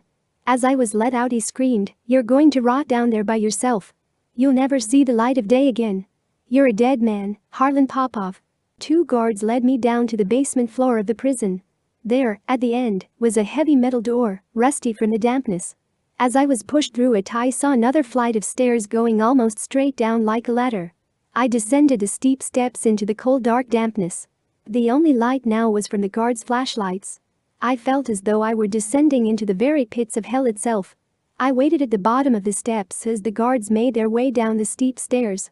It was inhumanly cold with an unearthly blackness, blacker than I have ever seen before. The guards took me by each arm, led me down a narrow walkway to a cell door. Opening it, they roughly shoved me in and locked it. I heard their footsteps leave, going back up the stairs to the world above. It was deathly quiet and totally black. I couldn't see my hand in front of my face. I felt around like a blind man, found the tin drinking cup and tapped on the walls, but I got no reply from either side of my cell. I was all alone down here in the black bowels of the earth. Then the enraged communist's words struck me, "You'll never see the light of day again. You're going to rot down there." I resigned myself to being forgotten down here in this deep forgotten crevice far below even the lowest level, left to rot. And it wouldn't be long before a man would rot here. I felt the walls and they were wet with moisture dripping down. Deep in this forgotten cell so unbelievably dark, I got on my knees and prayed, "God, I know there is no cell deep enough, no iron bars strong enough to separate me from you. God, be with me. Give me strength." The floor of the cell was so wet from subterranean underground moisture I couldn't lie down. I felt my way around, over to the corner and huddled down there with my arms wrapped around me for warmth and went to sleep. I don't know when I awoke. In such absolute darkness one loses all track of time. It is like being suspended in another world. I tried to measure time in my mind, but it began playing tricks on me. Without some usual references, stars, daylight, shadows, something, a man loses all sense of measuring time. Even the blind have braille clocks, or other means. Imprisoned in that absolute vacuum of black space I had nothing. For the first time in over a year I began to fear for my sanity. Had I been here for a day? Or 20 days? For an hour, or for a week? Only occasionally would I hear a voice, an iron grate would open, and a metal plate be scooted on the floor with a little water and 3 or 4 carrots or a rotten potato with worms in it. I now resigned myself to spending the rest of my life here. Mentally, I had accepted it. One day while I was praying, the hopelessness of my situation struck me full force. Starved, beaten, forgotten here, I knew there was no hope of ever getting out. It was a high-ranking officer who told me I would rot here, and he meant business. Tears came to my eyes. For weeks I had been like this. "Oh, God," I cried. Then something happened which has never happened before or since. A light glow began to shine, and a warming sensation filled the cell and enveloped my weakened, starved frame. I felt strong arms around me, cradling me in the arms of Christ himself. That same voice which I had heard when I had stood at the wall for 2 weeks spoke again. I can never describe that voice. Overwrought with love and compassion, Christ spoke to me saying, "My son, I shall never forsake you. My arms are around you and in them I shall comfort you and give you strength." Tears flowed down my cheeks as I was held in the embrace of Christ. I know some readers may think this extreme, but when I was at the point of madness and despair, Christ let me know he had not forgotten me there huddled in the blackness of a forgotten cell in the bowels of the earth. It was a beautiful loving embrace, and a moment that made all the suffering worthwhile. How I love him. If all men in the world could only know this Christ in his beauty and love. Ibid. Pages 59 to 62. Men everywhere today are making compromises under the guise of improvement, progression or safety. In every field of social, educational, religious or political endeavors, the reconciling and compromising are leading the world into a total vortex of destruction. Even America is selling freedom by a gradual deliverance to the international slave masters of communism. The international communists, through the Communist Party, USA, and their numerous liberal allies in America, sold the powers that be in high places of Washington, D.C. This damnable doctrine that if the United States want peace in the world, we must constantly seek areas of compromise and adjustment with the Soviet Union and Red China. In other words, the United States should sit still and play dead, while Soviet Union rolls over the free world, for if we were to object or resist red aggression, we would risk war. Unwilling to plunge the world into a nuclear war, we must seek accommodation and or compromise with the communist countries, giving in to their every little demand for peace sake. All of these terms, peaceful coexistence, accommodation and détente means simply appeasement. Officially, the United States is in the process of appeasing our international enemy. The policy of piecemeal political surrender to the hostile demands of an aggressive dictatorial enemy, such as world communism, is now considered by the makers of our federal policy less dreadful than war. There is no difference between what Chamberlain did in Munich and what Nixon and Kissinger have done in Red China or Red Russia. It is appeasement. They have chosen to surrender piecemeal in preference to an all-out atomic war, but it is surrender and suicide, no matter what you call it. Christian Crusade Weekly, May 25, 1975, page 1, excerpts. Men and nations have generally become corrupted by compromising their faith in God. As faith is weakened, there is a loss of the Spirit of God, and without the Spirit of God, destruction is certain. Chapter 16. Conclusion. The strength that is in you. Let us here observe that a religion that does not require the sacrifice of all things never has power sufficient to produce the faith necessary unto life and salvation. 6th Lecture on Faith, number 7. There is no reason for a true saint to have fear. We do not stand alone because God is with us. He has also promised to fight our battles. Paul the Apostle, writing to young Timothy, said, God has not given us the spirit of fear, but of power. God is the strength within us. The weaknesses of fear and doubt destroy faith because fear and faith cannot exist together. Men of faith must learn to place everything upon the altar of God. Nothing should have more value than the love of God. When we are willing to serve Him at all hazards, it is then that we perfect our faith in Him. And only then will He manifest Himself to us. Paul's advice to Timothy was, if we suffer, we shall also reign with Him. If we deny Him, He also will deny us. 2 Tim. 2:12. Paul wrote these words from a prison in Rome, knowing that it would probably be the last letter he would ever write. He then added, For I am now ready to be offered, and the time of my departure is at hand. I have fought a good fight, I have finished my course, I have kept the faith. 2 Tim. 4:6-7. God desires that kind of spirit in men because without faith it is impossible to please Him. Heb. 11:6. It is a truth that men do not necessarily believe what is written in their creeds but rather in the things they are willing to die for. In our own dispensation God said to His people, Be firm in keeping the commandments wherewith I have commanded you, and if you do this, behold I grant unto you eternal life, even if you should be slain. D&C 5:22. God cannot accomplish His work with cowards. The prophet Joseph Smith said that God never will acknowledge any traitors, because once they betray, they will betray again. The weak always find excuses to compromise gospel principles with their enemies. When danger approaches, they can concoct many justifiable reasons to save themselves, their families, or something else. But half-hearted leaders and laymen pose the most serious threat to the work of God, for they assert their own will and compromises is the will of God. Therefore, men who take upon themselves the name of Christ must be totally committed to Him. Joseph Musser said the scriptures clearly say that to claim immunity from a divine requirement, one must first put forth every effort to accomplish it. Go, with their might cease, not their diligence, otherwise there can be no valid excuse. Having done their part, the Lord has promised to vindicate them, fight their battles, and punish their enemies accordingly. Conversely, saints failing in their part must expect to suffer for such failure. The enemy, while receiving just censure for its actions, will not be made to carry the whole load of condemnation. Truth, 683. When traditions, customs, family or even the laws of the land conflict with the laws of God, such opposition may be God's way of testing men's faith. Confronted by any conflict with the laws of God, a true saint will always honor the commandments of God. He knows that abandoning gospel standards is sinful, it is a betrayal, and is the first step towards apostasy. If God requires a Christian to suffer, to sacrifice, or to die, then such offerings become his sacred duty. God has no reason to offer blessings to men who whine, complain or make compromises because of chastisements or suffering. You and I cannot be made perfect except through suffering. Jesus could not. In his prayer and agony in the Garden of Gethsemane, he foreshadowed the purifying process necessary in the lives of those whose ambition prompts them to secure the glory of a celestial kingdom. None should try to escape by resorting to any compromising measures. Lorenzo Snow, J.D. 26 367, January 10, 1886. Some suppose that if they are sent to prison, they will gain no more than wasting away, but they do not understand the reason for such experiences. President Brigham Young explained, "Is it necessary we should suffer? Yes, it is just as necessary that saints should be persecuted, afflicted, cast down and suffer, as anything else in the providences of God that is dealt out to them. You cannot receive an exaltation without your first knowing how to appreciate it.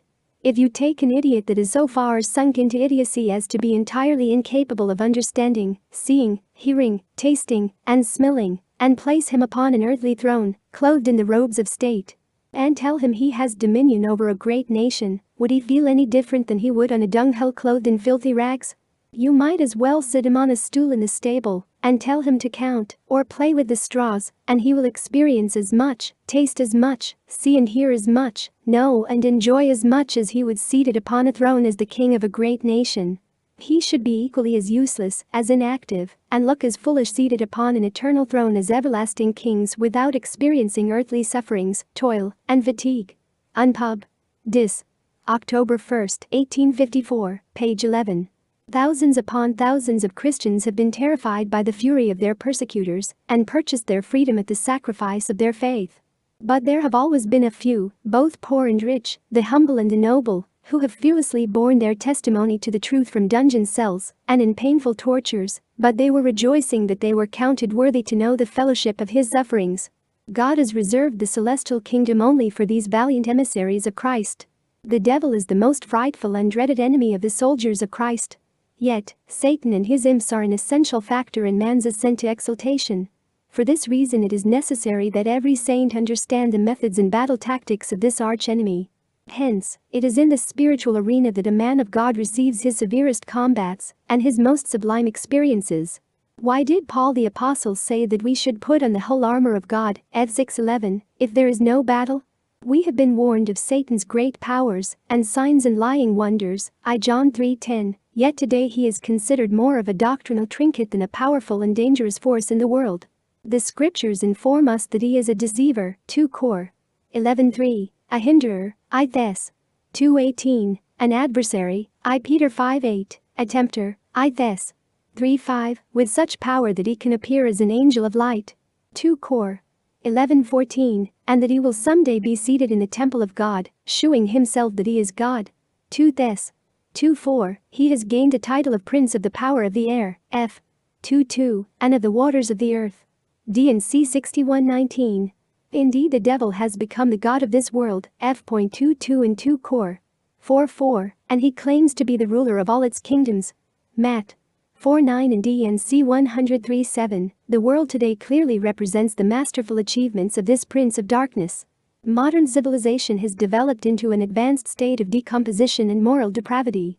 In place of our time-honored virtues of hard work, self-discipline, love of family and liberty, we look around to see corruptions of vice, the welfare dole, a bloated government bureaucracy that destroys initiative and freedom, a general trend of molding everyone into a conglomerate mass of an institutionalized society pervades the thinking and character of today's Americans. The old-time standards and the common-sense values of right and wrong are being broken down. Men have compromised righteous virtues for permissiveness, conceded thrift for massive indebtedness, and abandoned restraint and self-discipline for doing their own thing. The world is adrift on a sea of sin. Men have abandoned religious faith. Our materialistic world is not only violating moral standards, but also believing that there aren't any. One indignant father told his kids, "If you don't stand up for something, you'll fall for anything," and most of them do. Our world today excels in its knowledge of the keys of science. Our computer age of rocketry to the moon and atom-splitting technology is leading an immoral society into pacifism and atheism. Men's moral strength and righteous convictions are becoming a thing of the past. We are being taught to justify, to modify, and make excuses for our lack of faith.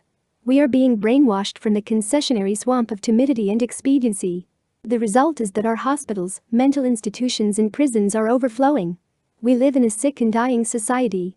The history of the world is nothing more or less than the story of man's faith or faithlessness toward God. In righteousness men and nations prosper, but if they disregard his laws, their empires crumble to dust. The psalmist has said that righteousness exalteth a nation, but sin is a reproach to any people. Individuals, like nations, rise or fall according to their trust in God. God, like an artist, has painted a vivid and descriptive portrait of our apostate world in these last days. He illustrates this picture as a fallen woman who became a harlot. This unfaithful woman became guilty of the worst kinds of immorality and sin. This is the picture painted by God to describe the great apostasy of the last days. In the revelation given to the Apostle John, God portrays the world's social, economic, religious, and political powers as the great deceiving, enticing, and cunning harlot. This wicked woman is arrayed in purple and scarlet robes, ornamented with gold, silver, and precious jewels. And the harlot is drunk. She is drunk with the blood of the true disciples of Christ, for in her drunken rage and rebellion, she fights against them. Thus, the leaders of all the nations commit fornication with her, and the inhabitants of the earth are made drunk with her wine. Rev. 17:1-2. God has also used this illustration before. He once spoke of Israel as the wife of Jehovah, Isa. 54:5, but when they apostatized they were described as an unfaithful wife. Hosea 2:1-2. In the New Testament, the true church is also described as the bride of Christ, Rev. 19:7, but by apostatizing she would, of course, become an unfaithful and rebellious wife. John said this woman in the last days would be riding upon a beast which was full of the names of blasphemy. In the 13th chapter of Revelations, the beast is represented as the Antichrist, and the world is his empire. The beast has 10 horns. These represent the major kingdoms, or nations, used by the Antichrist to fight against the saints of God. Later, a little horn or nation would grow up in these latter days, and this little horn would make war upon the saints of God, and it prevailed against them. Dan. 7:21. This little horn or nation is the United States. It is the only new nation in the last days to make a hostile and victorious war against the true saints of God. But how did it overcome the saints? Simply by causing them to abandon the faith that was once delivered to them. Abandoning the doctrines of Christ becomes the most dangerous temptation of the wicked woman. It is a seductive evil and sin which brings about spiritual darkness and spiritual infidelity. Who then are those who are not included in the harlot's great seduction? Those faithful few who have neither turned to the right nor to the left from the principles and doctrines of Christ. All the others who have compromised with the world are drinking from the wine of the harlot's golden cup. In doing so they will also become as drunk as she is. Then in that spiritually weakened condition they become conditioned for her fatal seduction of apostasy.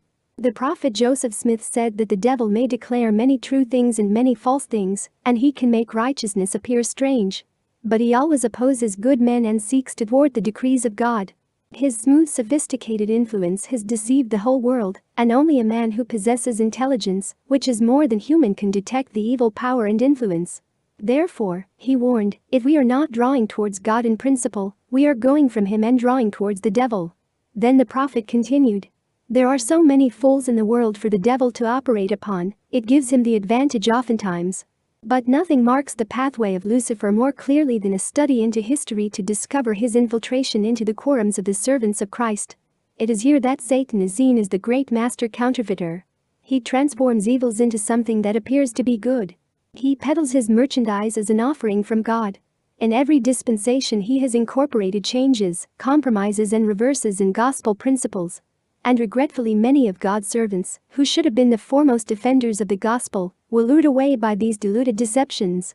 The most ardent desire of Satan is to make the gospel of Christ inconsistent. Consider these devices he has employed in his tactics to modify and transform the gospel. 1. He creates malice and enmity against the Lord's uncompromising saints. The true saints of God are always spoken of as evil. 2. He makes error appear to be the truth. He slightly and continuously makes minor changes in the truth as an improvement or progressive measure, but always maintaining that it is still the truth. 3. He substitutes the laws of man for the laws of God. He will convince men that to obey the laws of man is really the will of God, even though the laws of God and the laws of man contradict each other. 4. He convinces men to follow other men rather than their Creator. By persuading men to put their trust in the arm of flesh, he soon establishes leaders who become objects of reverence. 5. Then he persuades leading men to revere their own words above the words of God. By their own decrees the word of God is altered, disregarded or set aside. 6. The devil misconstrues the identity and true character of God, while tradition or philosophy is incorporated into men's faith. 7. He prevents people from obeying the laws of God by saying they are revoked, done away, or outdated. Eternal principles soon become temporary principles. Eternal laws and ordinances are then taught to be lived only in heaven, but not on earth. Some gospel principles are taught as true principles, but anyone living them is committing an evil. 8. He attempts to govern people by persuasion, impressions, influences, feelings and fears, rather than the written word of God. 9. He uses money, social positions, and man-made traditions to persuade men to compromise. By making a man of God feel alone, peculiar and rejected, he is often persuaded to join with the larger, richer and more popular clans of men. 10. He uses peace and prosperity as a barometer of God's blessings, and that all is well. When men feel secure they become satisfied that all is well in Zion. Thus the devil cheateth their souls and carefully leads them. With these and many other influences, the devil leads the saints by separating them from the true gospel of Christ and the association of God. Each minor compromise is a victory for Lucifer, because the prophet said, "The moment we revolt at anything which comes from God, the devil takes power." TPJS, page 181. Apostasy is not always known by its violent opposition or its gruesome persecution against the church. Apostasy may be a very minor altering, changing or denial of eternal truth. Thus, men should be extremely careful about any written, verbal, public or secret form of concession to an error. Men should be more fearful of apostasy than death itself, for Jesus warned his disciples that they should fear not them that kill the body, but fear him which is able to destroy both soul and body in hell. Matt. 10:28. Not all men have faith, D&C 88-118, and many of them must be taught words of wisdom and the simple principles pertaining to faith in Jesus Christ. Such men in these moments of testing and trial suppose that God would forsake them or leave them in a prison to rot. But God, knowing our weaknesses and our strength, has promised that the Lord giveth no commandments unto the children of men, save he shall prepare a way for them that they may accomplish the thing which he commanded them. I Nevi 3:7, men need not resort to surrender, retraction or apostasy to accomplish it. Lorenzo Snow said it best by stating, "I wish to offer a word of caution to my brethren that you may beware and commit no grave errors when brought into positions of trial and temptation." Some, unfortunately, have disregarded this injunction and have imprinted a stain upon their character and a blot upon their record, which cannot be erased in time, perhaps not in eternity. These are fearful mistakes. Better suffer 1,000 deaths than succumb to the force of persecution by promising to discard a single principle which God has revealed for our glory and exaltation. Our character, as Latter-day Saints, should be preserved inviolate, at whatever cost or sacrifice. Lorenzo Snow, J.D. 26-368, January 10, 1886. When Joseph Smith went into the woods to pray for wisdom, he learned two important things. First, that he must ask and depend solely upon God for wisdom and guidance. And secondly, that he must have faith, nothing wavering, for he that wavereth is like a wave of the sea, driven with the wind and tossed. An editor of the Church News ironically wrote the following article at the time: 15 men were arrested for plural marriage. The Lord loves stability and expects it in his people. He desires not only that we pray with unwavering faith, but that we keep all of his commandments without wavering. Faith in the gospel and compliance with its teachings are closely related.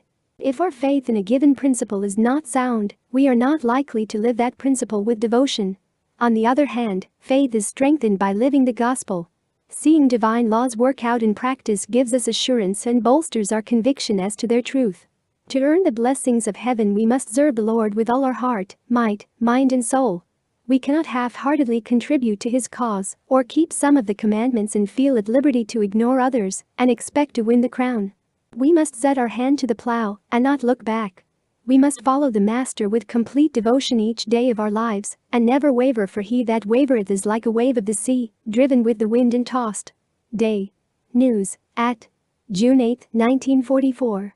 Joseph Smith learned that in the waters of baptism the saints would take upon them the name of Christ.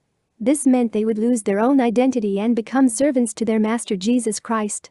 No longer would their own will or their own wishes precede the will of the Lord. Men accept baptism as a covenant to serve the Lord with a total commitment. There are to be no half-hearted or half-willed Christians. The Lord demands the whole of their might, mind and strength. Many saints make further covenants in the Lord's temple. If they do not keep those covenants, the devil has decreed they would then be in his power.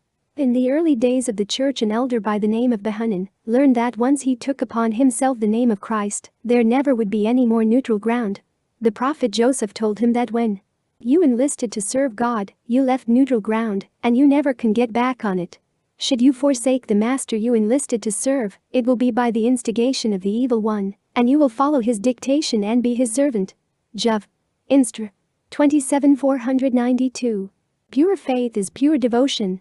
A true disciple of Christ will not only teach God's word, but he will also sacrifice or suffer to defend it.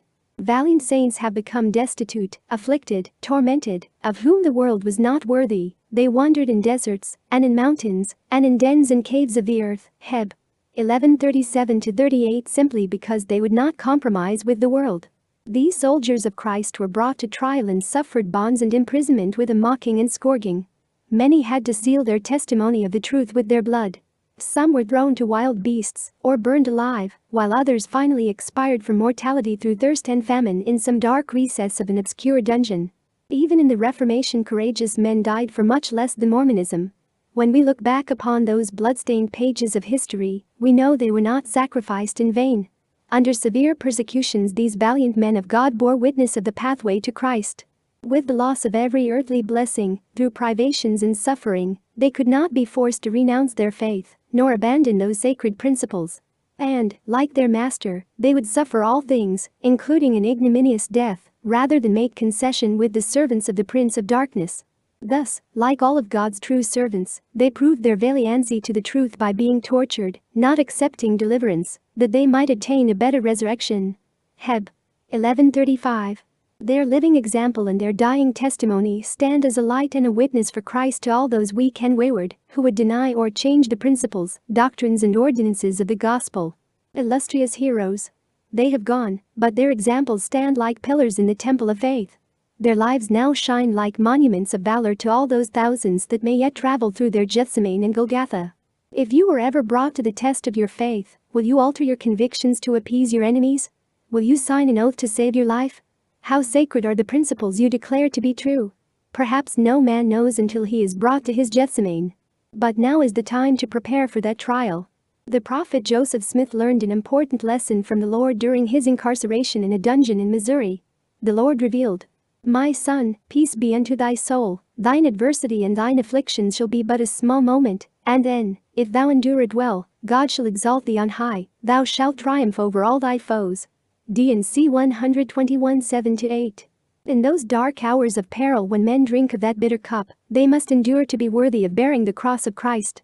In the providence of God, his straight and narrow path is often a trial of men's faith. It serves as a purification of the dross, so that men may inherit a place of glory with him in his kingdom. If a soldier on a bloody battlefield can be claimed a hero for a few minutes of valor in combat, then what honor shall be for those who offer a lifetime of faith and courage in the battle against the Prince of Darkness? It is only in this contest that men obtain their crown, for without a battle there is no victory, and without a victory there is no honor. In God's work, men must not stop short of death or victory. From out of the archives of the past and the present, there are too few honorable examples of valiant men of God. Too many men have yielded to temptations and compromised their faith. But how magnificent have been those souls who made no excuses or justifications, but nobly stood before tribunals, magistrates, officers of the law, or murderous mobs unwilling to yield to unholy demands. Their fate they left in the hands of God. Live or die, fetters or freedom, they stood the test. No prize was too great, no sacrifice was too precious for the gospel of Christ. When these Christian soldiers let God decide their destiny, it was in that magnificent faith that they humbly proclaimed, "Not my will, but thine be done."